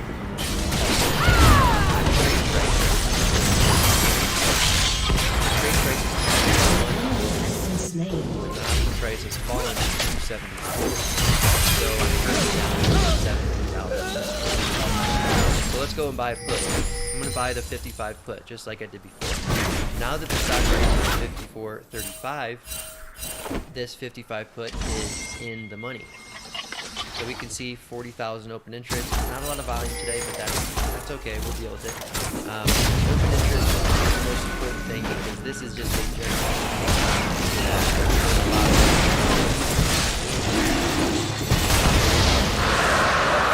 Buy a 55 put. I click on the ask to begin this order process.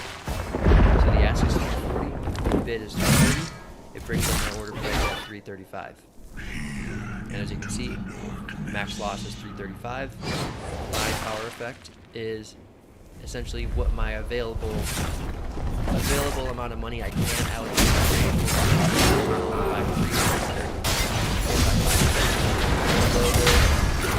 The price or the ask price is 345. Bid price is 330. I'm going to review and send it at 335.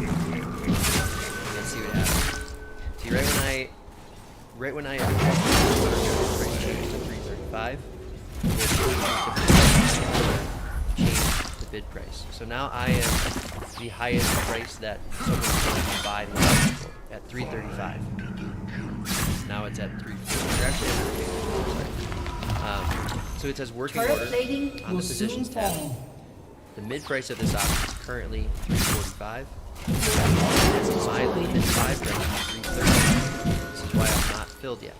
So I'm gonna right click this, place order, and now the market is higher than my price. So now the mid price is 342. So I'm gonna go to 340, 345. Let's do 345 really quickly. Now I cancel my first order. Now I have a new order with a limit buy price of 345.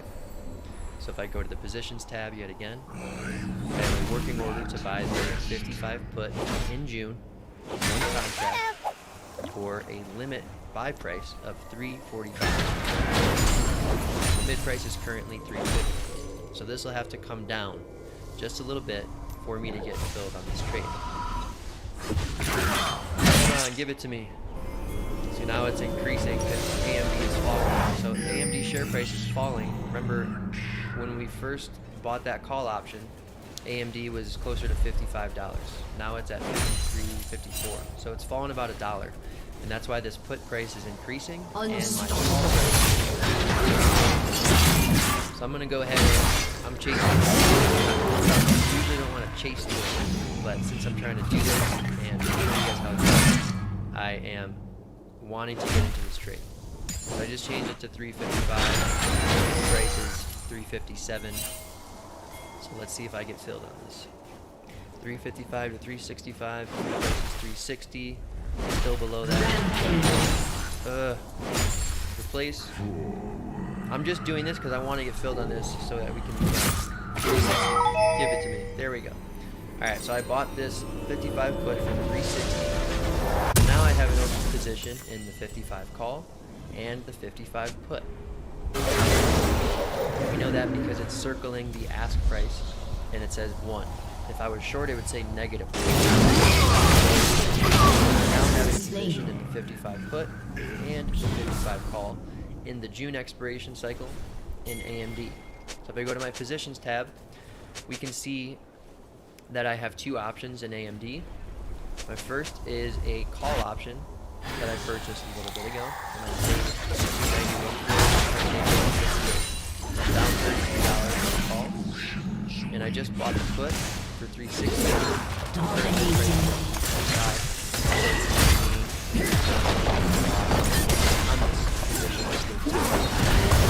Close these. And the way I can close these, well,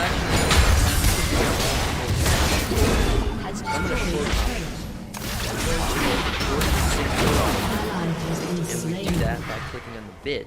When you want to sell, you click on the bid to start the order process. So I'm going to click on the bid for the 60 call, and look at this, 800.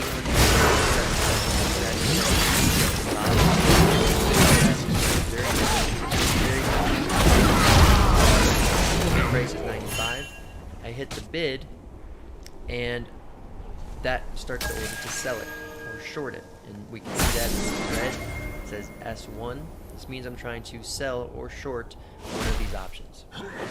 Now the buying power effect actually says a credit.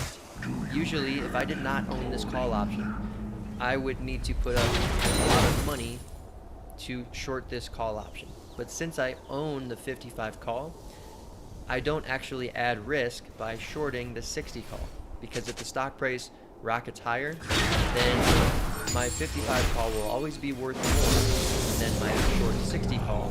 Since I own the 55 call, if I short the 60 call and the stock goes to $1 million, the difference between these strike prices is 5. It means that this call will always be worth stock price call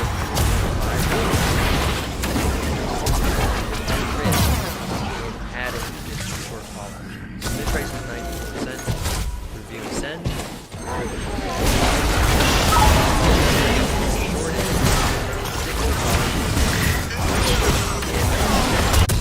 Bid price this time. That means that I shorted 60 call. Now I'm going to go to the 50 put, and I'm going to short the 50 put. Click on the bid. And that brings up the order to sell it. Bid price is 145. Again, credit. This actually reduces my overall risk in this position, because since I own the 55 put, if the stock went to 0 and I owned the 55 put and I was short 50 put, the 55 put would be worth $55 if the stock went to 0, and the 50 put would be worth $50. So this would always have, this 55 put would always be worth $5 more than this 50 put if the stock price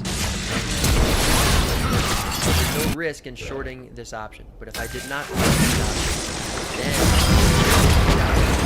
credit would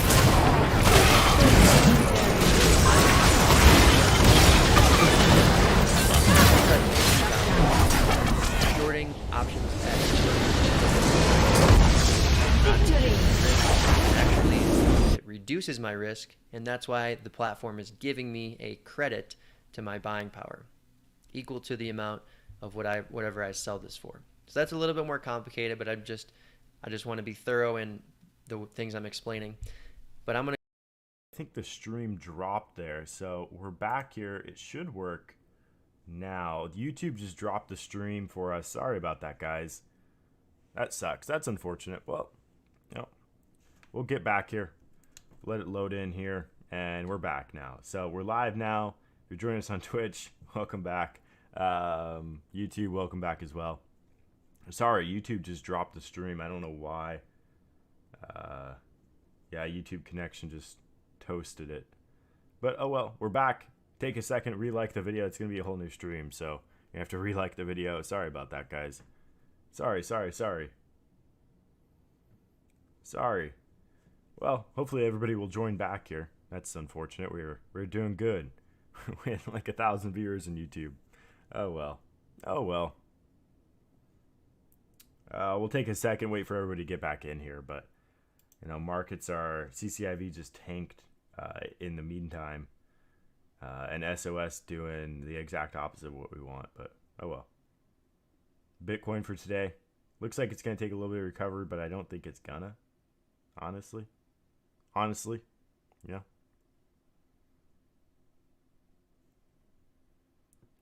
What up, everybody? What's up, boys and girls, ladies and gentlemen? So YouTube just cut us. We're back here though, so you have to re-like the video on YouTube so we can get some more people in here. Sorry about that. Good morning. I'm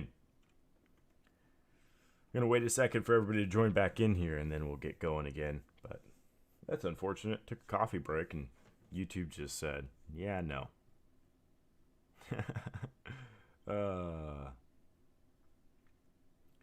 Oh well. Everything going down. That it is.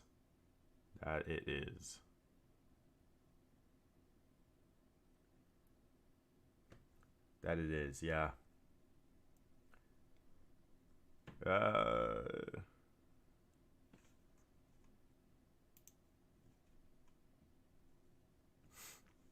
Okay, well, okay. I think we're back.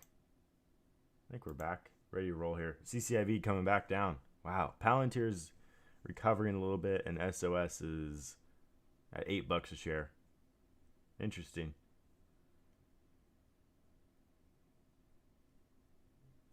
Nokia needs to go up. I can't keep losing money. You still have Nokia? Huh, okay. Interesting. Well, that's all I'll say is interesting. Welcome back, everybody. So YouTube just dropped the stream. We're going to try and load it back in here, though. Try to load it back in here.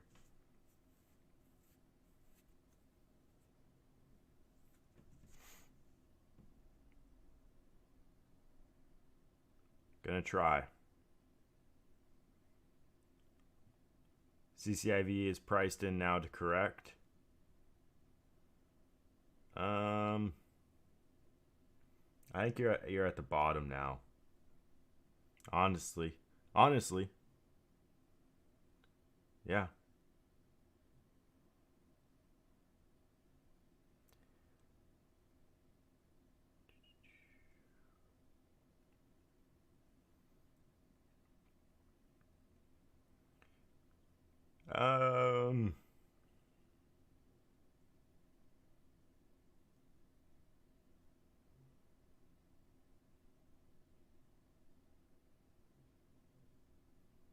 Need sound effects to lift my spirit. Let's get the soundboard. Run. Market's absolutely just tanking. It's interesting to watch, though. It's fun to watch, to say the least. Let's move this chair up.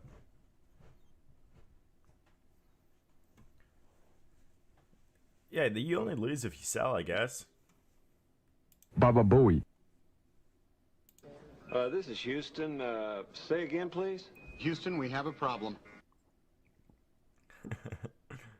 No,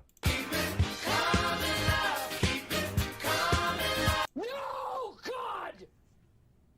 No, God, please, no! No! No!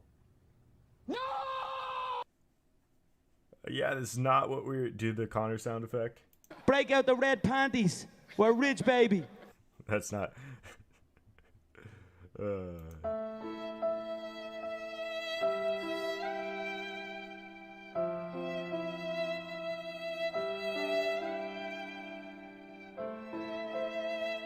They ask you how you are, you just have to say that you're fine when you're not really fine, but you just can't get into it because they would never understand.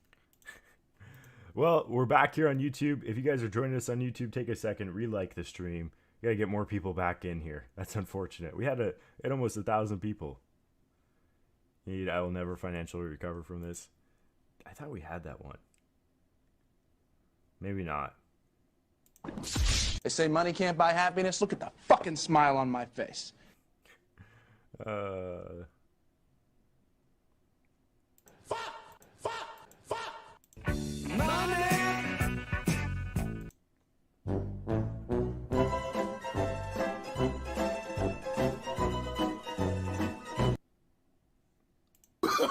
Oh, no, no, no, no.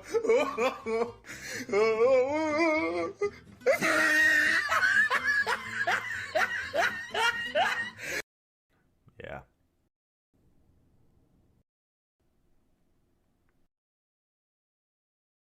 In just a moment.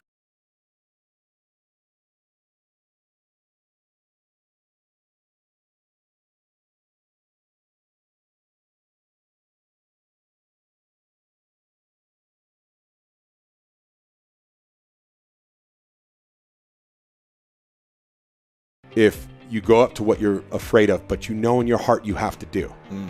That's where you will achieve greatness. High performers seek clarity more often than their peers. Every situation they go into, they're seeking clarity and setting intention. How do you strategize and plan for something that's been told is impossible? You're stepping into the unknown. It's by being... If you are struggling to master productivity in your life, then look no further, because in this video, I bring you some of the most productive and successful people in the world to teach you how to master productivity. Make sure to like this video right now, subscribe to the channel, and leave a comment below on your biggest takeaway.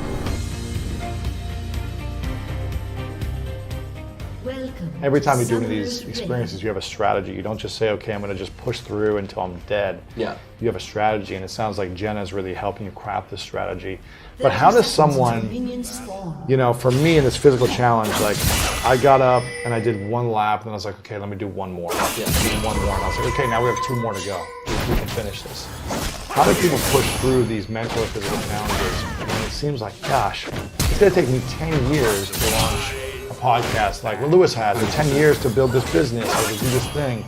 How do people push through that barrier? How do you do it?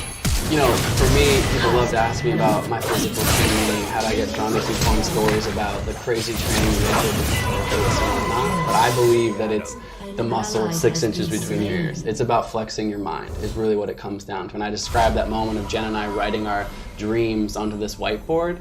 Sadly, as you know, that's where 99.9% of dreams die, as an idea. Because all of a sudden we have these doubts in our mind, oh, I can't, or it's gonna take 10 years, or I could never catch up to this person, or this metric, or that metric. But it's about showing up. It's about getting out there every single day. So in Antarctica, and it's also the ability to be able to adapt. So actually, my first day in Antarctica, I think, is really emblematic of that. And to be fair about the 29 event, you're like, Colin, what are you doing in a couple weeks? You seem like you're in pretty good shape. And I was like, well, I'm gonna try to cross Antarctica by myself in like 2 weeks, literally like 2 weeks before I was leaving. So I was pretty well trained at that moment. But you know, I get out there, we've been planning this project for well over a year. It's a world first, no one's ever done it. There's so many doubters and naysayers. Someone actually died 100 miles from the finish line 3 years ago trying this project. Another one of the best explorers in the world went out there the following year, and after 52 days ran out of food and had to be picked up and didn't make it. So there's a lot of people, there's a lot of print articles and big magazines saying it's physically impossible to do this thing. And so like, I know that going in, and so we build this strategy. And the unsupported nature means you can't take any extra supplies with you. Basically, what you have in your sled to start, no one can give you anything, essentially. So in that case, like, weight is of the essence. And so I pack my sled as much of food and as much fuel. The fuel, I melt the ice into water.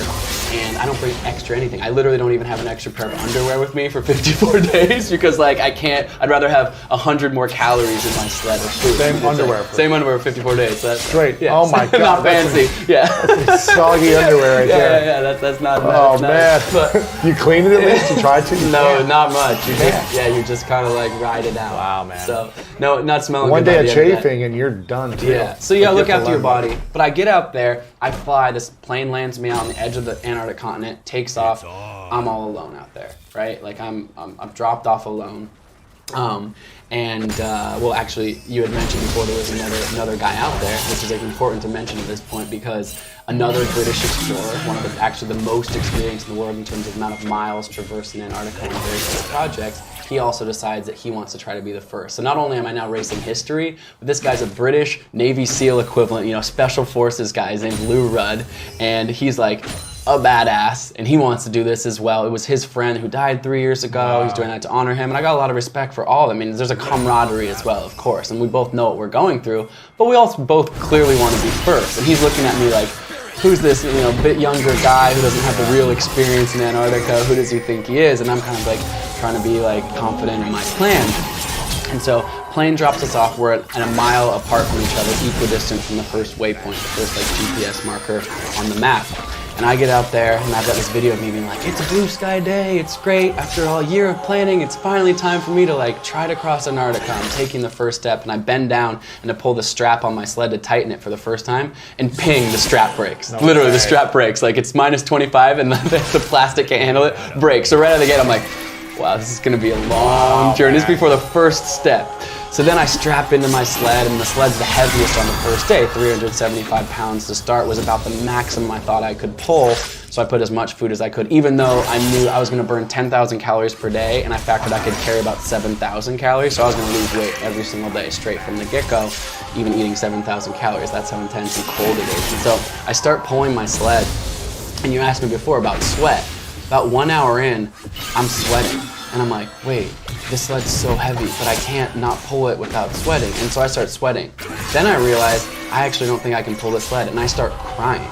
I literally start crying. But what happens when you cry when it's minus 25 degrees out? It freezes to your face. So I have frozen tears to my face, and I'm 1 hour, 2 hours into this journey. And so I do the only thing I could think of is I call home to Jenna. Wow. And so I pick up the phone and I go, hey babe, yeah, we may have named our project the right thing. It appears to be impossible. Because we had called it the impossible first. And she's like, uh-oh. And so she tries to, she's like, okay, well. And meanwhile, I'm seeing Lou disappear on the horizon with this beautiful like ski stroke, like totally knows what he's doing, like strong and steady out there. And like at this point I can't even think about the fact that there's a race in place. I mean, I'm just trying to like get through the first day. And so she says to me, Colin, how far are you from the first waypoint? Like she knows the route, we've studied it, she knows everything. The first waypoint's only a few miles from the drop-off point. And I'm like, I'm 0.63 miles from, it's as if I'm saying it's 1,000,000 miles, but she's like, okay, so you're half a mile from the first waypoint? Like, this goes back to your original question of strategy, right? And she's like, do me a favor. Like, whatever you do, I know it's heavy, I know you're sweating, I know you're exhausted, and you're probably a little bit afraid, understandably, like, get to the first waypoint. Get to that first waypoint, and you'll have felt like you got somewhere on the first day. So for the next hour, I struggled and battled and get to that first waypoint, set up my tent, get inside my tent, and I say to Jenna, like, I call her again, it's kind of our safety check at night off this app phone. She's like, how you doing? I was like, obviously I'm stressed. She says, look, I actually went out there intentionally with not a lot of music, not a lot of podcasts, but I wanted to explore the silence of these flow states that I could tap into in my mind, something I'm very curious about, the sort of mental side of this. And she goes, tomorrow, do me a favor. Try to find the flow, even if just for a minute or 2 minutes. It's gonna be a hard day. So just those words, I went to sleep and was like, get the first word, get up tomorrow and kind of improve. And I woke up, and I'm big on mantras, but this mantra had never been with me before this, and just came to me out loud as my alarm went off to wake me up on my first real full day out there. I said out loud to myself, I said, Colin, you are strong, you are capable. You are strong, you are capable. And that ended up being my mantra every single day, waking up for the rest of the entire 54-day journey. And sure enough, that next day, was it stupid challenging? Yes, but instead of 2 miles, I made it 8 miles. And I found that flow state for a minute. The next day was 9 miles, and I found that flow for 2 or 3 minutes. And so we had a strategy. It went out the window on day one. Had to refocus on the mind, adjust a few things with our strategy because I was hoping to go further distances in that. She's like, well, like maybe it's not shorter distances at first, but as it gets lighter, maybe it'll go longer and all this kind of stuff. And so, how do you strategize and plan for something that's been told is impossible? You're stepping in the unknown. It's by being adaptable and ultimately realizing that these things are happening in our minds, these doubts, these fears. That's a human thing. I don't care who you are. I still have them. I have 4 world records and I've had, some bit of success in my life through challenges. So like, I wake up every day with doubts and fears and challenges, but it's being able to quiet that in my mind and continue to get to that first waypoint or get to that next step forwards and whatever you think. Yeah, what did you do to get into flow every day then? Besides the mantra, how did you get into flow and everything? Yeah, so that's something that I've just been fascinated with. So I grew up as a kid as a swimmer, and it's funny. I have 5 older sisters actually, and I'm the baby boy, and an older brother as well. But I'm a little boy of 7, blended family, but a big family, a loving, supportive environment. And my sisters and my parents are always like, you're always talking all the time, you're always this. Like I was trying to hang out with them, all my sisters in their room, like always like chatting and all this kind of stuff. And what I realized is I spent 4 hours a day as a kid swimming, 2 hours before school, 2 hours after school, putting in those reps of quiet. Swimming is this weird sport where you're staring at a black line, like you can't talk, there's no eye contact, there's no, really, you can't really chat to your teammates even, you're kind of in this zone. And so before I knew the word flow state or high performance, this is me as a kid, I realized I was sort of tapping in and out of those states. And I became more conscious of that as I went through my life and became a professional triathlete after a whole other crazy tangent in my life, being severely burned in a fire in Thailand and being told I would never walk again. We can talk about that if you want, but more so, what happened when I was racing triathlon is a friend of mine came to me and she said, I don't know much about sports. It's this Turkish woman who's a wife of a good friend of mine, Jay, and she says, I don't know much about sports, but just by observing this, I see that like this is all in your guys' minds out here. And I was like, yeah, absolutely. Like, Go on swimming or the this was outdoor stuff? triathlon. So Oh, this is yeah. triathlon, and this is when I was raising triathlon professionally. And she said, you know, I'd recommend that you go to these meditation retreats. And I was like, cool, I'm interested in meditation, but I don't like know a lot about it. I haven't done it since 2011. And she's like, yeah, you heard of Vipassana meditation? It's these 10-day silent meditation retreats. 10 days, no reading, no writing, no eye contact, deep meditation. And she's like, you should try it. And I was like, well, don't I need like a little background in meditation before this? Or she's like, no. Like, just do it. It's free. There's centers around the world. It's completely free to go. Like, go. And so me being the kind of like jump in head first type of person, as you could probably tell here, I was like, great, I'll go. So my off season in triathlon that year, I signed up for this meditation retreat. And my stepdad, he drives me up to the retreat, and he goes, hey Colin, like I've pretty much never heard you shut up for a minute in your life, and so I'm gonna wait here in the parking lot for an hour because once you realize this is a terrible idea, I'll be here waiting to drive you home. Wow. You know, joking. He was my stepdad. He's an amazing mentor and influence in my life, incredible man. But he's literally going like, you're pretty extroverted, and you're telling me you're gonna sit in silence by yourself for 10 days? Sure enough, I stayed for those 10 days, and I had just a profound impact on my life of learning about that self-awareness in my mind, in my brain, etc.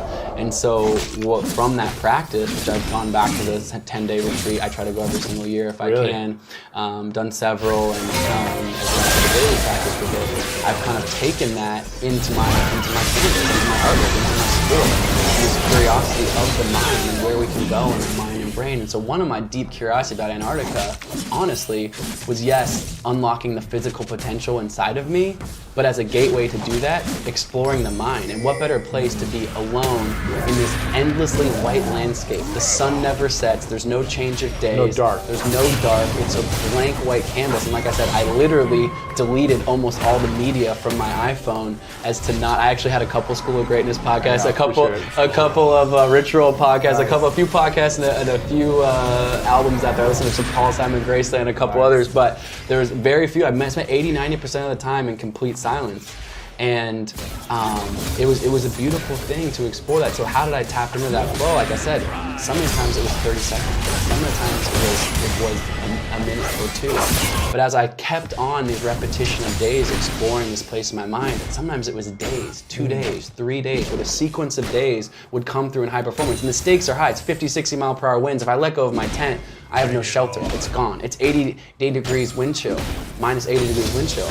But I'm finding the space in my mind that is locked in and calm. And the most profound experience of that was actually on my very last day. So it's worthy of mentioning, after the 6th day, I did catch up to Mr. Captain Lou Rudd and surpassed him and ended up in front of him the rest of the time. And on the 52nd day, I woke up and I was 77 miles away from the finish. And for about 2 days, probably give or take that, Christmas morning, and I wake up and I get outside of my tent, and the deepest flow state of my entire life just comes over me. I just realize I recognize it, I say my mantra, I tap in, and I start exploring. When I'm in the deepest flow state, I'm also hyper aware. And so I start thinking like, how many more miles do I have to go? How much time would that take? Oh, it's 3 days? What if I did it back to back? What if I did it in one big final push? I'd never gone more than 33 miles in an individual day, and I average about 15 to 17 miles a day. So I'm 77 miles away from the finish, and I'm 53 days in this expedition.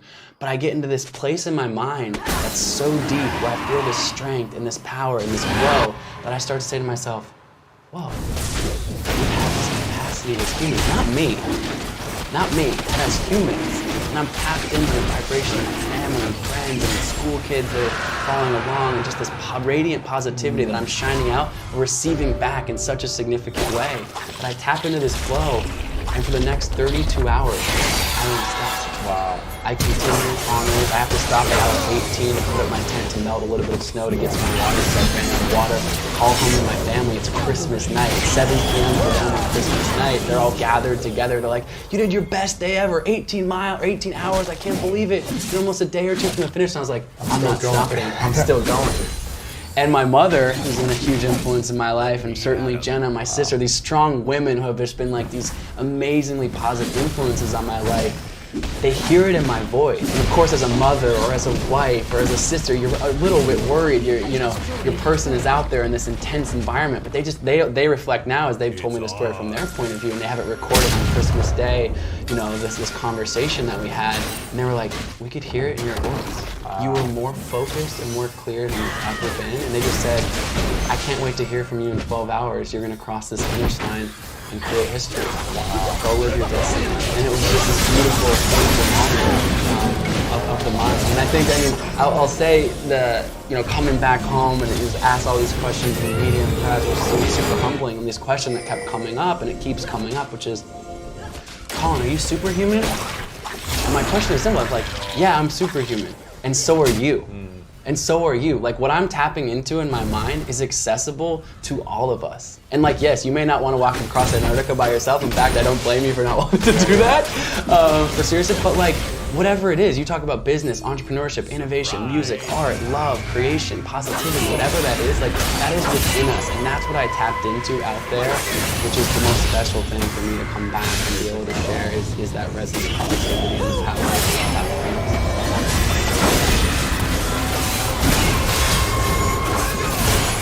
One of the things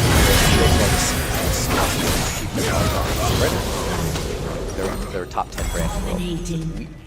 We don't, he said, my team? He said, I'm not great. My team's not great. But we know how to execute and scale. And execution and scale is really important. Creativity might be a game, but a lot of people are creative but don't work their way out of bed.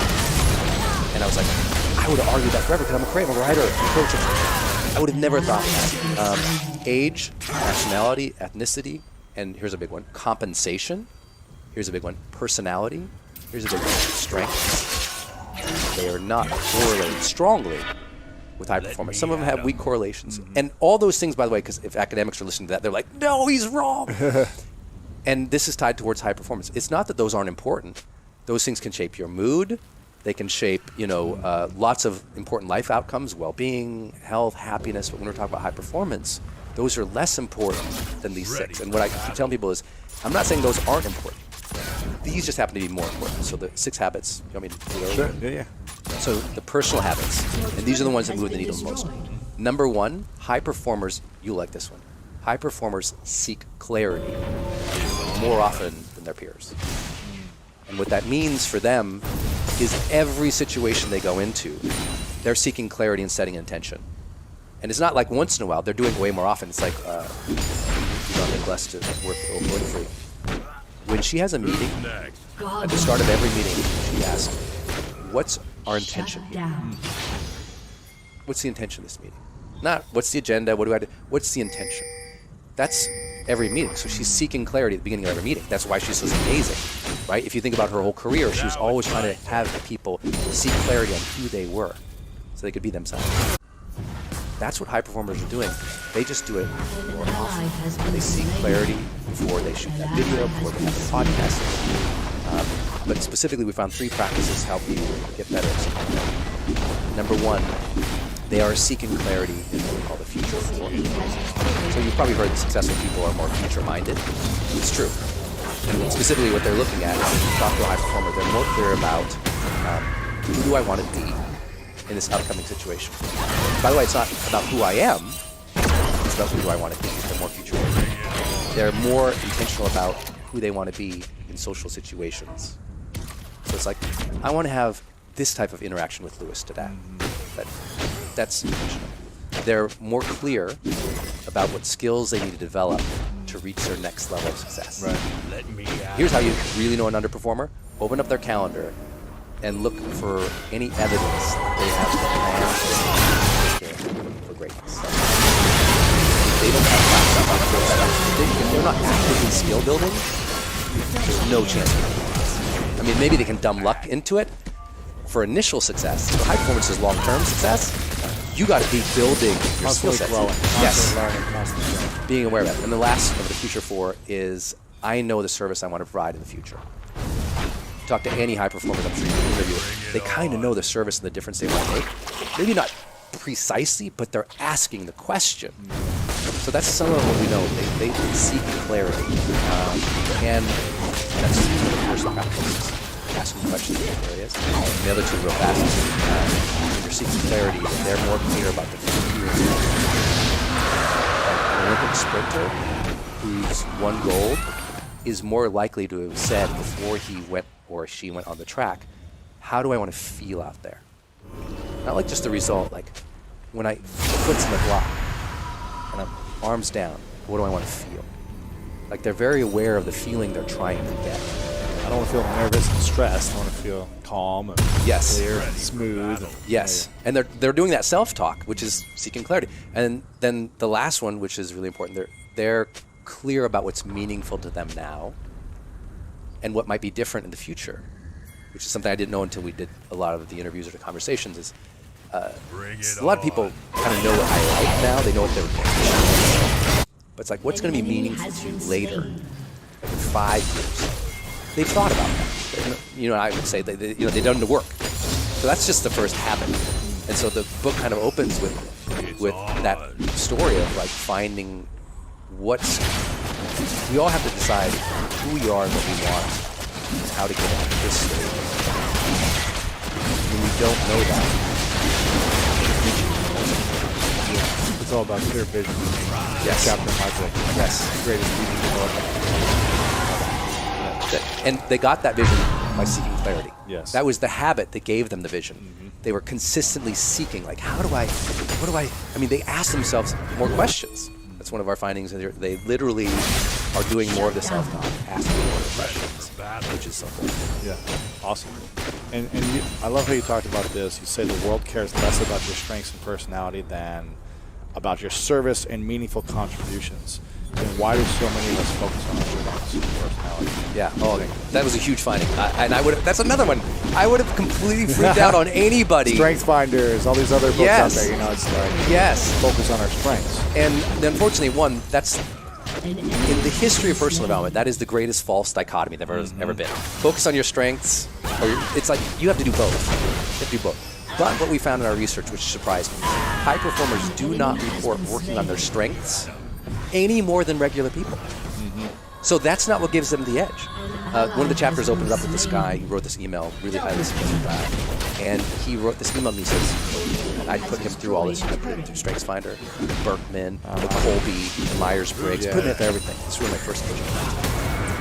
I knew everything about him. We knew all his background, we did all the homework. And it's pure 360 success. And then I watched him fail.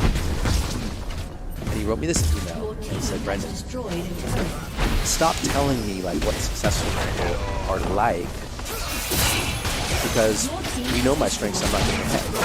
And start telling me what they do. And that's what this book came out. It's like, what do you need to do? Because in this email he wrote this, which is where he got finally, he said this was so easy. This line. He said, as a leader, I have to be honest with myself. That my mission should never be made to bow down. I have to rise up to my mission vision. The strengths aren't the relevant thing. The question is, what is necessary for me to develop into to reach that mission? It's like, strengths are great, and it's like, yes, of course do your strengths. But that's kind of like, what I tell people is like, let's imagine you have a bear, and that bear wants to go on top of this cliff over here, and it's never been on the cliff, and it wants to get that new honey, right? Telling the bear to focus on its strengths, to go somewhere it's never gone before, and do something it's never done before, is stupid. It's like saying, hey, you know what? Just try being more of a bear. Right. If you say, Brendan, I got this big new vision, I just say, just try being more of Lewis. I mean, at the spiritual level, that feels good. But you and I both know you're going to develop far beyond your comfort zones. Yeah. And strengths are typically comfort zones. Yeah. You got to overcome that and go to the next level. And develop new skills and overcome certain fears and all these other things that are going to help us get to the next level. Is yes. that right? Or? Yeah. Yeah, the whole conversation of beyond the comfort zone really requires us to go beyond our strengths.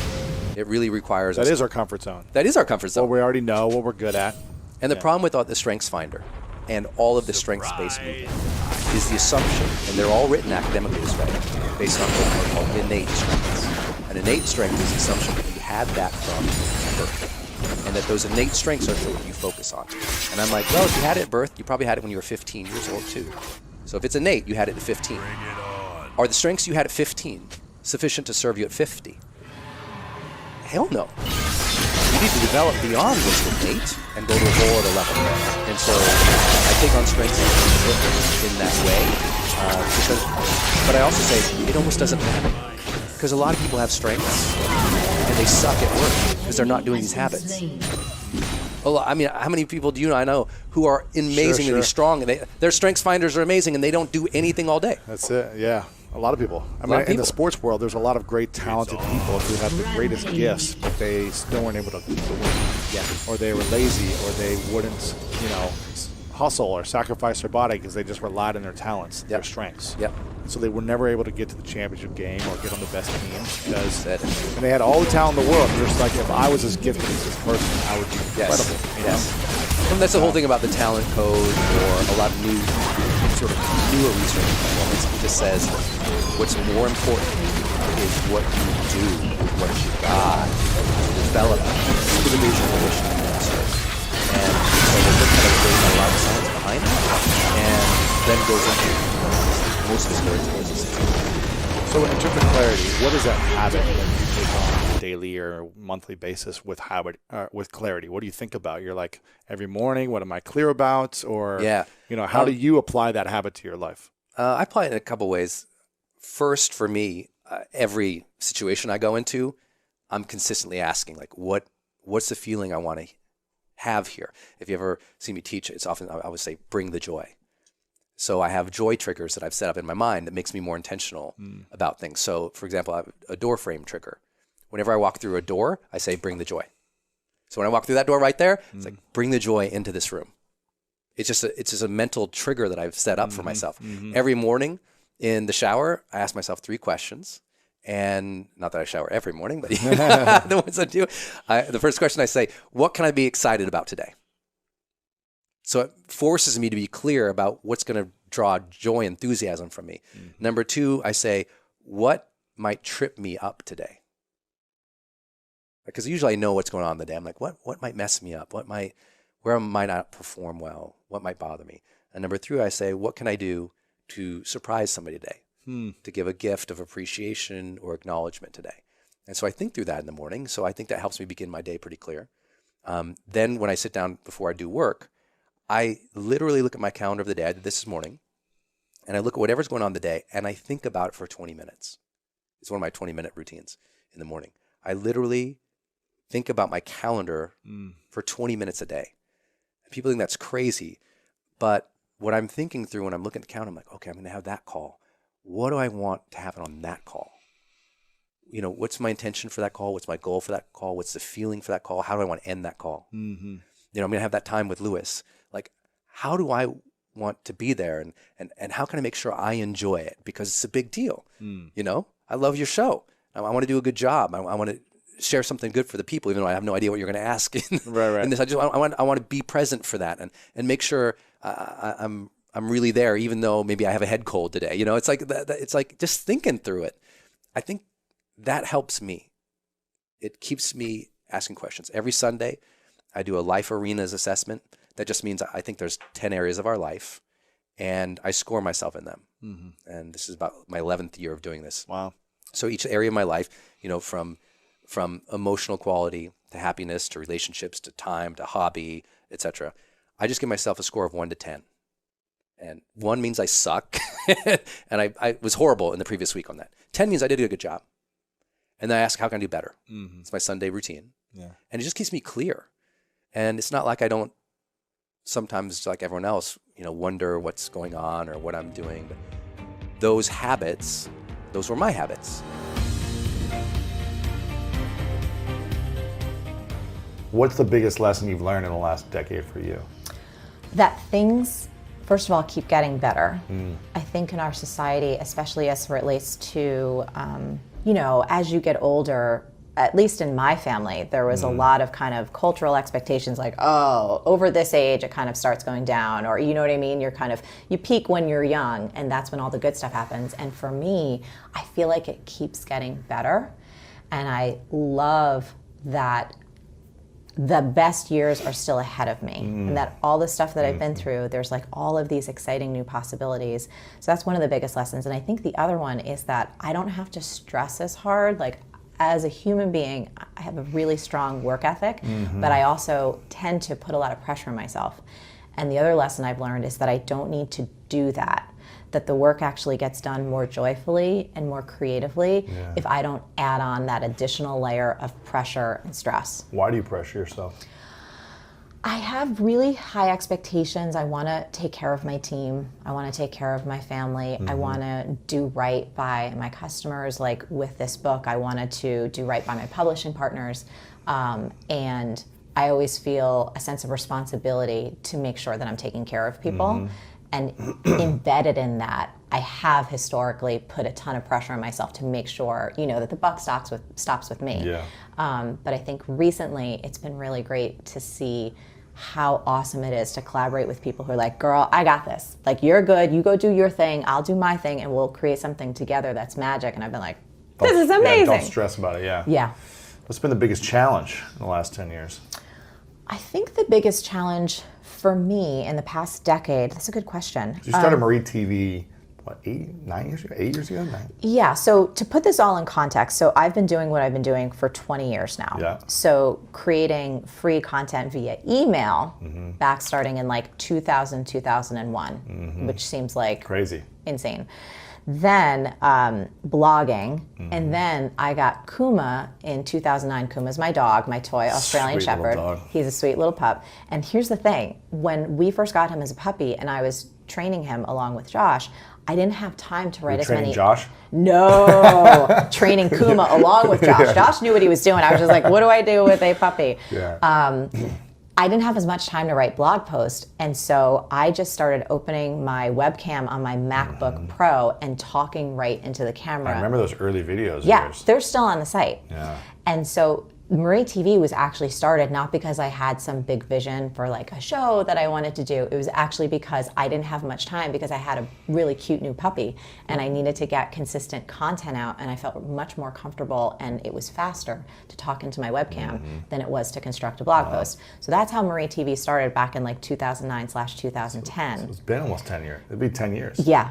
Yeah. Wow. So I think one of the challenges of the past decade has just been to continue to stay really present with all of the work while continuing to grow the company, like making sure that folks on the team have the support that they need, making sure that we're attracting the right talent, people that have the right skills, the right culture fit, and just keeping all those plates in the air. Yeah. And then of course still having a life and making sure my relationship, stays on track. How do you stay on track with a connected, loving relationship as a female entrepreneur when you're putting so much energy into your business and the culture and the team and your customers? And I made so many mistakes. I mean, let's just be real. Like I talk about this, and I've told this story. Like I worked so hard to get my business off the ground, and I was often working 7 days a week. Not just coaching. Like that was a portion of what I did, but to keep a roof over my head, it was bartending, it was waiting tables, it was like being a personal assistant, cleaning people's toilets, whatever I needed to do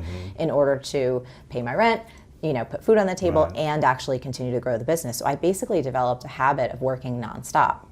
And before Marie TV. Oh yeah, like getting the business off the ground. Like I worked side you were like gigs. a fitness coach. You did like dance instructions. You did everything. I was a Nike Elite dance athlete. I taught anywhere from like 3 to 7 classes a week at Crunch Fitness. Some of them were choreographed. Some of them were basic fitness. I had the coaching clients. I was doing the content, and I was bartending and waiting tables. So I had developed this habit of nonstop work because that was what was necessary at that time. New York. Yes. Yeah.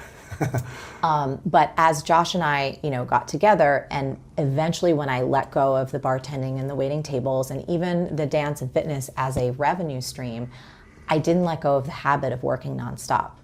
And that created some real problems in the relationship where it was to the point that him and I had been together for 7 years and never taken a vacation together. Wow. Like we had traveled because either he had something for his work or I had something for my work, but it was always work related, so it wasn't actual just together time, just him and I. And our relationship was almost over. Like, he was kind of done with me. Wow. Because you were just, I want to work, I got to build my business, you don't understand me, this is my dream. I was operating too out of a lot of scarcity and a lot of just habit, like feeling like if I didn't work constantly, that it was all going to fall apart. And so there were other things mixed in there as well. You know, there were other layers of just life pressures from all these different ends. But that was like a definite, a critical piece. He had a son. Oh, yeah. And, so my stepson Zane came into my life when he was 7. So the year that Josh and I kind of, you know, one of the times, we've had many bumps along the road. We've been together for 16 years. Any couple that's been together that long, it's not all unicorns and rainbows. No, absolutely not. Relationships are so difficult. But at that particular juncture, Zane was going off to college, which that was a really big thing in terms of Josh processing that, you know, having your kid go off after you've raised them, and then me working all the time. There was this confluence of stressors that put us in couples therapy, and I had to really change a lot about how I was living, what I was believing, and really putting things back into perspective, which, you know, saved our relationship. What were you believing? Well, I was believing that if I didn't work constantly, that I wasn't a worthy person, that I wasn't doing enough to make my business successful, that I was perhaps letting people down. And so I had to really shift that and understand that, you know, I come from a background, I don't come from a wealthy background, so the work ethic in my nuclear family is very strong. Like my dad owned a small business. My mom, although she stayed home with us, she was constantly doing stuff, constantly working, constantly fixing things, constantly doing things that took care of the family. So that's the kind of DNA I grew up with, was like, no, if something needs to get done, you get it done. It's not like you sit around all day and eating bonbons and watching TV. So that's kind of how I got there. But then I had to readjust if I actually wanted to not only have a successful business, but have a successful life. Yeah. Well, how old were you when you came to this realization that, like, okay, I can take a day off a week, or I can take 2 weeks and go to Italy? Or... Yes. So that was probably, I may not get the dates right because time gets warped for me. But that was, I would say, well over like a decade ago, where I started making some changes, and then really starting to see also how much more creative and productive I was when I scaled back a little bit. And that was a really powerful realization, because I think often, and I understand this, and I think it's important to contextualize this, because at different stages of our life, and at different stages of our creative process, we need to work in different rhythms. You know, often when you're getting something off the ground, it's kind of like a rocket ship leaving the atmosphere. It takes a lot of inertia to break free from gravity, right, to get into that upper stratosphere. So there's a lot of work required in the beginning, but then you have to adjust as you move on. And I just needed to learn that lesson. But you were just in like launch mode all the time. Like, we got to launch. I mean, not launching things, but the idea and the energy behind go. Yep. So yeah, I think about a decade ago is when I really started making some good changes and putting boundaries and bumpers in place for myself. And what that means was that at the top of the year, what we do in terms of relationship, and even for the company, we do the same thing. So there's 2 points I want to make here. In terms of my personal relationship, Josh and I look at the calendar at the top of the year, and we set non-negotiable adventure times. So my favorite place to go is Italy. That's my happy place. So we don't always have to go there, but it's just been a habit for like the past 4 or 5 years. And we set 2 weeks in the calendar where it's like, he doesn't accept work. You know, I tell the team, like, this is the time we're going to be away. No matter what's going on, we're just offline. That's it. And then there's other kind of smaller adventures that we plan, like adventures with friends, where, you know, have a bunch of friends up for a couple of days around a birthday or around a holiday, and like put these bumpers in place so that both him and I know that there are these solid connection moments throughout the year, that no matter how busy everything else gets, that we have these things to look forward to. And that's been a game changer. Wow. And then in the company, I don't know if I've ever told you this story, but one day I was in New York and I was having like a really bad PMS craving for carbs. I was just like, Mama needs some carbs. And I was feeling like a croissant. And there was this great little French bakery around the corner that I had never been to. And I'm like, I'm gonna go get my croissant right now. So I roll up to this little French bakery, and on the window there was like this handmade sign that said, you know, off for vacation back, you know, July 18th, and it was like this 2-week thing. Wow, you're like, what? And I was like, wait, what? Your This, business, like, you need to be here. Yes, and yet there it was empty, and this simple little like hand-drawn sign. And in that moment, Lewis, I had this notion. I was like, wait a minute, I'm running this digital company. I have all of these amazing, beautiful, gorgeous souls that I work with, and we're producing content once a week, every week, nonstop. When do we ever take a break? And the advantage for me, like Josh, who works in entertainment, like series, sometimes they'll have, you know, you watch your favorite series, like I love Handmaid's Tale, I love Stranger Things. You see 11 or 12 episodes, and you wait a year. And yes, and then they're off for a little while, right? And I thought to myself, why do I not have downtime built into my business? And this was about the time when also there was just a cultural uprising with like hustle 24/7. You have to work nonstop and like never take a break, and I'll sleep when I'm dead. And I'm like, those are horrible messages for your health. So we decided after I had my croissant craving, I told my director of operations, I said, starting right now, we're going to close the company down for 2 weeks in the summer and 2 weeks in the winter, in addition to people's already having their vacation time. And we started that, I guess maybe, 5-6 years ago. I might be wrong on those dates, but a good number of times ago. And so our company goes dark twice a year. And now the company's at a place where not everyone in customer service takes off those exact same 2 weeks, so they stagger so that we can take care of people. But everyone has 2 weeks of dark time, 2 weeks of dark time. And what's great about that is that you don't get FOMO, thinking that you're off and there's all these other things happening and there's projects moving ahead and there's these things that you want to be in on, but you're like feeling that tension because the rest of the company is moving ahead and you're trying to relax. So it's been a game changer for us as a team. 5 years ago, roughly. Yeah. Interesting. Have you felt any negative effects to that?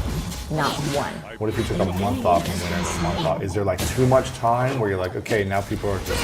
It's a great question. We haven't tested that, so I don't know. 2 weeks for us has felt like a really beautiful amount of space. So over the past couple of years, the feedback, and we all talk about what we do when we come back, and we also share very openly about how it feels. And this is no bullshit too. This is one of the things I'm most proud of. When everyone comes back from break, they're so excited to get back from work. It's almost like a little joke. They're like, oh my God, I missed you guys so much. Like, and they talk about how they spent time with their families, like the adventures that they had, how they got a chance to refresh and renew themselves. And they come in with all these ideas. They didn't work on those ideas while they were away. It's just This came to them. It came to them because they had a chance to step away. Yeah, they had space. Yeah, and this is the other cool thing, Lewis, is I'm really proud of it. And oftentimes, and I don't find out about this until after the fact, they come back and I see these photos uploaded into Slack. They went to hang out with each other. Oh, wow. And I was like, that's cool. amazing. That's great. Yeah, Wow. so Now, those are some big changes. Are those 4 weeks, are those paid, or is it just we're off and you guys take your time off? And No, they're paid. Oh, that's great. Yeah, so they have, we have pretty good benefits because I feel like in our culture, I was just talking about this last night with my creative director, we were at dinner, and you know, it's such a strange environment that so many people that work for companies feel afraid. Like they feel Afraid of what? Expendable. Like there's no sense of loyalty. And we were talking about someone that we know collectively who's like super talented, but in an industry where things are shifting fast. And this person, you know, there's always this undercurrent of not knowing whether or not they're going to be let go because budgets or this, that, or the other thing. And there's not necessarily a connection between employee and employer. And granted, many people may, well, that's just the way that business works. That's how it must be. And I don't agree with that. Like, I want the people that work for me and with me to feel a sense of safety and security. I mean, nothing is guaranteed. I get hit by a bus, you know, we don't know. Something may happen. But that's all outside of all of our control. But on a day-to-day basis, for someone to feel like if they're contributing their top gifts and their talents and their time to an organization, that organization is also as equally invested in their health and well-being, their sanity, their ability to show up for their family, to have time, to have flexibility. I just think that's where we need to go if we want to create real change in our culture. I mean, there's that statistic that's been around for a while now. It hangs out that about 70% of people here in the United States are actively disengaged from their work. Right. You know, on maybe some they're there level. for like 2 hours actually. You know, maybe there's 2 hours of work a day, right? Yeah, but just even the sentiment that they have towards their work, like they're not satisfied with it. They're, going through the motions, just showing up. They're doing it only because they get a paycheck. They feel no sense of meaning or purpose. And the economic repercussions of having 70% of our workforce disengaged at work or not liking their work and not feeling satisfied with it is enormous, which speaks nothing of the emotional or the psychological or the spiritual cost of having that proportion of our workforce unhappy. Yeah. That's good. Yeah. What are the things you think you're not doing well in your business? I think a lot of these have started to shift with this book project. So I tend to be a person, this comes from two places. I like to be involved in things because I'm very collaborative. So I love to see how things are turning out, and I love to like spin on it or at least have an input. But at the same time, that can be overbearing. I don't want folks to feel like they constantly have to run things past me. My team definitely knows I trust them. So the thing that I haven't done well in the past is delegating enough, letting go enough control. And particularly with this project, it's pushed us all so far outside of our collective comfort zones that it's been a joy to be like, you guys make the decision, you're amazing, you're intelligent, you're smart, whatever you choose, I'm gonna be happy with. Yeah. It's been great. It's been good? It's been really great. Like the fact that I'm this like awake and happy and like in it right now speaks to my, kind of let go and let Jesus take the wheel. In this case, Jesus manifests as my gift. Yes. You do what you need to do and let everyone else do what they need to do. Yeah, it's the only way to sanity. What do you think is missing in your life? Honestly, I'm going to sound like probably such a butthole saying this. I don't feel like anything's missing. Like I feel really, first of all, I feel really appreciative of everything. The fact that I have my health, the fact that I have a team and people that I love and people that love me. And I don't feel like there's a hole, if that makes sense. What do you feel like you'll regret if you don't do something? So you've had 10 years now kind of launching this version 2 of your business, I would say. Right? Now the next decade is coming up. What will you regret if it's 2030, we're doing this again, sitting here, and you're like, God, I'm really upset at myself because I didn't do this, my personal life, my business, the world. Yes. I would say the only thing I can foresee at this moment not regretting is not continuing to take that quality that I love.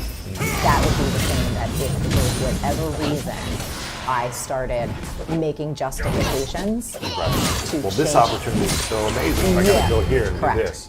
That would be the only thing to be Really? super transparent with you. Yeah, because looking back on these past 10 years, the quality time with people that I love is everything.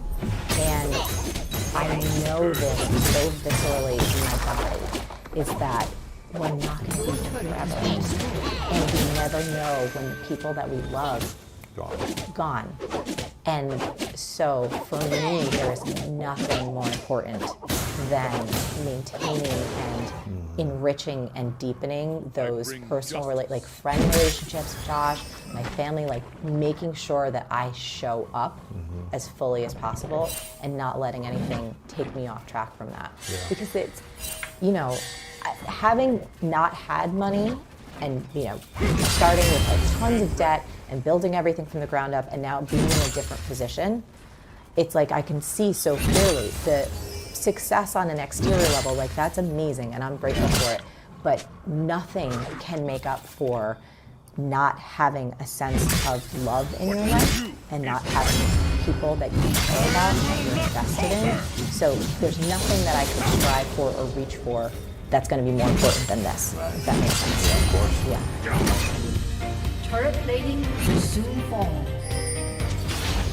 The idea is that we need to be more and let the feeling flow from it. Be yourself, be your authentic self, be here now. You know, be grateful, be present, and let the doing flow from that orientation is a completely different model that, you know, it's like I'm spending my life efforts, I think, working to share that and to help some of the best doers and thinkers in the world to reorientate what got them good, but is slowing them down from being their absolute personal best. What's slowing them down? Fear and fatigue still? Yeah, well, the idea, the framework, the psychological framework that I need to do more to be more. And that's born out of anxiety. Right? Not doing enough. Yeah. To be doing more. And the trick, stressing about that. Flat out. And the trick, though, there is that'll get people good. I need to do more. Damn, I missed that jumping. I'm not going to miss that jumping. You know, drive them to be practice more. Yeah, so that's this, you know, it's like just enough anxiety will get you good, but it will slow you down from being your absolute best at some point. Why do we fear so much about what's so wrong? What do we think about us? Who we're going to let down? That we're not worthy enough, not good enough. Why do we fear that? It's a great question. Yeah, it's a really great question. For our whole life. Yeah, is that, so there's some biological things we can take a look at, and then there's also psychological, right? And then so it's the interaction of those two. Biologically, our brain, as best as we think, and it's 3 pounds of silly putty that sits in our skull that's more complicated than, you know, like the brightest minds in neuroscience are still amazed by how our brain works. And so, but we think that our brain is designed to scan the world and find what's dangerous.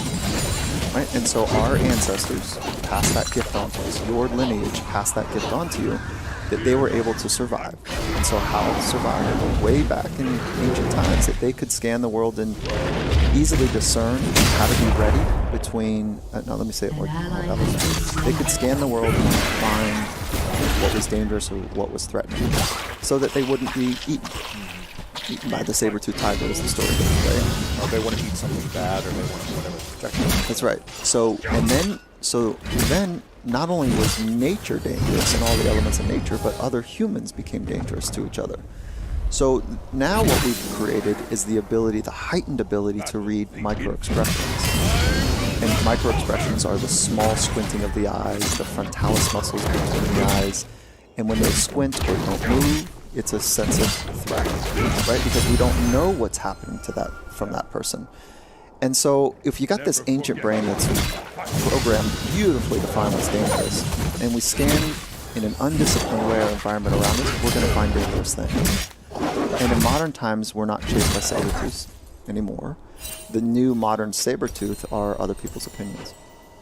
And so we're well-conditioned from an early age, and this next generation is going to be even more well-conditioned. Social media. With Insta highlight reels for everything. My life is better than yours. I'm going to show you a snap picture.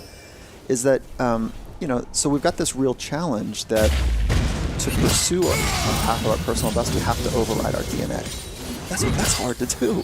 That's really hard to do. It requires deep commitment to training. Yeah. And that's what psychology, the optimal opportunities that psychology offers us is just that. How to train our minds to override our DNA and to use the smaller parts of our brain to scan the world and find opportunities. How can we train our minds every single day, throughout the day? Yeah. What are the things that we do? I will rattle off as many as you want to hear, like tactics. And then I also want to put a small little asterisk next to this, is that the tactic alone is nothing, right? It's the stitching of the tactics. It's the stitching of the mental skills training to each other and to one's personal philosophy. So without a personal philosophy, it's like we end up just trying all these different things to get better, but what are we getting better at? what other people want us to be. So there's a fundamental piece of work first. Got it. Right? So what would be your personal philosophy? I'll share mine. I've spent a lot of time with it. And if I could tell a story of how it worked, I think it would harden a little bit. Is that, so I needed a mentor when I was growing up. And I'm thankful. What's up, Gary? Like, I'm thankful for Gary. He helped me out in so many different ways, even currently today. And so one day he says, I want to introduce you to my mentor. I didn't know there was such a thing as like a grand mentor. Like, am I ready? And so, it was this moment. I said, okay, here we go. And it was this, but to my surprise, it was this small, 3-bedroom, 2-bedroom, 2-bath home. And it was well manicured, and it was this 78, 82-year-old woman comes out. And I was just so pleasantly surprised, like, okay, this is going to get good. Because she just had that sense of wise woman. And it's the setting that you would imagine. The shag carpet was a little bit long, the drapes were just a little bit, outdated, if you will. And so we sat at the table, and she's pouring the tea, and she says, welcome, and so nice to meet you. And we sat down, and she said, so tell me what you're about. And I said, okay, well, the things that I'm most interested, okay, let me start this way. And she looked at me, and she looked at my mentor, and she said, I thought you said he was ready. I am ready. Like, wait, no, I want to answer that. And she grabbed my tea and she said, when you're ready, sweetie, I'd like to share this tea. So I was like super embarrassed in that moment. Like, I thought I let my mentor down, and it was like this really intense experience. How old were you? I was at that point, it was like 26, 27, somewhere in there. And so I didn't know what to do. And so it was this awkward moment, but I knew that I was not prepared to even answer the most basic question, who are you? And so that's where I just want to anchor that, because I think that captures what most of us feel like a lot. Most people don't feel like they know who. Yeah, and so I had this dramatic moment for me, but I think it's a really important process to go through. So let's call it a personal philosophy, but then let's extract one level out from that. The greatest and the most influential people across the globe are very clear about their philosophy. The greatest movers and shakers and changers are spiritual leaders, for the most part. And now we're starting to see business leaders, to do that. What was Confucius' philosophy? What was Buddha's philosophy? What was Jesus' philosophy? They're really clear. Jesus was, and I want to oversimplify a beautiful set of traditions, but Jesus was more about love and service. Buddha was more about, that all people are suffering, and then so let's work through compassion, so live with love and kindness. What was Martin Luther King Jr.? Luther King Jr.'s was about equality, Malcolm X, equality, totally different tone, totally different approach. Mother Teresa, Helen Keller, what was Helen Keller's like? Okay, I'm going to go for it. And like, I deserve to be educated as well. She changed the educational system. So the most influential people were very clear. Why? Because they lined up their thoughts, their words, and actions to the thing that matters most to them. And that's what a philosophy is about. Everybody already has one. You have one, I have one. Whether we could articulate it at knife point in a dark alley, totally different element, right? And so I think that's a nice litmus test. Like, could you get it out in front of a deranged person who's got a knife to your throat? Like, are you that clear what you stand for? So that's the litmus test for folks that I work with. And I'll share mine. Every day is an opportunity to create a little test. And so there's optimism embedded in there, there's juices embedded in there, and then there's this idea of a living test. And so when I met Coach Carroll, head coach of Seattle Seahawks, about 6, 7 years ago, one of our first conversations, it was over dinner, a mutual friend put us together. And we had this really wonderful conversation, and it was born out of, like, what is your philosophy? So he had been on the similar journey, I would say, where he was fired from 2 head coach jobs in the NFL. And on the second time he was fired, so from pain creates change. uncomfortableness is how we grow, but change is how we, uncomfortableness is how we grow, but pain is why we change. So he experienced pain and said, if I get another chance, I'm going to do it exactly the way that is authentic to me. But I got to figure out what that is. So he just went and scratched down on, multiple pads, spiral, old school spiral notebooks, just wrote. Took a second pass at it and said, what are the words that keep showing up? Circled those words, wrote more about those words. And that's how it eventually spilled out of him. His philosophy is always complete.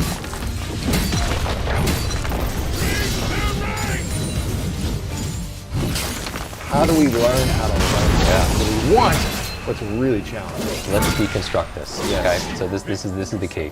I remember years ago, I get a call on a Friday evening, and I don't know the guy's voice. I didn't see the number, recognize it. So I pick it up, and he was like, "You got to help me. We have this mutual friend, and this my speaker tomorrow in New York City canceled because of an emergency, and I need a speaker, please." And I'm like, well, this is not usually how the night before. Exactly. This is usually like the 6 month in advance process. But the mutual friend is a very close friend, and I was like, look, maybe I could help you, but what's the topic? And he tells me what the topic is, and I'm like, I don't know anything about that topic. Why are you calling me? He was like, well, he wrote a book. I'm like, so? He was like, well, my friend says you're a speed reader. And I'm like, okay. He's like, well, you come a little early and I'll give you his book. And then, gosh. And I was like, this is going to completely crazy. I have to do this, but this is going to cost you. This is going to make a great story. And what ended up happening was I show up at 10 o'clock, I read his book, and I give the keynote that afternoon. And humbly, it was the highest rated talk of the event. Wow. And I don't take credit for that because I've never, had training in public speaking, but when you understand how people learn, you could, present it. And so I read the book, I remembered everything that I needed to say, such as train TED speakers how to memorize their speech, and I know how to be able to present in a way that's interesting and also sticks with people. But I say that because that's what I mean about, I don't have to, just like Will Smith, I don't have to get ready, I stay ready, and that's the power of skill development. And if there's one skill to master, it's our ability to learn. It's called meta learning. This book fundamentally was going to be called meta learning, but people are like, oh no, they're not going to buy it if that's not the title, right? And but meta learning is learning how to learn, and that's a meta skill, and it helps you to learn salsa or Spanish or anything else better. And so let's deconstruct how to do that confidently. We'll start with the limitless model, right? So this book used to be a book completely on skill development, which was all methodology. It was everything that I teach about how to read 3 times faster, how to learn a language, how to remember names, how to do the things how to get to inbox 0, how to do the things like how to be focused, concentrate, critical think, solve problems, all the important things that really is our life, right? But then when I finished it, I talked to friends like you and everybody else, and was like, this is a really good self-help book. But if somebody found it just on the street, they still, even they know what to do, they still wouldn't do it. Like, how come you want to learn Spanish or something else and you put it off or it takes longer than you should? Because method is only one of the 3 parts. And so this is the limitless model. And I want everybody to think about a subject or some area of your life where you're feeling held back. It could be your relationship, it could be you're not making progress in your career, it could be maybe in your physical performance or wellness. Think about one area where you're stuck in a box. Right? Now, a box is like a cage, 3D box, and 3D is 3 dimensions. What keeps you in the box? 3 forces, and these are the 3 M's. Okay. And I want everyone to draw a circle, and in that circle, we're going to draw a Venn diagram. You know what a Venn diagram is? 3 intersecting circles. And the first circle is your mindset, 3 M's. And I always alliterate everything because it helps you to be able to remember it better. First one is your mindset. Now, your mindset are your assumptions and your attitudes about something. Now let's break that down. For me, functionally, what your mindset is about this subject, and I want people to make this very personal. Think about something, an area you're held back. This is what you believe is possible, is your mindset. It is what you believe you are capable of. It is what you believe you deserve is your part of your mindset, because that's a big thing. That's your thermostat, right? If somebody has a mindset of, Like I could teach someone the method of how to remember names, but their mindset is I'm stupid. I don't deserve to remember names, or I'm not capable of it. Exactly. Or I'm too old, or whatever it is. That's their mindset. My brain doesn't work that way. Exactly. Then the method won't take hold. It won't matter. Exactly. So this is the formula here. So how do you learn to believe that you are capable? So we'll go into this. So that's exactly what the book does. I take people through a process called unlimiting. It's a word that I coined years ago. Unlimiting is different than unlimited. Unlimiting is like the process of removing limits. Limiting beliefs. Exactly. Or behaviors or habits, right? So unlimiting is an active word where you're redrawing the boundaries and borders of your life. Limitless is not about being perfect. Limitless is about advancing and progressing beyond what you believe is possible. That's what this book is about. Now I apply that towards accelerated learning so you can learn your languages and give speeches without notes and all that stuff. But really it's a process of liberating yourself out of that box. So one of the dimensions that keep you in that box is your mindset. All right, and we can go deep into how to change negative beliefs and everything. And I talk about the 7 lies. Lies for me, again, is an acronym. Lie is a limited idea entertained. Because it's not true. It's not true that you don't deserve it. It's not necessarily true that you're stupid, but it's an idea we're giving energy to. We're entertaining that idea in that moment. And I show people how to unravel it in a 3-step process. But that's the mindset. All right. Now the second M, you can have the greatest mindset and believe everything is possible. You're capable. You deserve it. But if you don't have the second M, which is motivation, you're not getting out of that box. Right? That in your career. I believe I can do it, but I'm going to sit here and eat chips on the couch. Exactly. Right? Yeah. And so your motivation for me is your drive, it's your purpose, it's the vitality that you bring to something. Now, most people think motivation, they'll say motivation is a lie. And in some respects it is, because the way a lot of people perceive motivation is just rah, rah, get excited, get hyped up, and next day, nothing changes. So the evidence of motivation is something is happening. There's an action. There's a new action taking place. And if you're not doing that action, you're not motivated. No matter what you say, if you're not doing it, it's better well done than well said. Even like a lot of people on social media, they promise things, but prove it. Right? Don't say it, show it, right? You take it to action. Because knowledge is not power, it's potential power. Applying it makes it powerful. So motivation for me is a 3-step formula. And here's the formula. And I go deep in this book because there's a chapter on each part. The key to sustainable motivation, how to overcome procrastination. If you're putting things off, this is the key. It's this: P times E times S3. Now, this is a formula for sustainable not just a surge in motivation, right? We've all watched the Limitless movie where he takes a pill and he can learn languages and read really fast and remember everything. And Dr. Mark Hyman, who wrote the foreword of the book, who's a mutual friend of both of ours, and I know he's been on your show, he says that there is no genius pill, but Jim gives you the process for a brighter brain, right? like it's the process, and there's no side effects, right? Yeah, it's good. But going back to this, when he had a surge of motivation, but then when the pill wore off, it goes back to no motivation. But this is the key. There's no pill, there's a process. And these 3 things, P times E times S3, is sustainable for the rest of your life. Because I've lived on no sleep for over a decade, right? My sleep has gotten much better since, of recent, just some breakthroughs just in medicine and everything else like that. But, I had sustainable motivation. I was still doing all the conferences, still doing my podcast every week, still speaking and traveling and doing all this stuff, because I had these 3 things. Number 1, so the P stands for purpose. Now again, if you feel not motivated in any area of your life, some people could have motivation. Now some people are very motivated to sit on the couch and binge watch Netflix. They're highly motivated to do that, right? But if you're lacking motivation to work out consistently, and now here's another lie, limited idea entertained, is that you have to enjoy the activity. Right? Like, it doesn't mean that you have to do that. Like, I was having this conversation with Tom Bilyeu, right? And he was like, I work out 4 o'clock, 5 o'clock every morning. I was like, do you enjoy it? He was like, no, I don't like working out at all.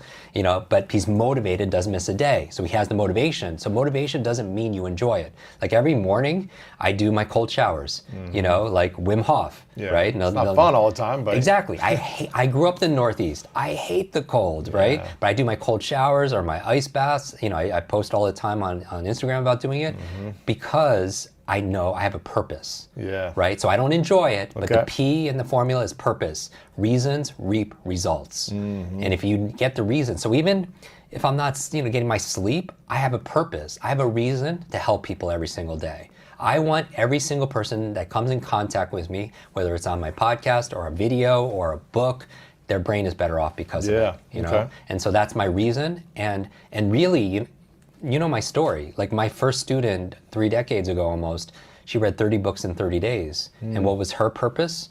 Her mother was dying of terminal cancer, 2 months to live, 60 days. And the book she was reading, health, wellness, energy, right? And she ended up saving her mom's life. And that's when I realized that if knowledge is power, learning is our superpower. And I dedicated my life to make that kind of difference. And that's what, so I have my reasons to do something. So I don't have to pump myself up. So P is purpose, tap into your reasons. And it can't be intellectual. You have to feel it, of course, right? And even you could even feel the pain. Like who's counting on you to do this activity? Who's watching you? Who's role modeling you, right? Who's counting on you to show up today? It could be painful too, but if it gets you to move, that's what's important. Have that reason, the purpose. This E, now here my mind does this thought experiment, scientific experimentations, right?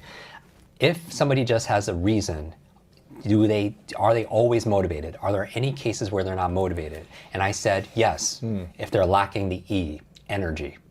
So somebody could have a reason to work out, or they could have a reason to read, or learn Spanish, but if they're trying to do it late at night and they didn't sleep the night before, or they had a big processed meal. It's hard to have the motivation. Exactly, and they're a food coma, they can't be motivated because they lack energy. So in the book, I talk about 10 keys for brain energy. The 10 things that I do to light up my brain, and one of them is our brain foods. Another one is optimizing your sleep. So I do a whole area of what I've learned really moves the needle for maximizing your sleep. Because how's your thought process if you don't sleep? How's your focus? Foggy. How's your memory? How you're making good decisions, right? I heard that was the advice presidents give other presidents is like don't make a big decision if you didn't get a good night's sleep, right? So I talk about sleep. So in the book, in motivation, we do a whole section on finding your purpose and even life purpose and passion, and a whole area on optimizing your energy. Now you have energy to do it. I ask myself, okay, you have a purpose for something. To work out or whatever, you have, or to start this business, you have the energy. In what case, if you're like doing this critical thinking, in what case won't you be motivated? Let's say you want to start a business or whatever. You're just procrastinating on starting that business. Number one, you have the motivation, you really need it, and you know why. You have the energy because you're eating the right foods, you're maximizing your sleep, you're with not energy vampires. Yes, there is. S3. What the problem is you're making it too big in your mind. That will keep you from being motivated. Starting a business, like where do you even start? Or getting that perfect relationship or having perfect health, that's way, way too big. So what do? Small, simple steps. That's what will keep people unmotivated. They could have the reasons and purpose, they could have the energy, unlimited energy, but they don't know where to start. And because they make it too big in their mind. And a confused mind doesn't do anything. Confused mind doesn't do anything. So clarity is power. I like that. So small, simple step, all you have to do is ask a magic question. What is the smallest action I could take where I can't fail? It allows me, give me some progress, but I can't fail. What's the smallest step? And I cite the work in here of the habit experts that you and I have interviewed. Dr. B.J. Fogg's or the James Clear's Atomic Habits, and really my take on how to make sustainable habits, because what you do repeatedly becomes that habit. But it starts with a small, simple step. What's an example of that? I want people to read a book a week. It will change their life. I think if there's one thing that would change their life immediately, long term, it's just read every day. Reading is to your mind what exercises your body even more than audio. And my podcast, and I do everything on audio. I still encourage people to read because it activates a different part of your brain. Also, and I listen to audios when I drive, when I work out. But when the people are tested in terms of what they read, in terms of comprehension, what they listen to, reading the actual more, and they'll understand more. You know why? Is not only does it activate a different part of your brain because it's active, because listening can be passive, like watching a movie or anything can be very passive. You don't have to get involved, but reading forces you to get involved. But the second reason why is because usually when someone's listening to something, they're doing something else. And they're trying to multitask. They're cleaning their house, they're working out, they're driving, so their attention's not fully on what they're listening to, so that's why the comprehension is down. But reading every single day is a great activity. But I don't tell people read an hour a day. A small, simple step to get someone reading is read one sentence. That's a small, simple step. Open up the book. That's a small, simple step that you can't fail, right? And nobody's going to stop at one sentence. The example Dr. BJ Fogg talks about with tiny habits is, hey, we know flossing is good for your longevity. Just do one tooth. One tooth. Yeah. And who's going to stop at one tooth, right? So how do you break it down? And really, motivation is energy management. It's really about energy management, meaning when you have clarity and purpose, it gives you energy, right? When you have energy, like if you activate, you eat right foods and everything else, vitality, you have energy.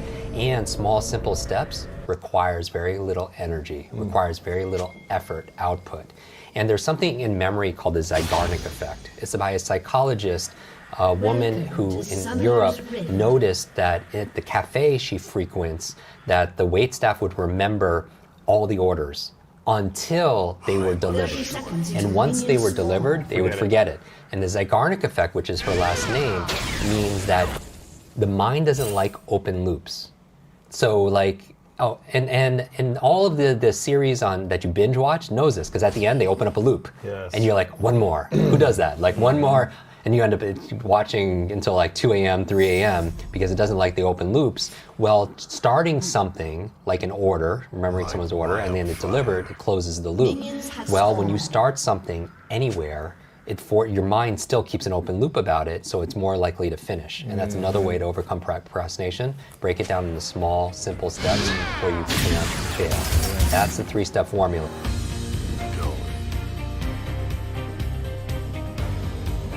How do you manage your own ego with the success you get? You've had success in multiple areas of your career. From CEO to an author to a business leader, to an executive coach, leadership coach. How do you manage it when you are training CEOs from companies that have 100,000 plus employees and you're number one on the list and top podcast? How do you manage it daily?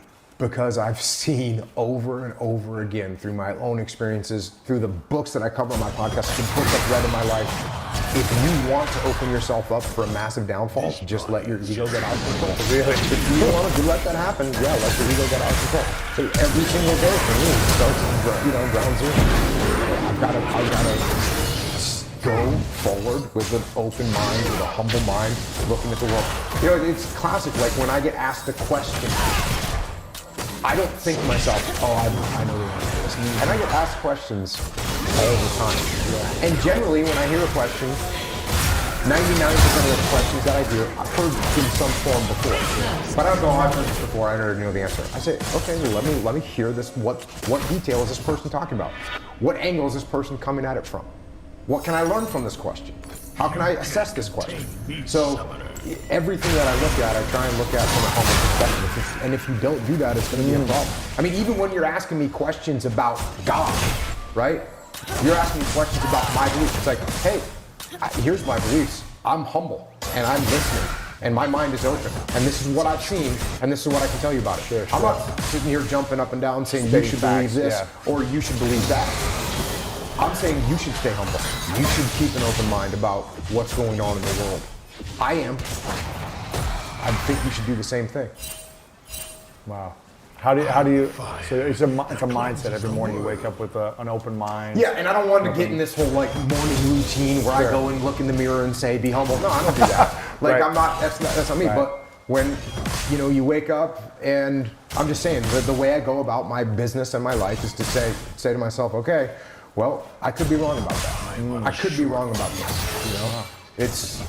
I mean, even the book that I wrote, follow on to Extreme Ownership.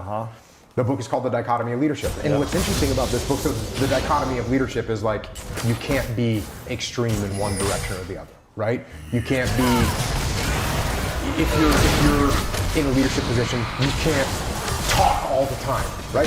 Obviously as a boss, you need to communicate, you need to talk to your people. But if you talk too much, guess what happens? People stop listening to you. You're putting out too much information. They don't know what's important and what's not. So that's bad. You can't go too far in that direction. The other direction is you can't not talk enough, and now no one knows what's going on, no one knows what's happening. So you have to be balanced, and that's the whole idea of the dichotomy of leadership. But probably the first dichotomy in leadership that I had to say to myself, you know what, there's another side to this, is I used to tell the young SEAL officers that you have to be aggressive. You got to be default aggressive. That's how you got to be. Because if something's going on, you got to be aggressive to get that problem solved. And if you're not being aggressive, then you're hesitating. Well, then you can get killed. Okay, so there you go. And that's what I used to tell guys. And as That's extreme. That's an extreme. Yes, that's the problem. And so the question is, can you be too aggressive? Yeah, absolutely. You can, hey, there's a machine gun nest over there. Let's attack it. So you charge up the hill and everyone dies. You've been too aggressive. So what you have to do is you have to be balanced. And that's probably, so even as I had these kind of mantras, like default aggressive, can you do too much of that? Yes, you can. So you end up with this, what do you end up with? Can you be too passive? Absolutely. Oh yeah, absolutely. Well, now we're not making any progress. Now we're getting crushed. In just a moment, you'll discover the ticker symbol that's set to be the hottest investment of. Well, welcome to another episode of Conversations with Tom. I am here with Todd Herman. Tom, it's the Tom and Todd show today. It is indeed. It is indeed. Welcome, man. Yeah, great to be here. Finally, I'm super excited to have you. It should be a lot of fun. You've got a very interesting concept. And I wanted, just before we started rolling, you were talking about New York is where you ended up from Canada. I was very surprised by that. And you said that's because it's the epicenter of ambition. Yeah. So what was it about ambition, and what do you like about the realities of New York? That there is this phenomenal pursuit that's always happening there. Like, you don't come to New York to live a quality life. That's interesting. Well, you're not there because New York isn't easy. You're there because you're pursuing something. Like, there's so many industries that's the place where you go, whether it's fashion, whether it's media, or whether it's finance, or insert the name of like 11 others. You're really onto something interesting though, that I'm not sure how the world comes down on this, and I think I may have a weird view on this. So you're saying that they don't go there for quality of life. For me, I'm assuming what you mean is like a work-life balance. Yeah, no, like what I mean is like you're there, like people, you meet so many interesting people that have got big dreams, big pursuits, whether they're going to make it or not. That's not the argument, but you meet people who have chosen to go to a place where, I mean, quality of life in that you're not living in a 2,000 square foot apartment that you're paying $1,500 a month for, okay?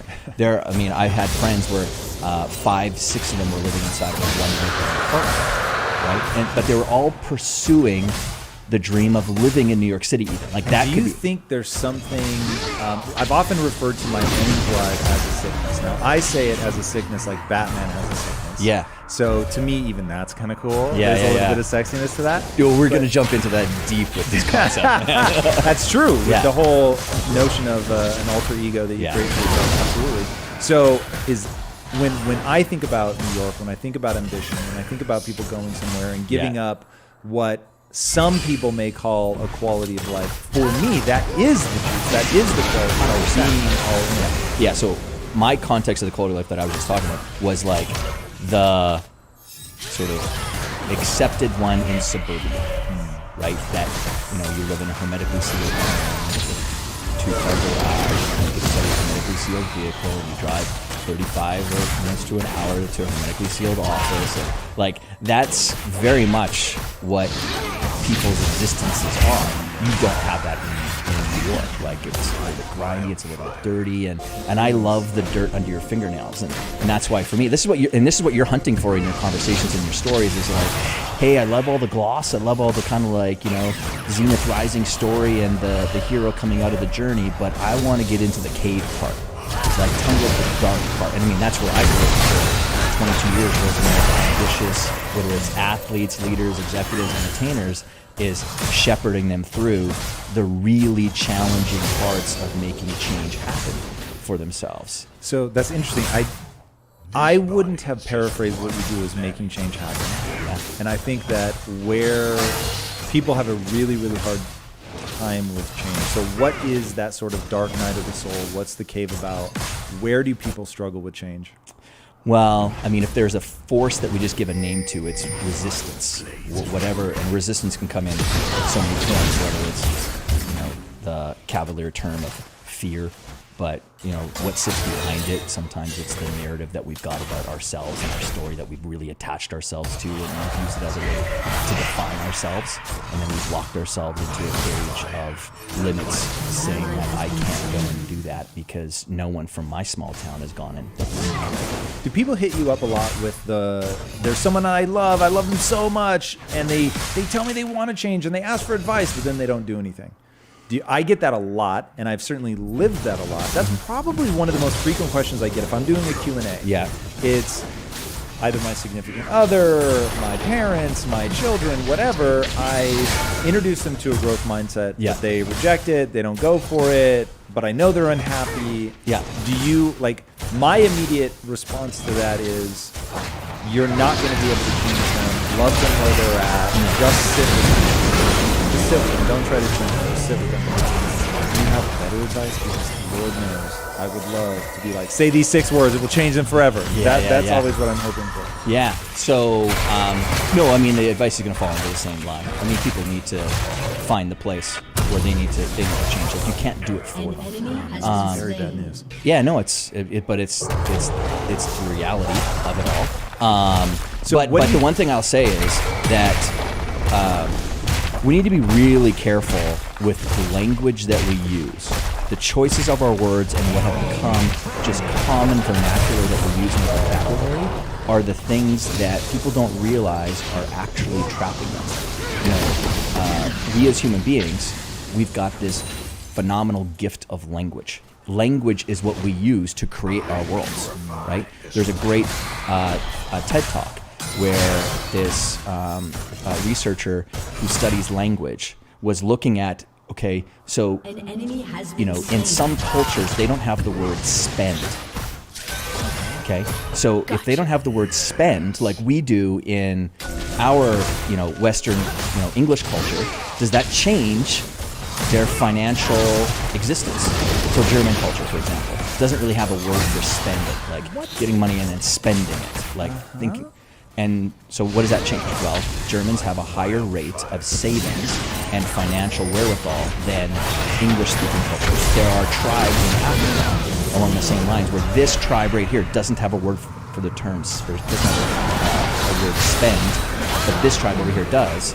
And so this one has a higher level of prosperity because of that. So I read one time, I have no idea if it's true, but it hit me as intuitively true. Yeah. That there is a shade of blue that we have lost because there's no word for it in the English language. And when there's no word for it, your mind can't conceive of it, and so it shoves it into another category, and thusly you become effectively blind. Like, even though you're seeing it, you don't perceive it as being different. It's a scotoma. Scotoma is see it. It's like when you're... Where does it come from? Scotoma comes from... I don't know exactly if it's coming from the medical side or the psychology. Like, is it a hematoma? Like, is it the same hematoma? No, because a hematoma is a physical manifestation. It's a thing that you hold. Scotoma, in this sense, is in more of a psychological, kind of the ethereal. And a scotoma, as an example, would be, when you're walking around and you're saying, I can't find my keys anymore. Okay? But to play this out, imagine that they're in your pocket, they're in your hand. And you're going, I lost my keys, I can't find them anywhere. So what your mind does, because one of your brain's responsibilities is to protect you from looking like an idiot to yourself. So it has to actually, it's because it's teleological, it's goal seeking. So if you're telling yourself something, it needs to help prove it in your physical world. So when you tell yourself that you can't find your keys anymore, the mind's processes goes, well, actually, your keys are in your hand. But I can't make you look like an idiot to yourself because I got to protect the identity, protect the self. So I'm going to deaden the nerve endings in your hand. Plus, in your cones and rods, because we don't see with our eyes. Somebody studied this. This sounds crazy. 100%, yeah. It's in tons of psychological texts. Yeah. How do they test whether it's deadening the nerve or not? Great question. Don't have that data for you. Man, I'd be so interested to read those studies. That's so weird. So it definitely ties into the notions of the psychological human and how it's wow. I've never heard that tied in that way. Well, it's kind of, trying to tie back to like the idea that we've lost this shade of blue. It's just, the language that we use with ourselves just causes us to see blind spots in the world, like despite the fact that something's right in front of you, like the opportunity is right there. But if you're telling yourself a narrative that it's not there, then you can't see it. You just can't see it, right? It's like when we've all had that situation where the moment we've sort of fallen off the cliff out of love with, a girlfriend or a boyfriend at the time, and then all we see is their faults, and it's just annoying us, despite the fact that 80% of the time they're doing amazing things for us even, but you can't see it. That's why, to get to your other point that you talked about with regards to the person standing up and saying, hey, like I really want something more for my, but they've got a blind spot to it. But it's don't quit on it, right? Like if this person is someone that you care about, then don't quit on it. Continue to feed the environment around the person, because environment is one of the most overlooked parts of helping people make change happen. Everyone talks about habits and behaviors, and all that stuff is great, and of course it's powerful. But you put someone in a completely different environment, and just the environment itself, through the osmosis, shift and change behavior. Do you have any examples of that? And is this the same idea that you talked about with context, or is context and environment different? They're similar but different. So an example is just, so there was a young athlete that I was working with who was maybe 10, growing up in South Florida, hockey player, really good hockey player, really skilled. And I was talking to his parents about, listen, at some point in time, if he wants to pursue this, he needs to get out of the environment of Florida. Me being a Canadian, huge hockey country or whatever. And then in the northeast of the United States and some other pockets like Minnesota and even California's got a great, you need to get him into an environment where he's around the best, because that environment is going to allow him to see the work that needs to get done in order for him to compete at a higher level. So you need to pull yourself sometimes out of an environment and put yourself into another one, and that alone. And so he did. He went to this amazing private school up in the Northeast. Great lineage. And so that's example. Here's something that I've heard you talk about, which I think is really interesting. I'm obsessed with information. I think the reason that environment and the way that you're explaining it is so powerful is you're going to become like the people that you want to impress. And if you're around people and they have a value set, and that value set is ambition, it's drive, it's discipline, it's pushing themselves, it's reaching for greatness. Yeah. And for whatever reason, you want to impress them, they're good at the thing you want to be good at, they're cool for whatever reason, then you begin to adopt seamlessly, without even really thinking about it, you begin to adopt their values as a method to impress them. And then because the values are going to control your behavior, so to affect the behaviors that are going to impress this person, you're naturally going to begin to inhabit their value system. And the malleability of values is something that I think not a lot of people understand. What do you talk to people about in terms of values? How do you train them to change them? Like dropping them in with people that already have the value system, I'll call sort of the apex move, but what are things that people can do, if they're home alone by themselves, but they want to adopt new values? Well, to go one higher, the real apex move is to change someone's identity. Okay. So values sit just outside of the way that you truly see it. Like an identity is made up of values, but that's why the whole concept of the alter ego is so powerful, because the moment that you disassociate yourself from the you that you're describing yourself as, and you're now acting through a new self, a new identity, all bets are off, because now you're not shackled to the same behaviors, habits, values even that you had before. Same narrative about the things that happened to you, or the negative beliefs that you've got about your capabilities, because you're acting through something different. So as a place to start, looking at the discussion about values, absolutely shifting someone's just what they appreciate. We've got high financial a lot. I'm kind of fortunate in New York on Wall Street, and money was never a skill set that I had. Horrible. But when I moved to New York, that became a goal of mine, was to master that skill set more. And being around them, just how they talk about things, how they talk about investments are different. I'm like, well, what? But I want to get to why are you seeing it that way? Because I don't see it that way. But I've got a blind spot, because I don't have the right questions in my head yet. How are you appreciating this investment, or how are you appreciating this paycheck that you get with this money now that you've got, and now you're going to go and turn it around and put it somewhere else to invest, as opposed to other people take it and they go and they spend it on something to grab self-gratifying. But talk to me about the process of breaking out of your identity. One, I think that most people, they're not aware they have an identity. And here's one of the things that I think people really struggle with. I think it's true of beliefs. I think it's true of identity. I think it's true of values. Is people mistake it for truth. So they're growing up in an environment. People tell them that that's how people should act. That this is what you should do. This is the things that you should value. Which of course they never say. They just they reward, they punish based on what you do, what you don't do. Things like, do you turn the other cheek when somebody threatens you, or you got punched in the face? Did you go tell the principal, or no? You got punched in the face. You go punch him back and don't come home until you do. Mm-hmm. So all of those things begin to create the person's perspective, but they are all of those things, because they start learning them when they're so young.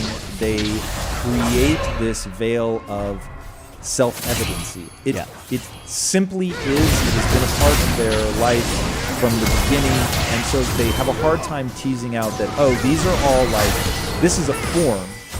Enter values here, and you enter your values, enter your beliefs here, enter your identity here, and then that gives you the output of sort of behavior and neurochemical rewards and punishments and all of that. Not realizing, like, that's like it's like a form that you fill out, or a computer program, maybe just to make this really easy. It's a computer program. You punch in the variables, and then out comes a neurochemical response, which makes you feel some kind of way. Yeah. And that some kind of way, you're either going to move away from pain or move towards pleasure. And so once you can get people to see these are variables and you can change them, you can manipulate them, then people can really begin to I'll say, shift their identity. I'm not sure if you would agree with that, or if you think identity is something totally separate.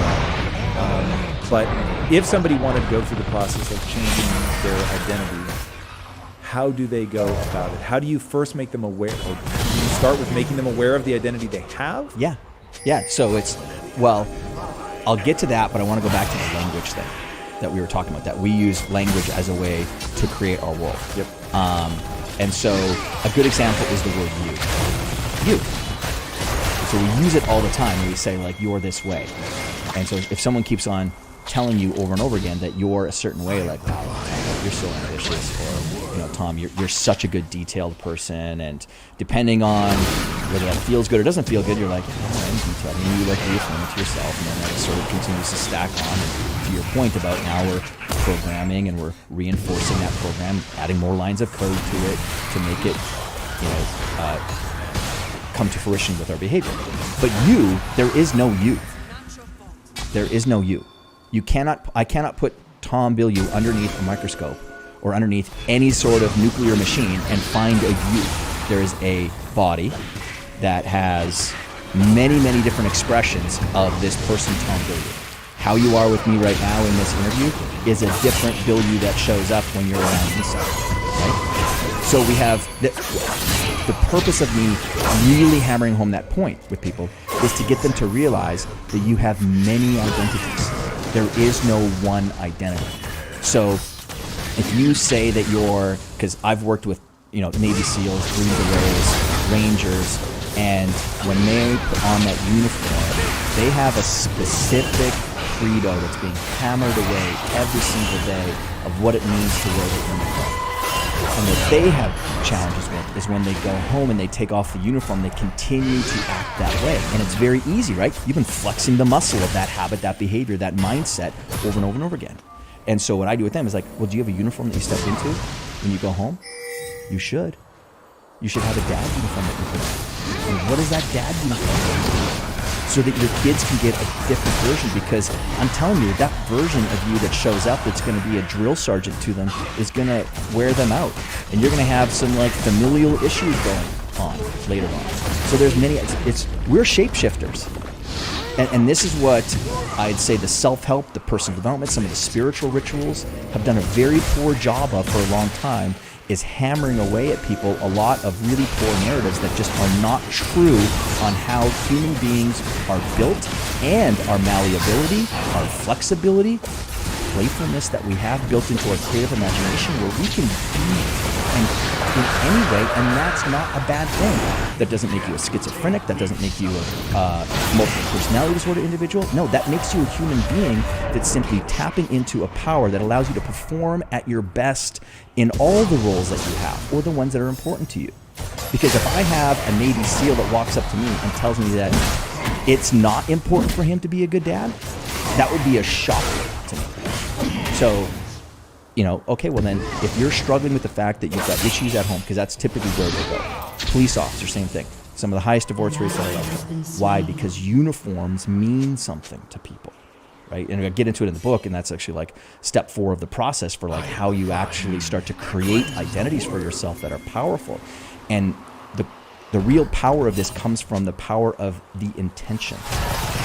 Most people are, to your point earlier, are walking around completely unaware of their own identity, and they're trapped by it because they think, well, no, that's just my story. Like, that's how I grew up. So good for you. Congratulations on that. That doesn't mean that you have to be that way tomorrow, because we as human beings are not oak trees. We're not trees. An oak tree has to be an oak tree forever. Human beings don't have to be that story that they've been living through forever. We have the ability to shift and change rapidly.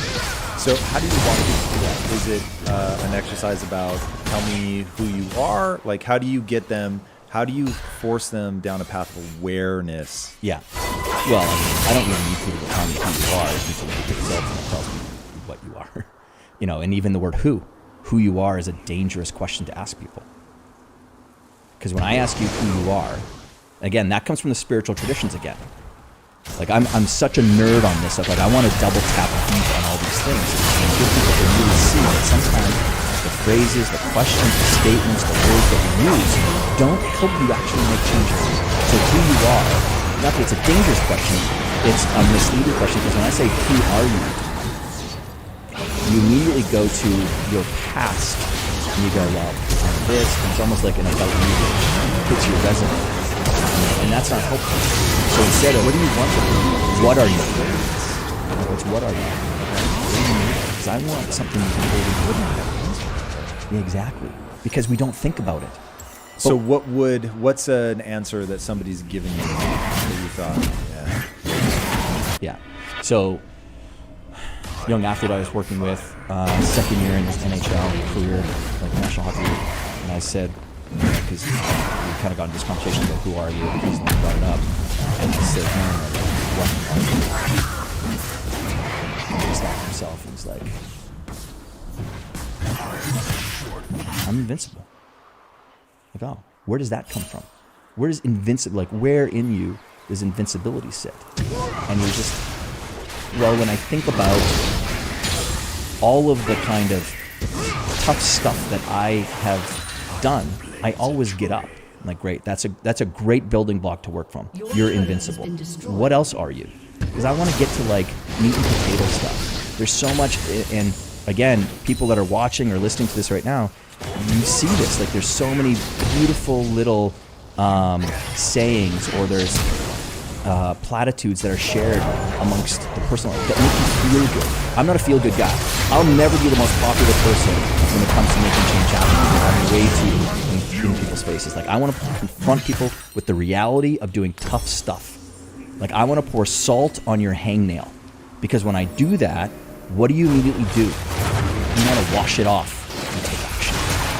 Whereas everyone else, they want to get you a Band-Aid and some ointment for it. No. Change happens from pain. So how do you, somebody comes to you, they're an elite athlete, there's a certain amount of, they consent to having this done, but how do you find the hangnail? How do you start pouring the salt on it? What do you make them do? Are you therapy sessions, treadmill? No, I don't do therapy. So performance is all about moving forward. So they come to me, and we have this diagnostic that I go to, 7 different pillars of like mental toughness, concentration ability. They're answering questions, or? Well, it's a diagnostic, yeah. So they're just writing down answers. They're not writing down. on these different areas. And that just shows me on the index like where we've got the greatest opportunity to make a change happen. So, you know, if they're currently under indexing in their performance and they've written themselves low in focus, then that would be, you know, a training thing that I'm going to pull out and start working on that. The one, which is a bit of a red herring that I put in there, is motivation. Motivation is something. I was going to say, why is it a red herring?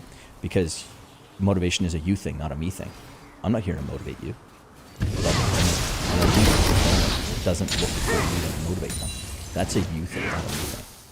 Like, and all these other people who are out there trying to motivate individuals, you know, as someone who's been a practitioner of this, I mean, I've worked with people for 17,064 hours, one-on-one. Wow. One-on-one. That's not counting all of the, like, seminars or workshops or boot camps or speaking, you know, engagements around the globe. That's one-on-one. And so when you're working with someone one-on-one, you understand this. Like when you're working with someone one-on-one, like, there is a completely different level of movement. People that are sharing in a different way. But what they're actually doing,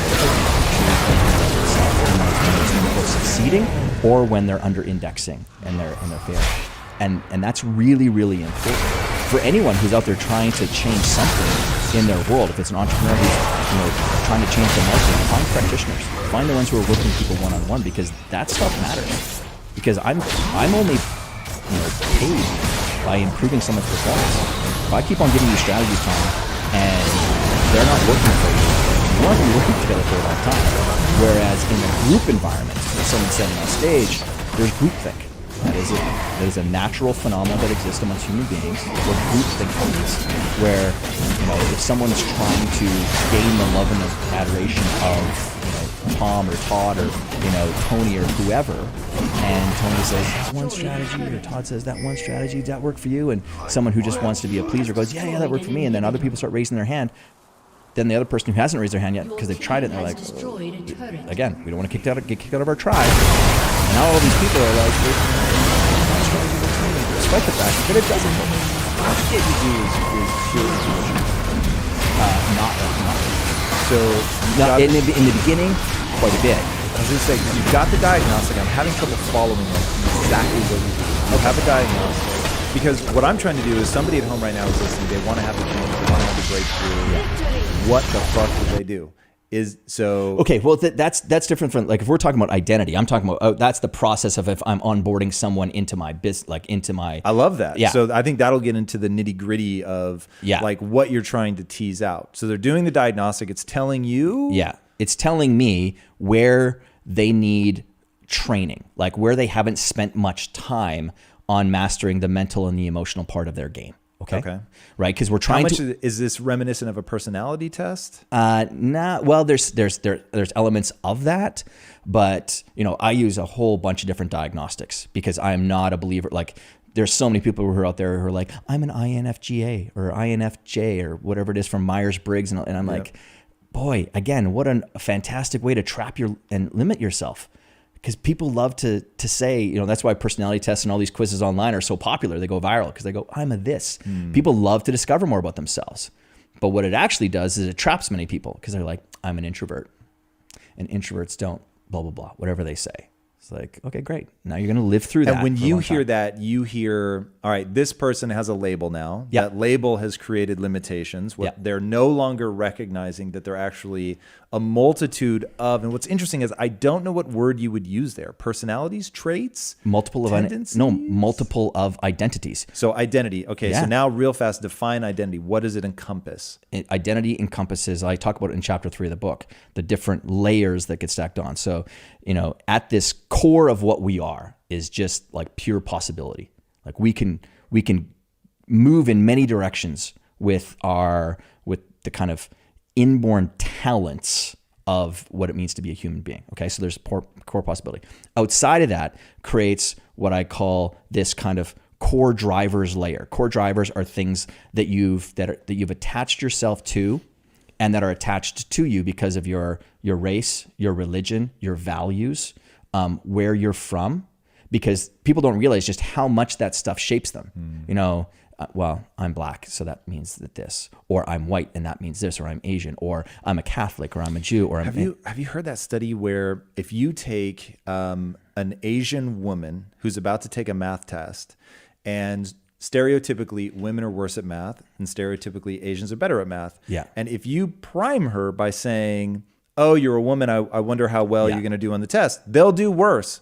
But if you take that same person and prime them, oh, you're Asian, I wonder how well you do on the test, then they'll do better. Yeah. That is so crazy to me. Yeah. And when I was diving into some of your research, that was what I was thinking, is like that there's some of you're taking control of the priming essentially. Yes. So, all right, so keep going 100%. On that. So core drivers sit there.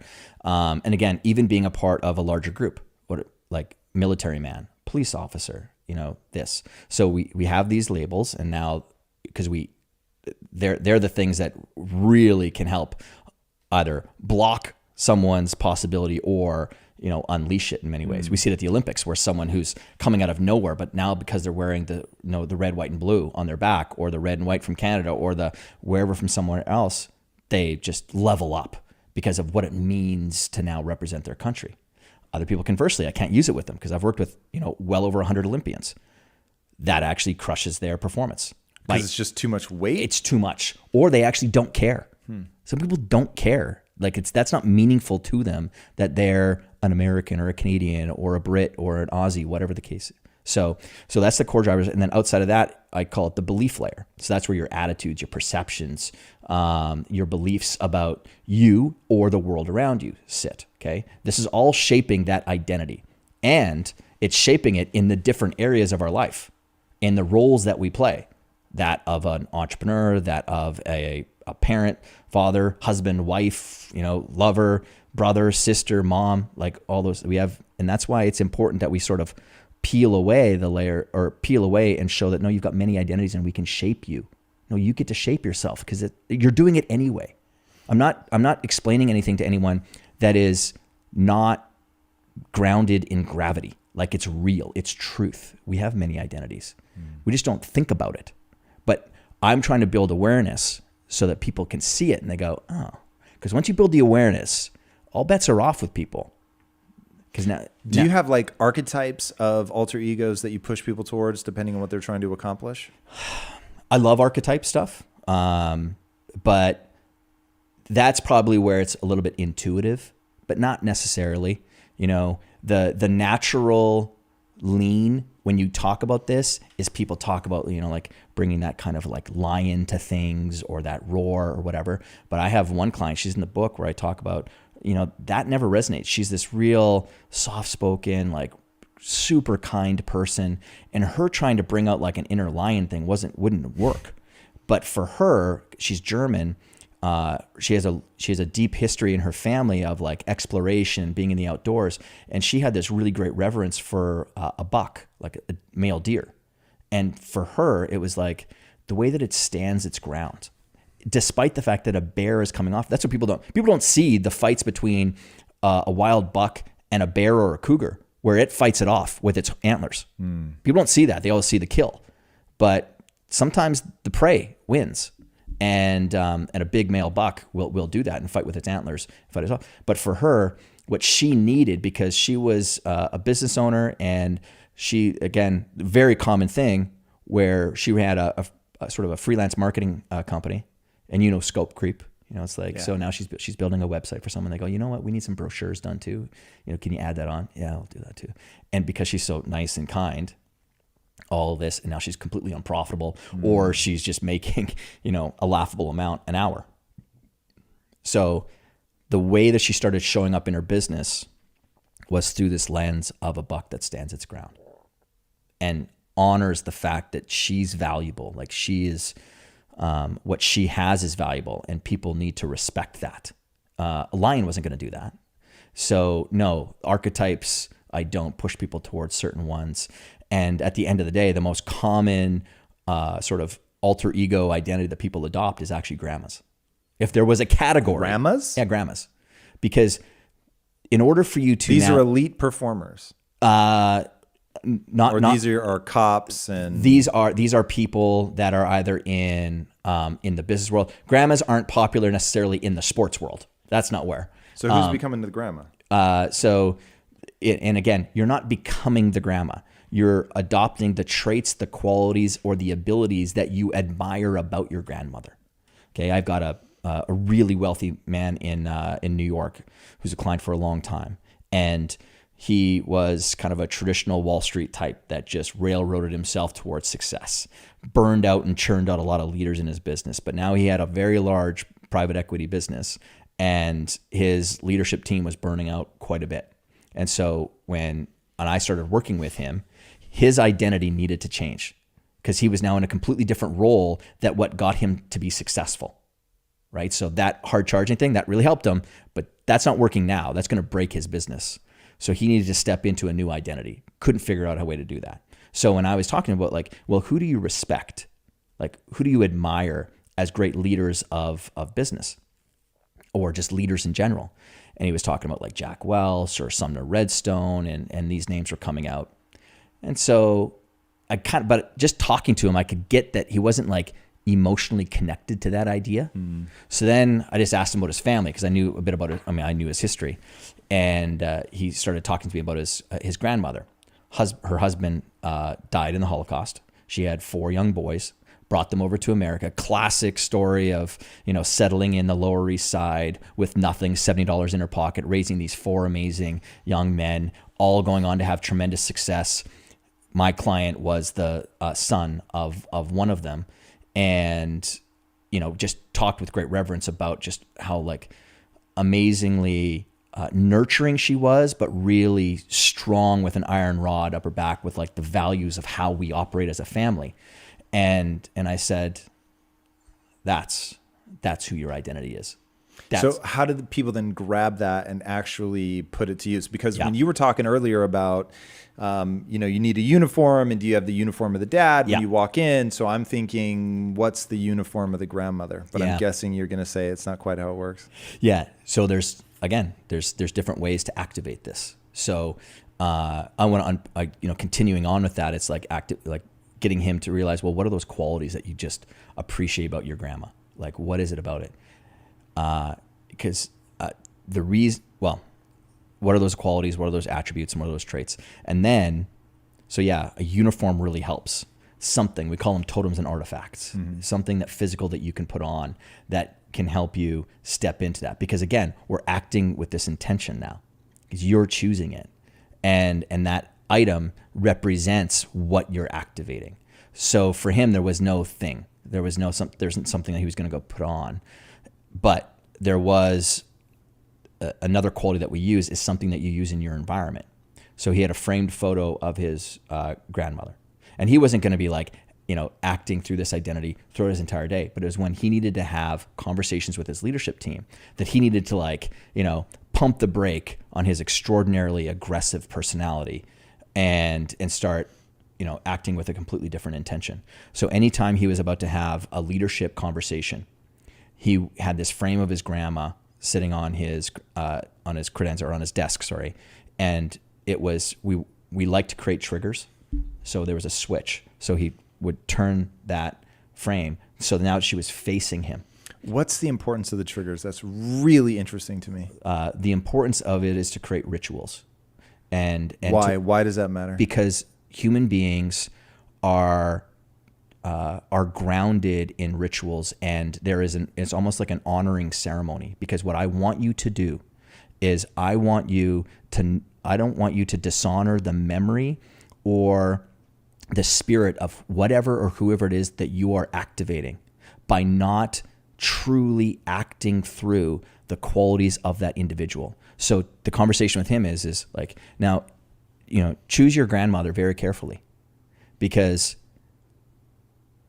you cannot go into a conversation with your leadership team and act the way that you do and dishonor the way that your grandmother would handle that by you acting in this completely, kind of wild and, swear laden way, because she wouldn't do that. So that trigger, again, it's just, it helps to send a signal through your entire electrical system that something different is happening. So interesting. Are you familiar with Tony Robbins and his whole idea of state change and all of that stuff? Sure. Man, that stuff is really interesting to me. And there's something so fascinating about the human ability to change your state. Like reading your stuff about alter egos. And I was like, okay, this is interesting. There's something about, for anybody that doesn't quite have their hooks into this yet, do the following exercise. Sit down, close your eyes, and think, smile. Yeah. And what's weird is you will feel the change. Yeah. Like you'll feel a neurochemical change just by thinking smile. Yeah. Like you're not actually moving the muscles, you're just thinking about the smile. Yeah. And my gut instinct is if you sat there long enough thinking smile, you'd actually start to smile. And then to take this to where you started, that ritualistic move, there's something about birthing it through physicality. Yes. That, and I'd actually be really curious to understand the research or you know the underlying physiological thing. So I have this obsession with physiological hooks. So there is something about tying your mindset to physicality that is incredibly important. Like when you see people trying to do a state change, athletes will do this all the fucking time. Yeah. And I've done this. I do this sometimes if I don't want to get in a cold shower and I'm like, fuck, I don't want to do this. Yeah. And I have to like state change it. I'll fucking pound my chest. I don't know what it is, but dude, you do that and boom, it's like I've got the aggression. I have exactly what I need to tackle this and to just completely, I always think of it in terms of frame of reference, but my gut instinct is if I were to define frame of reference and you were to define alter ego, we would find that they're similar. They may not exactly overlap, but it's a very similar concept. Well, I mean, I've seen a lot of stuff. You talk a lot about identity with people, right? Like you're dancing around the stuff that I've been working with people on for 22 years. Really, alter ego stuff is what came into my practice in 2003, 2004, because I just started to discover that this was the golden thread that was weaving together all of these elite people that I was now starting to work with, where they were talking about, I've got this persona that I step into, I've got this other kind of identity, I have this character that I use. And, I played college football at a high level. I was a nationally ranked badminton player. I played sport at a high level, not pro, but I was a good athlete. And my responses back to those people was always like, oh, that's really cool, because I use that as well. It was more like an interesting kind of connection point. And then it was me preparing a U.S. swimmer, a lady for the Athens Games back in 2004, where it's just the way that she said it, where it's just all of a sudden, all of these dominoes of past conversations came together. And I was like, wait a second. There is this consistency amongst the people who are consistently performing at their best. They keep on referencing this idea. There's something there. Do you know who Sasha Fierce is? Of course I know who Sasha Fierce is. Yeah, absolutely.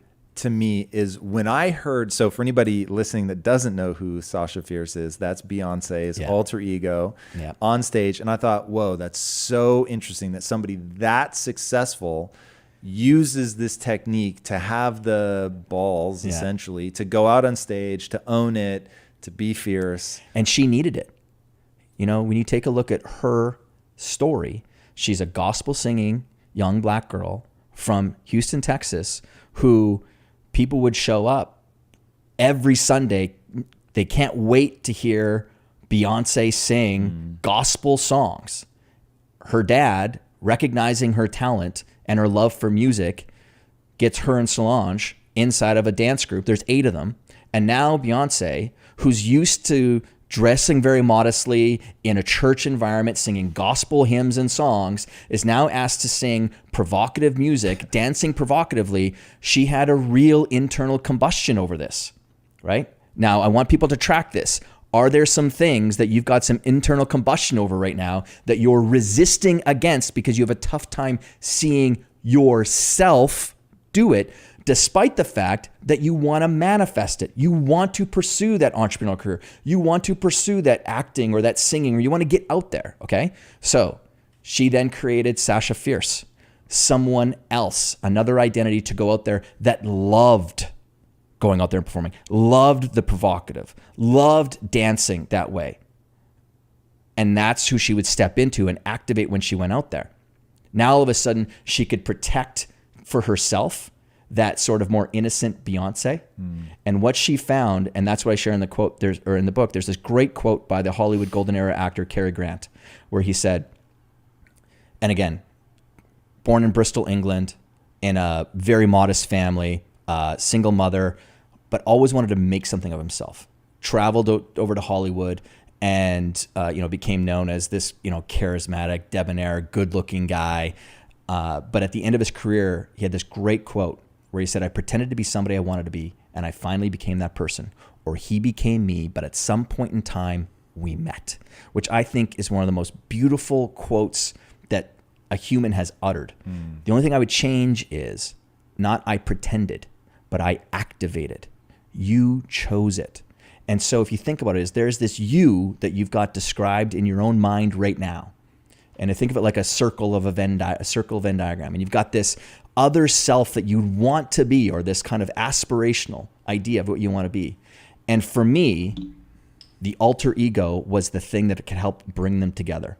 And then after a while, you're truly acting, behaving, thinking this way, and you don't need to activate Beyonce or Sasha Fierce somewhere, because Beyonce in 2008, when she came out with her album, famously retired Sasha Fierce. She said, "I don't need her anymore." But that was her private. Sasha Fierce was always her private sort of identity. But now she could go out there and own the stage, and didn't need to activate or didn't need to think about Sasha anymore, because that was what she became. How is this not pretending? Because pretending is just the word alone has the sort of intention or the thinking of concerning yourself with the thoughts, opinions, and judgments of other people. Screw them. Like, it doesn't. So it's not necessarily a change in affectation, but it's a change in the way that you think about it. It's the way that you change the way, because anytime you're trying to do something to deceive or trick other people, that isn't a healthy way to be operating from, because what it ends up doing is it traps you, because that's not the healthy way that you want to build your identity. But even in the book, I talk about the difference in chapter 3. I talk about the difference between that outside in approach, which is you trying to do things for other people, trying to impress other people, worried about what other people are thinking about you. So then you don't do the thing anymore. Concerned with, what if everyone sees this crappy video that I've just done and, they judge me as being, a loser on video or whatever. Or we could all see that it's just the maturation process that you've gone through. Like the Tom Bilyeu in Interviews Today is different than the Tom Bilyeu that came out interview number 1, right?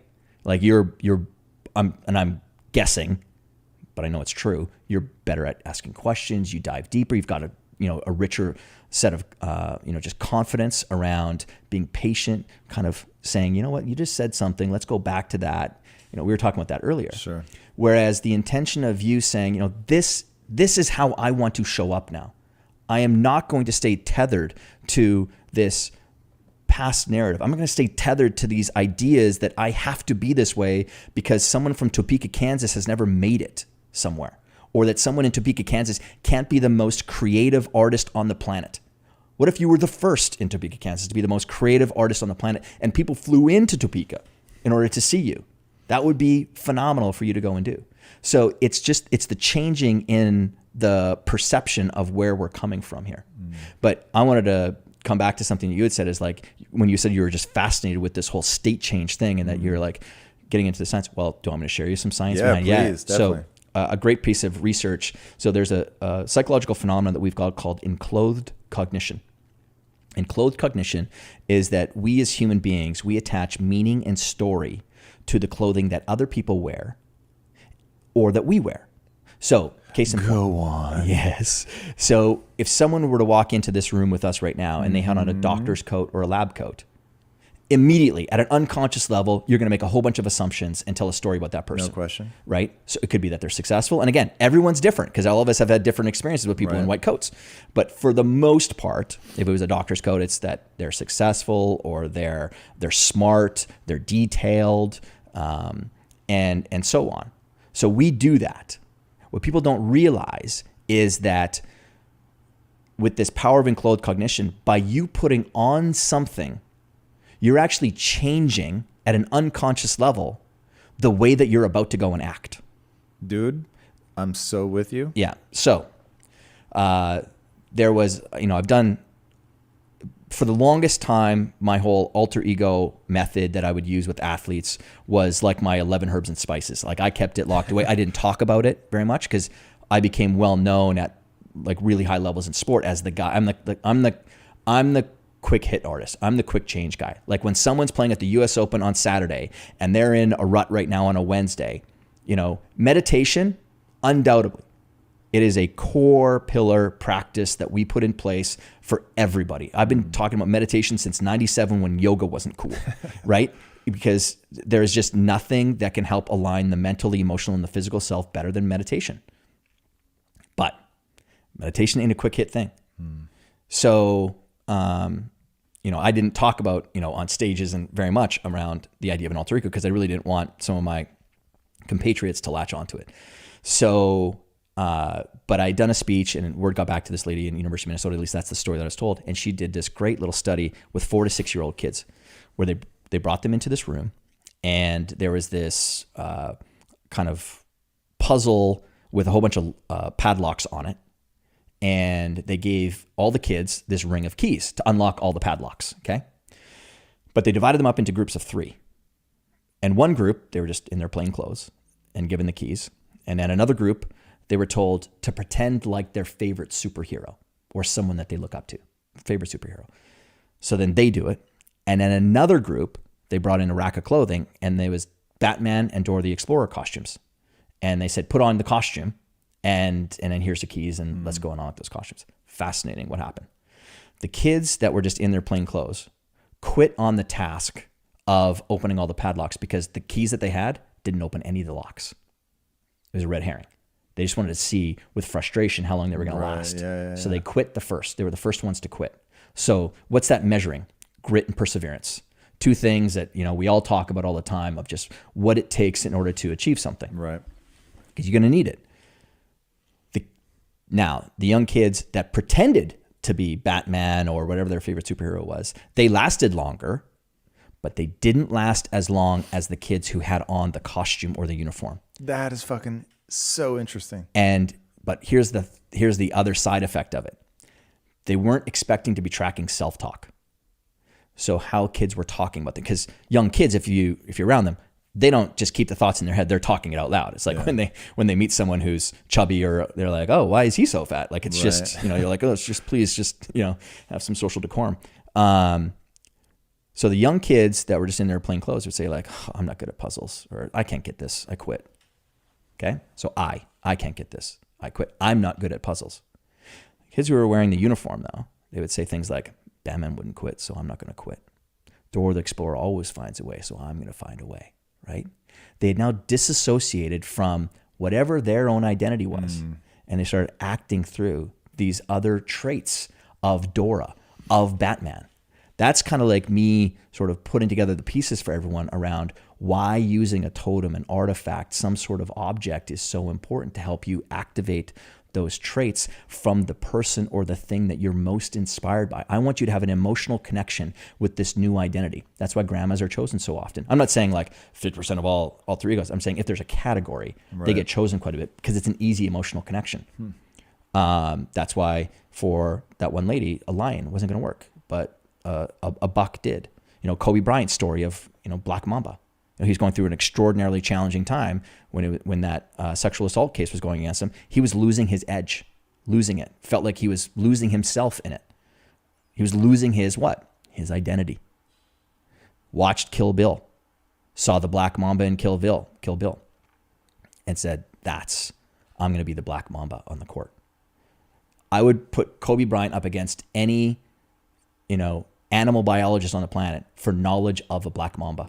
He knows a lot about black mambas because when you find something that you resonate with, get to know as much as you can about it because it's like the grapple hooks. You start to get their story into you now because that's what you're going to start acting through is those qualities. So Beyonce, she created Sasha Fierce. She's one of the few people that actually just sort of out of thin air created something. A lot of people use and leverage something else. Like I talked about in the book with Bo Jackson using, his alter ego, which was a character in a horror movie. Yeah. When he stepped out. Jason Voorhees. Yeah. So my point about that was like, there is science and research behind it. Yeah. Before we move off that, I want to talk about self-signaling. So this is a personal obsession of mine. So we did a whole clothing line at Impact Theory. It's called the self-signaling line, and it was all things that you should be telling yourself. Where exactly the mantras and things that you should be thinking about, believing, because to me, I feel very different if I'm wearing something that reminds me of something that is important to me. Yeah. So, and the notion of having a totem, like one of the things, a lot of people come to me and the punchline of the reason from my perspective they're not getting where they want to get is they don't know how to desire, they don't know how to obsess, they don't know how to marinate in something. Like you want this thing, well you have to fucking like it. Like it's really got to be a part of you. You've got to make it a core part of your identity. Yeah. And for you to make it a core part of your identity, you have to find ways to soak in it. And one of the ways is to have that totem, that artifact, a piece of clothes, whatever. You wear that, it becomes like your cape or, you know, whatever the case may be. So like, for instance, I wear a ring that has a robot face on it. It is arguably the most enjoyable thing I've ever purchased in my life. And for me, the robot is a symbol of creation, of being able to create something.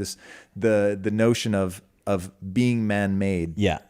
And there's an island in Tokyo called Odaiba, which is a man-made island. And on that island, they have this giant Gundam robot that actually articulates and talks. And it is insanely cool to me. Yeah. And the whole notion of just like what man can do, like when they learn the things they need to learn, they have the skills have utility, they put them to use, they create an island out of nothing and then put upon that island a gigantic robot, which also is man-made. It's just like there's something about the power of human ingenuity, of creation, of all that I love. And then it's a fucking giant robot and I just like giant robots.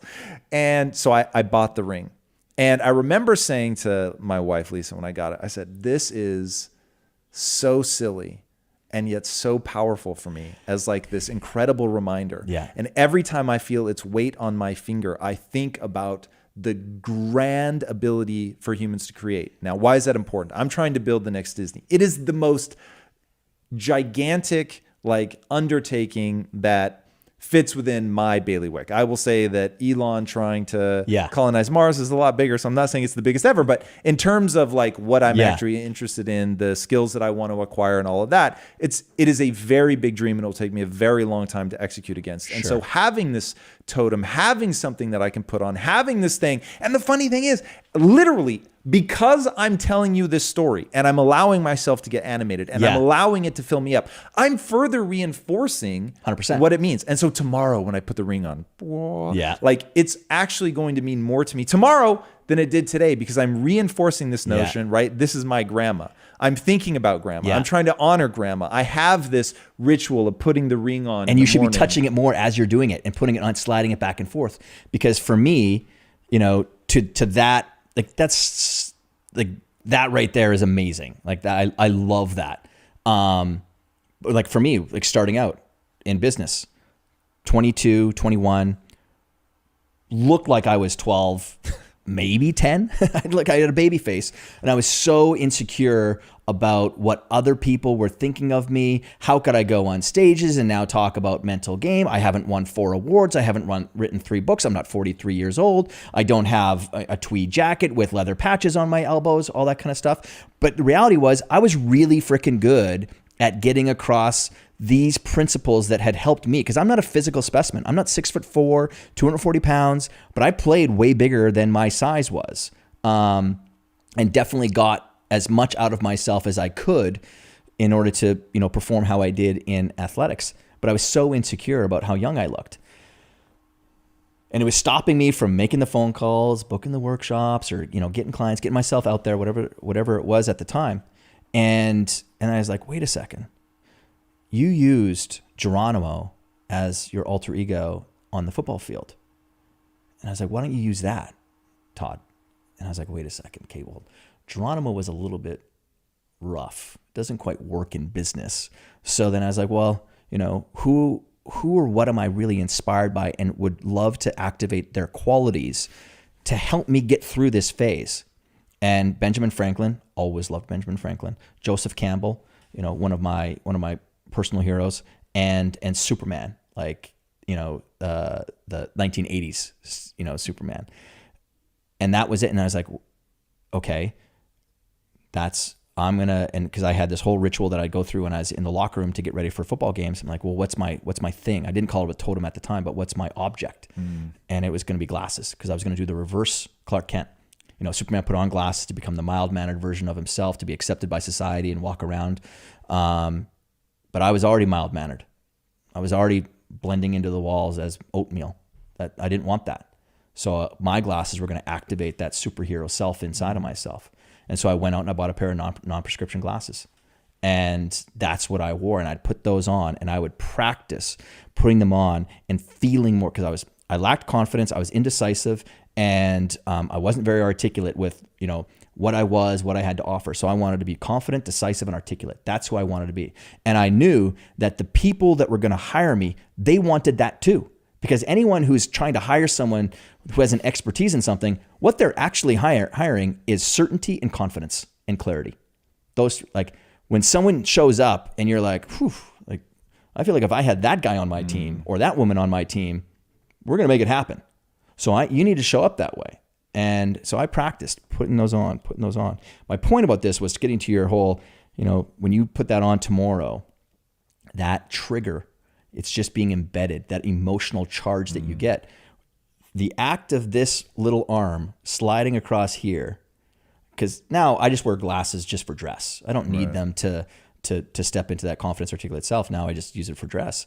But even now when I do this, it's like a switch is getting flipped, and I'm being very intentional, because I want to be intentional. When I show up as whether it's a leader for my team, or when I'm showing up on a call where we're going to close a new team to work with, or a new client or something like that, like, I want to show up as my absolute best heroic self for that other individual, because I'm deeply driven by service. It runs deep in my family. I want to serve. I know that's you as well. Like, you want to serve, and then you're going to leave this amazing legacy for this thing that you built. That's what's so impressive. I don't believe the legacy. Yeah.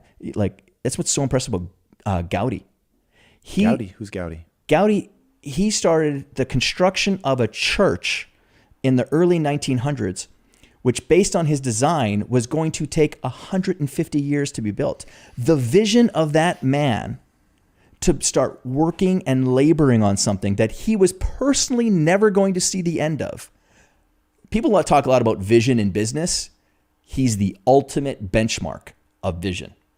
That is next level. I mean, it's still under construction outside of Barcelona, Spain, or in Barcelona. And, you know, it's one of the most amazing structures that's on our planet right now.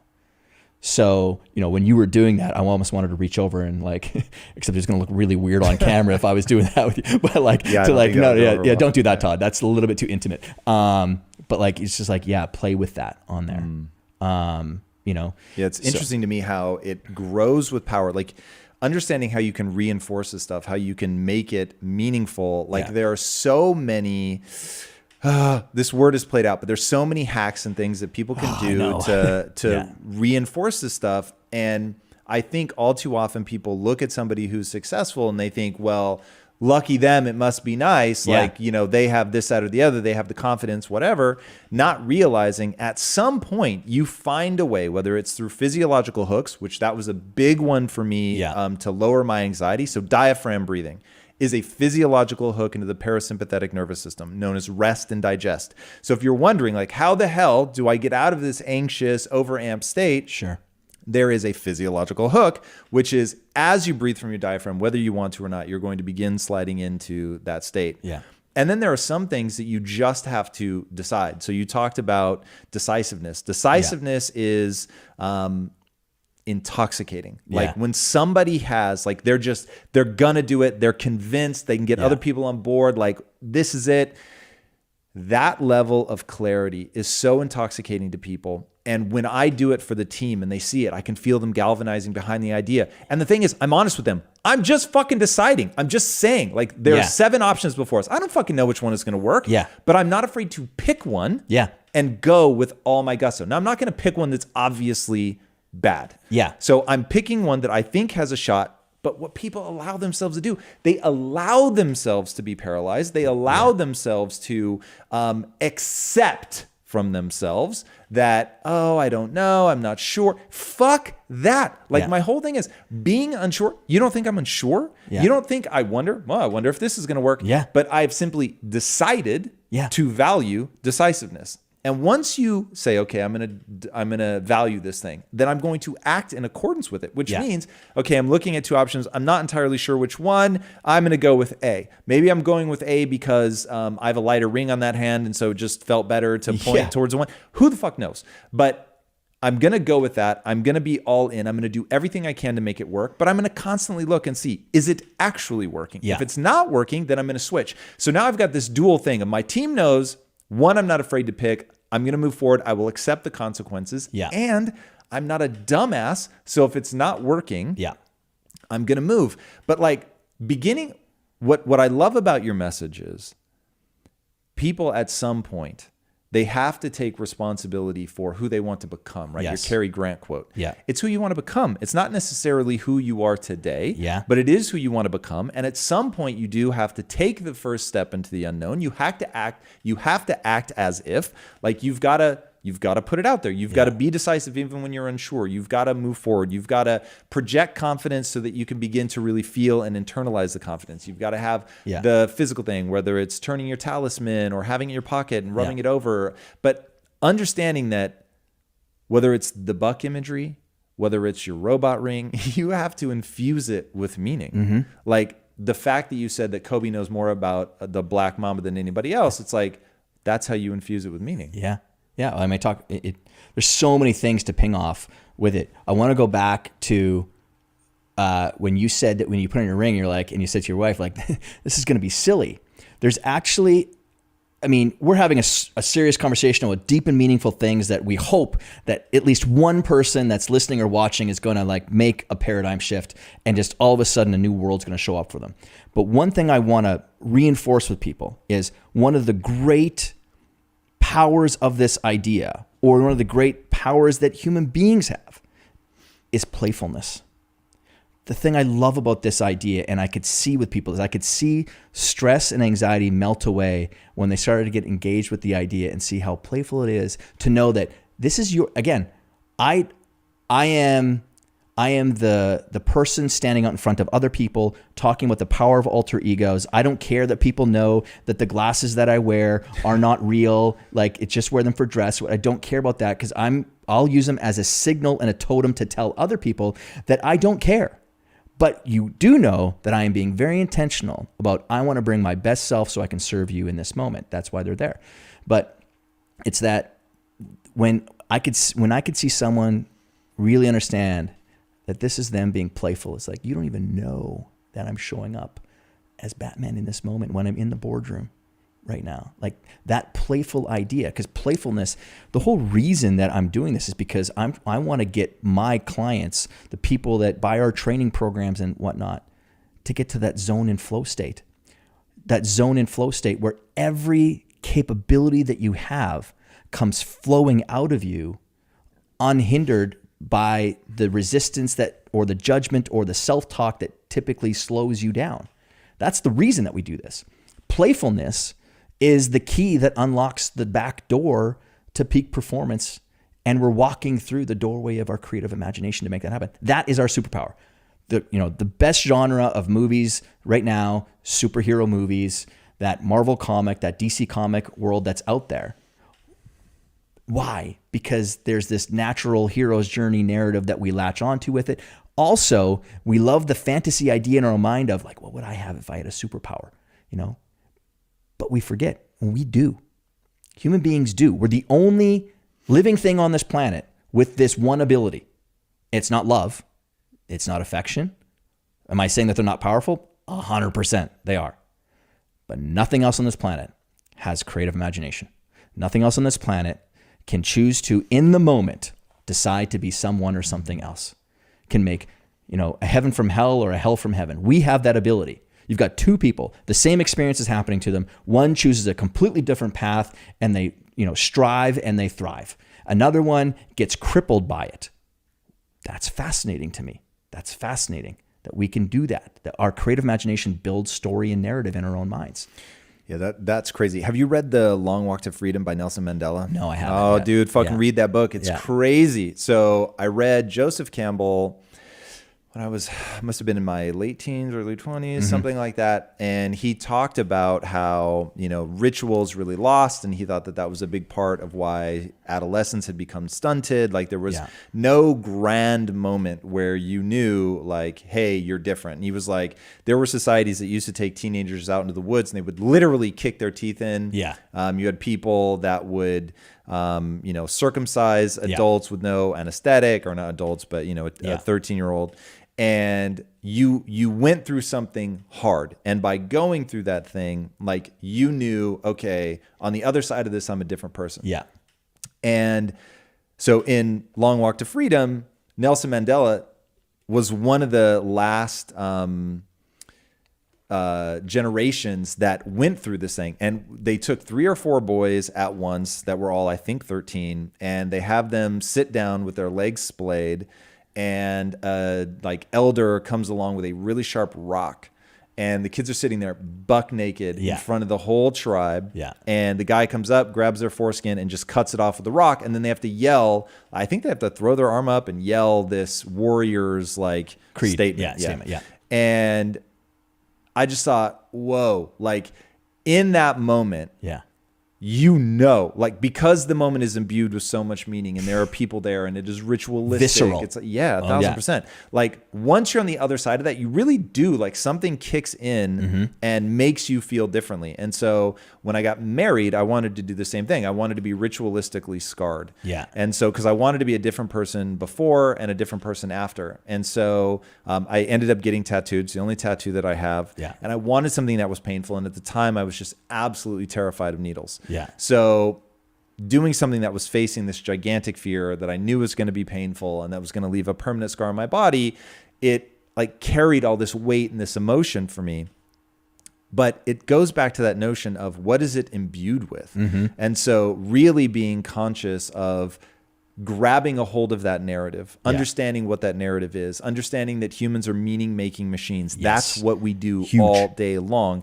And when you can take a hold of that in your own life, like you don't have to wait for, nobody told me to get the tattoo, right? So it was just in your own life, where's an area where you can apply a different meaning, a new meaning, a more powerful meaning to what you're doing that's going to give you that direction and purpose, that's going to allow you to step into your inner superhero or whatever, but it's going to give new meaning to what you're doing, which elevates it importance, which gives it a lasting impact, which then gives it the ability to sort of pull you through difficult times where maybe you're indecisive or times where you're feeling weak or whatever. You've got this thing to fall back on, that narrative.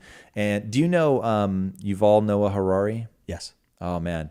So as you know, like his work around humans and narrative and the way that societies are organized around those narratives, it's really pretty extraordinary. Well, and that gets to my point, like when I was talking about the whole, when you build out that identity model at that core driver's layer, that societal narrative that sits there, people don't realize that it can be a dome or a glass ceiling that they don't even realize is stopping them until. Give me an example of a time where it holds somebody back. Yeah. So,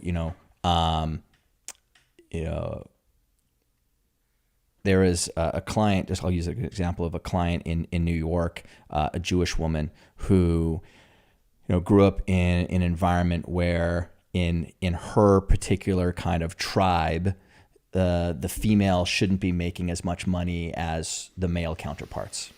Okay? It's not even just the Jewish community. It's pervasive in, other white communities and Catholic and Christian communities. So, but again, that's why I say, like, in the book, I talk about the two selves. There's the trapped self, which ends up happening when you have this outside in pressure that, when you're trying to worry about other people and you feel trapped because you know that all of you isn't getting out there somehow. And then there's the other side, which is this heroic self. And the heroic self isn't that you're a hero, but you feel heroic in the moment because whether or not you got the result that you're looking for, you acted the way that you wanted to. Whether it was you in a moment sticking up for a friend who someone else was, lobbing insults at, and you got in there, and is you taking a stand saying, you don't do that, or whatever your response is in that moment, or you raising your hand in a meeting and voicing your concern when typically you would stay trapped because you don't want to say something in front of your boss. That feels heroic to you. So for her, she had this huge aspiration and desire to continuously grow her business, but she was stunting it because if she made even $1,000 more, she was going to surpass her husband. And she was making all these assumptions without even talking to her husband. Was she unaware of it, or did she know? She was unaware of it. I don't want to. She was unaware that was actually the thing. She was using other things as the reasons why her business wasn't growing. I can't find the right customers, Todd. I don't think my marketing's really working right now. What was it that she said or did that got you to that realization? So this is where just the experience that I have of knowing that, there's a lot of things that are hidden from people that they don't realize. Me knowing that she's... What do you look for, though? Are you looking at body language? Are you looking at word choice? Yeah, well, I'm looking. I'm looking like... at the whole. I'm looking at the identity of the person. So she's a Jewish woman. I know kind of the group that she lives inside of. So right away, that's why it's so important for us. I think for people to help make change, that I need to consume as much as I possibly can around cultural narratives. Like I've worked in 86 countries around the world. Whoa! Like not by phone. Traveled to Kazakhstan. I've worked in every Astan that there is: Tajikistan, Kyrgyzstan, Afghanistan, Pakistan.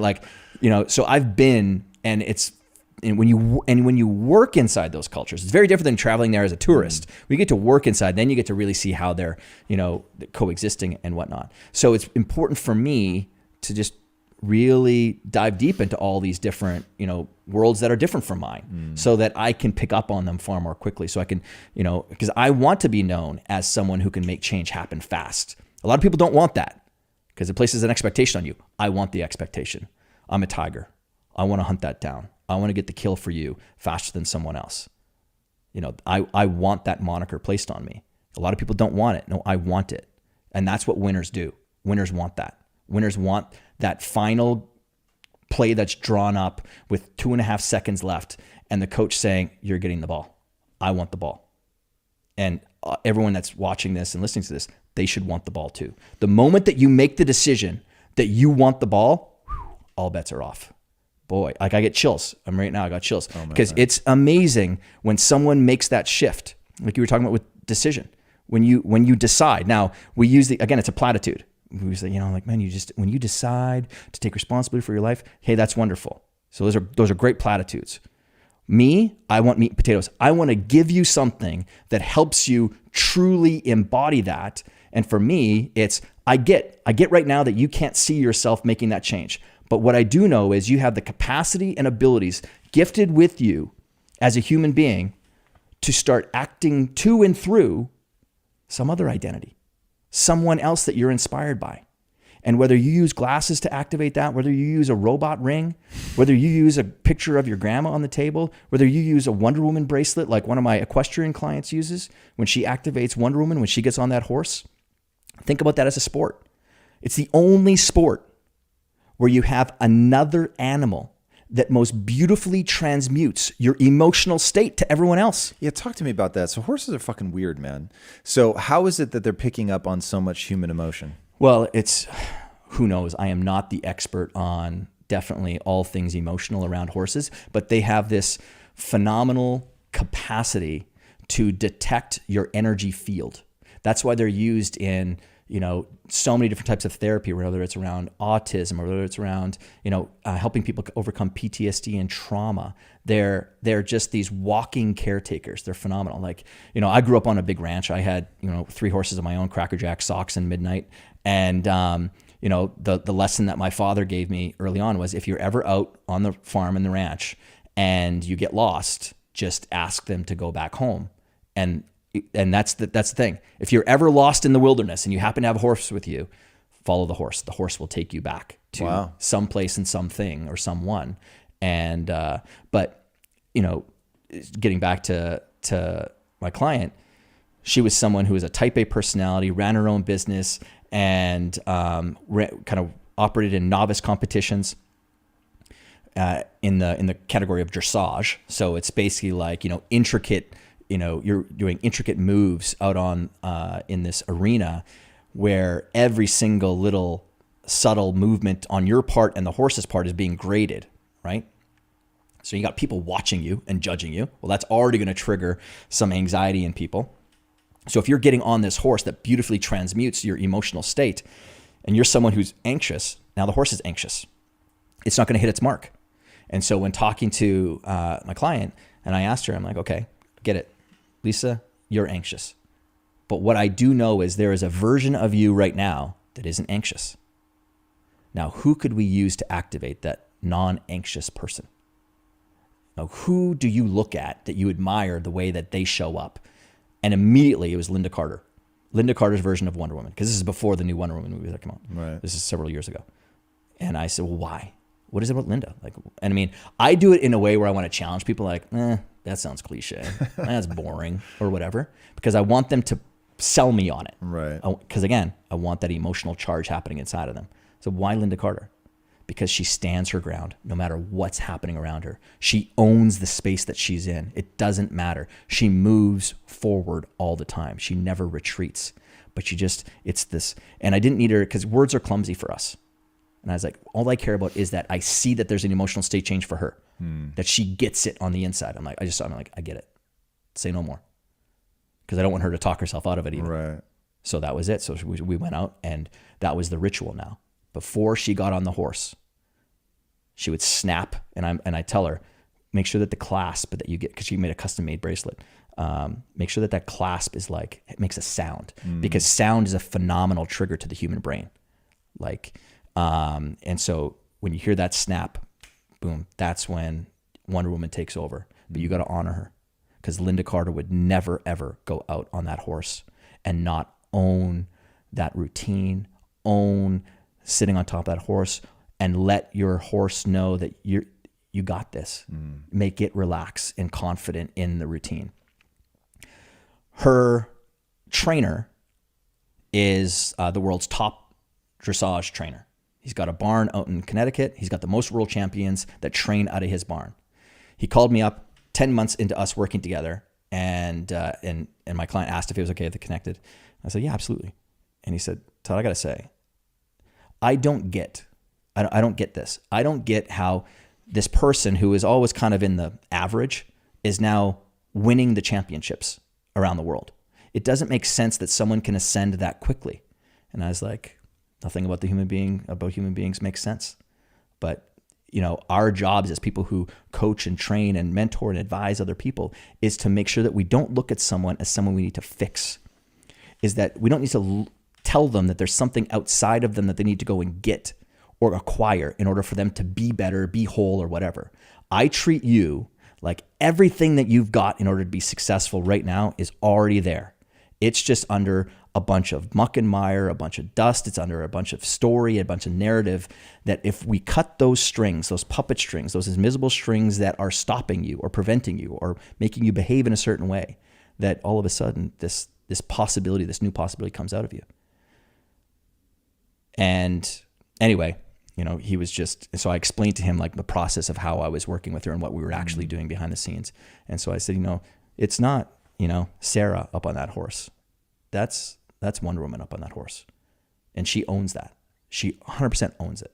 That's who's up there competing, is Wonder Woman. And she loves that playful idea in her mind that no one knows that Linda Carter and Wonder Woman are up there competing. It looks like Sarah, but it's not. Talk to me about Olympians and pressure. This is something that I think a lot about, the amount that's on the line for somebody to make a mistake. A tenth of a second, it's the difference between $10 million in endorsements and a life of absolute obscurity. Mm-hmm. How do the best of the best deal with that? Yeah. So pressure is an interesting thing. I don't let the idea of pressure live inside of my universe. It's not gravity in this world. Pressure is, everyone talks about it as if it's real. And it's not. Pressure is something that you are somehow applying to yourself based on the moment and the story that you're wrapping up. So like, we can't have one without the other. Like, we can't talk about how story and narrative is what human beings do, and then we can't talk about how maybe something doesn't exist.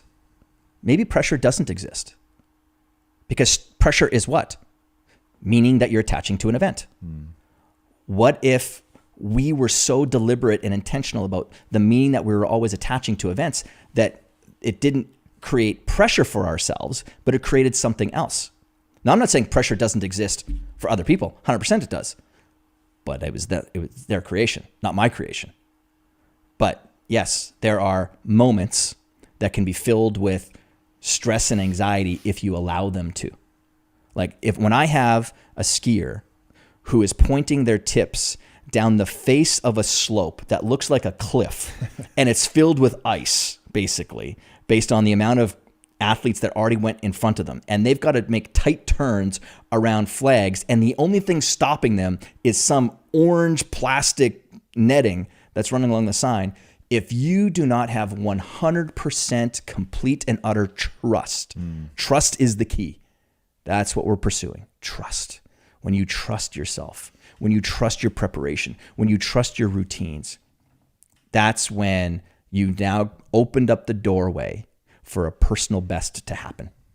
But the only way that we can get there is through us focusing on the process all the way down the hill. The greatest example of someone in the final moment of a competition losing their focus on what they were doing and seeing if they won was the great race between Michael Phelps and I think it was the Czech swimmer at the Beijing Games, when he was beating Phelps throughout the entire race, dominating. And in the last lap, Phelps is making a comeback, and it's going to be like a photo finish at the end. And they both come to the wall. The guy is in front of Phelps, and as he's coming to reach towards the wall, he immediately pops his head up before he's hit the wall. And when you pop your head up, what happens? Shoulders come back. When your shoulders come back, well, your arms are attached to your shoulders. So what do? They come back too. And Phelps drove through the wall, and he beat him by, I think it's 0.02 of a second. Wow. That's the difference, to your point, about someone who gets the gold and someone who gets the silver, who wins and someone who loses in that instant. I thought it was, and I use that example all the time, and I play the video in different presentations of just like, and my point about it is the difference of to and through. Because I love just getting people to think about words. What would you tell that guy? Like, how do you rebuild that guy? The guy that loses. That story is interesting to me. Do you know anything about him? Like, where is he at now? What's he doing? Yeah. How does he think of himself? Oh, he can how does he continue to think of compete and continue to compete at a high level. Okay. But it's like, you lost that race. That version of you lost that race. So like, I'm always playing, it's like, so we've got an opportunity and a decision right now that you get to make. Is the current version of you that just lost that race because you did that. Like, that's the you that showed up. You lost that race. Are you going to carry that identity forward, or are you going to take that? Because there's winners, there's losers, and there's learners. Which one are you going to be? Yeah, man. Like, look, I am so with you. I totally agree. That's how I process life. 1,000%. When I see stuff like that happen, it sounds like this guy's okay. Yeah. That's great. Yeah. But man, so many people end up allowing that loss to become the defining moment of their life. Yeah. That shit is scary. I had Nastia Lukin on Impact Theory, and she was, I think it was a qualifying round for the Olympics, and she does move and literally misses the bar and just smacks flat. And the thing I found so interesting about her was that was what everybody was trying to make her story. Yes. But she didn't. Like, she didn't make it her story. She was able to learn from it and move on. I'm sure she was absolutely devastated. But she just sort of picked herself up, brushed herself off, finished the routine, got back up on the bars. There's no way to win now. Yeah. But she got back up on the bars, finished the routine. And so it was like there was something about being consistent with who she wanted to be, even though she lost. Yeah. That was like a bigger narrative than the falling narrative. Yeah. Well, but again, this gets back to the problem that we have. Again, those of us that will operate at an elite level, we operate in a completely different set of rules than what the rest of society continuously perpetuates with the narratives of winning and losing or lost. Yeah, so the average folk out there are going to look at that and say, she lost.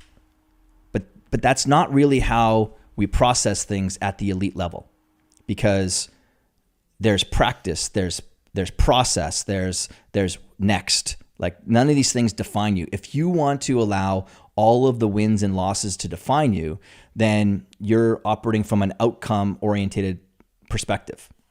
The best of the best stay very much internal. They're very much process oriented.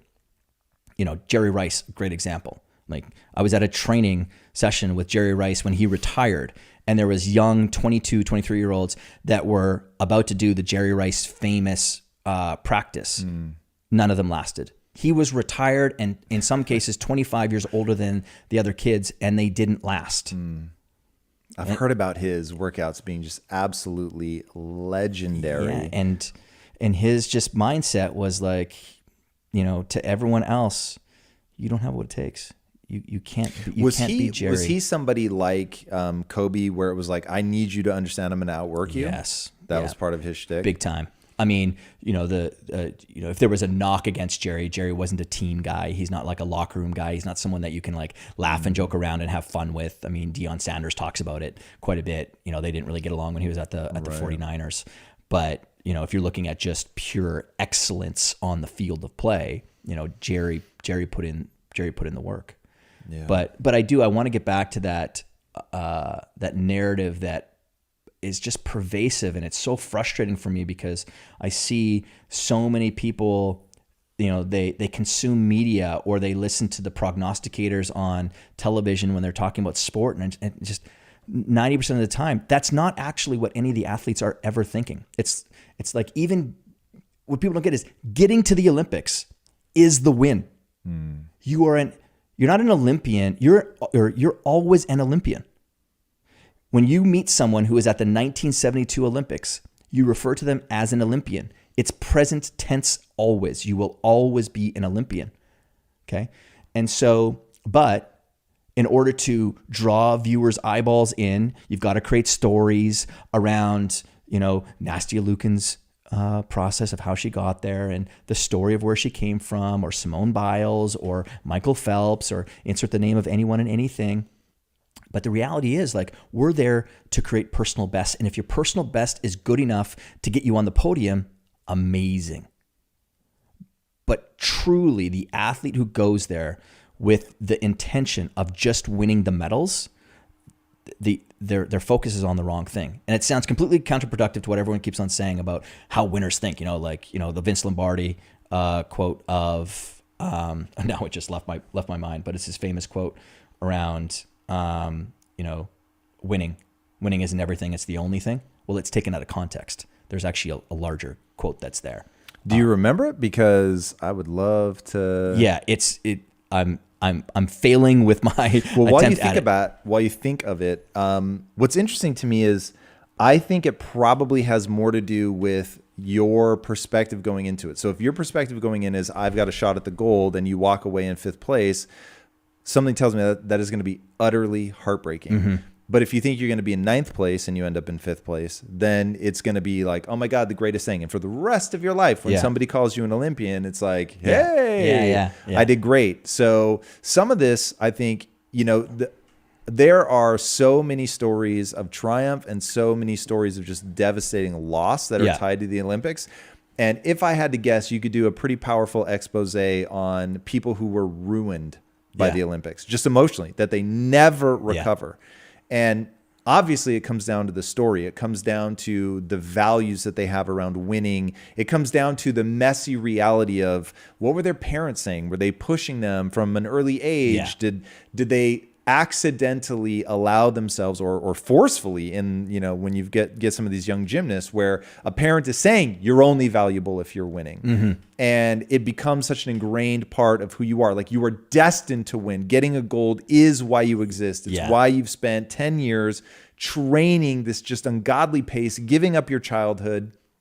And when it doesn't pan out, it's like, man, at some point, like, that shit is going to be really hard to get over. And this is the same thing happens in business, where people, like, a win is the only reason you're doing it. You're doing it so that you can get the money.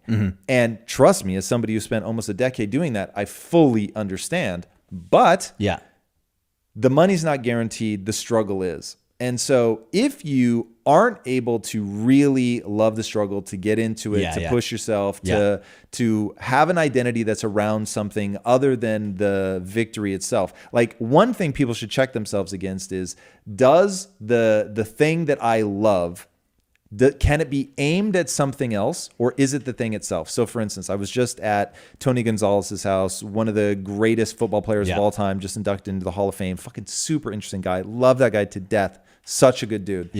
And part of his struggle was that what he was doing was aimed at the thing. It was aimed at being a football player. And for like 3 years after he finished playing, he slid into a depression because he didn't know who he was without football. Exactly. And I thought, wow.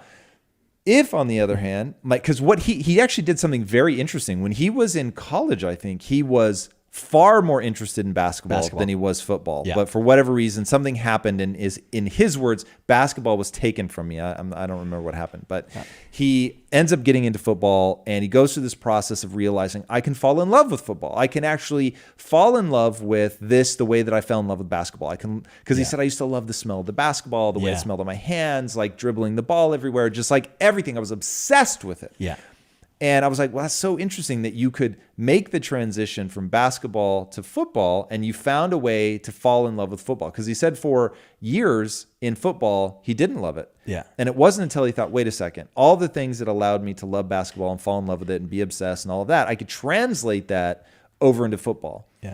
But when he got out, he didn't do the same thing with broadcasting. And so for the first few years that he was broadcasting, he said, I didn't love it. And it's only now that I'm realizing, wait a second, this is like a pattern. And if I can find a way to love it, then, you know, I can really enjoy this next phase of my life.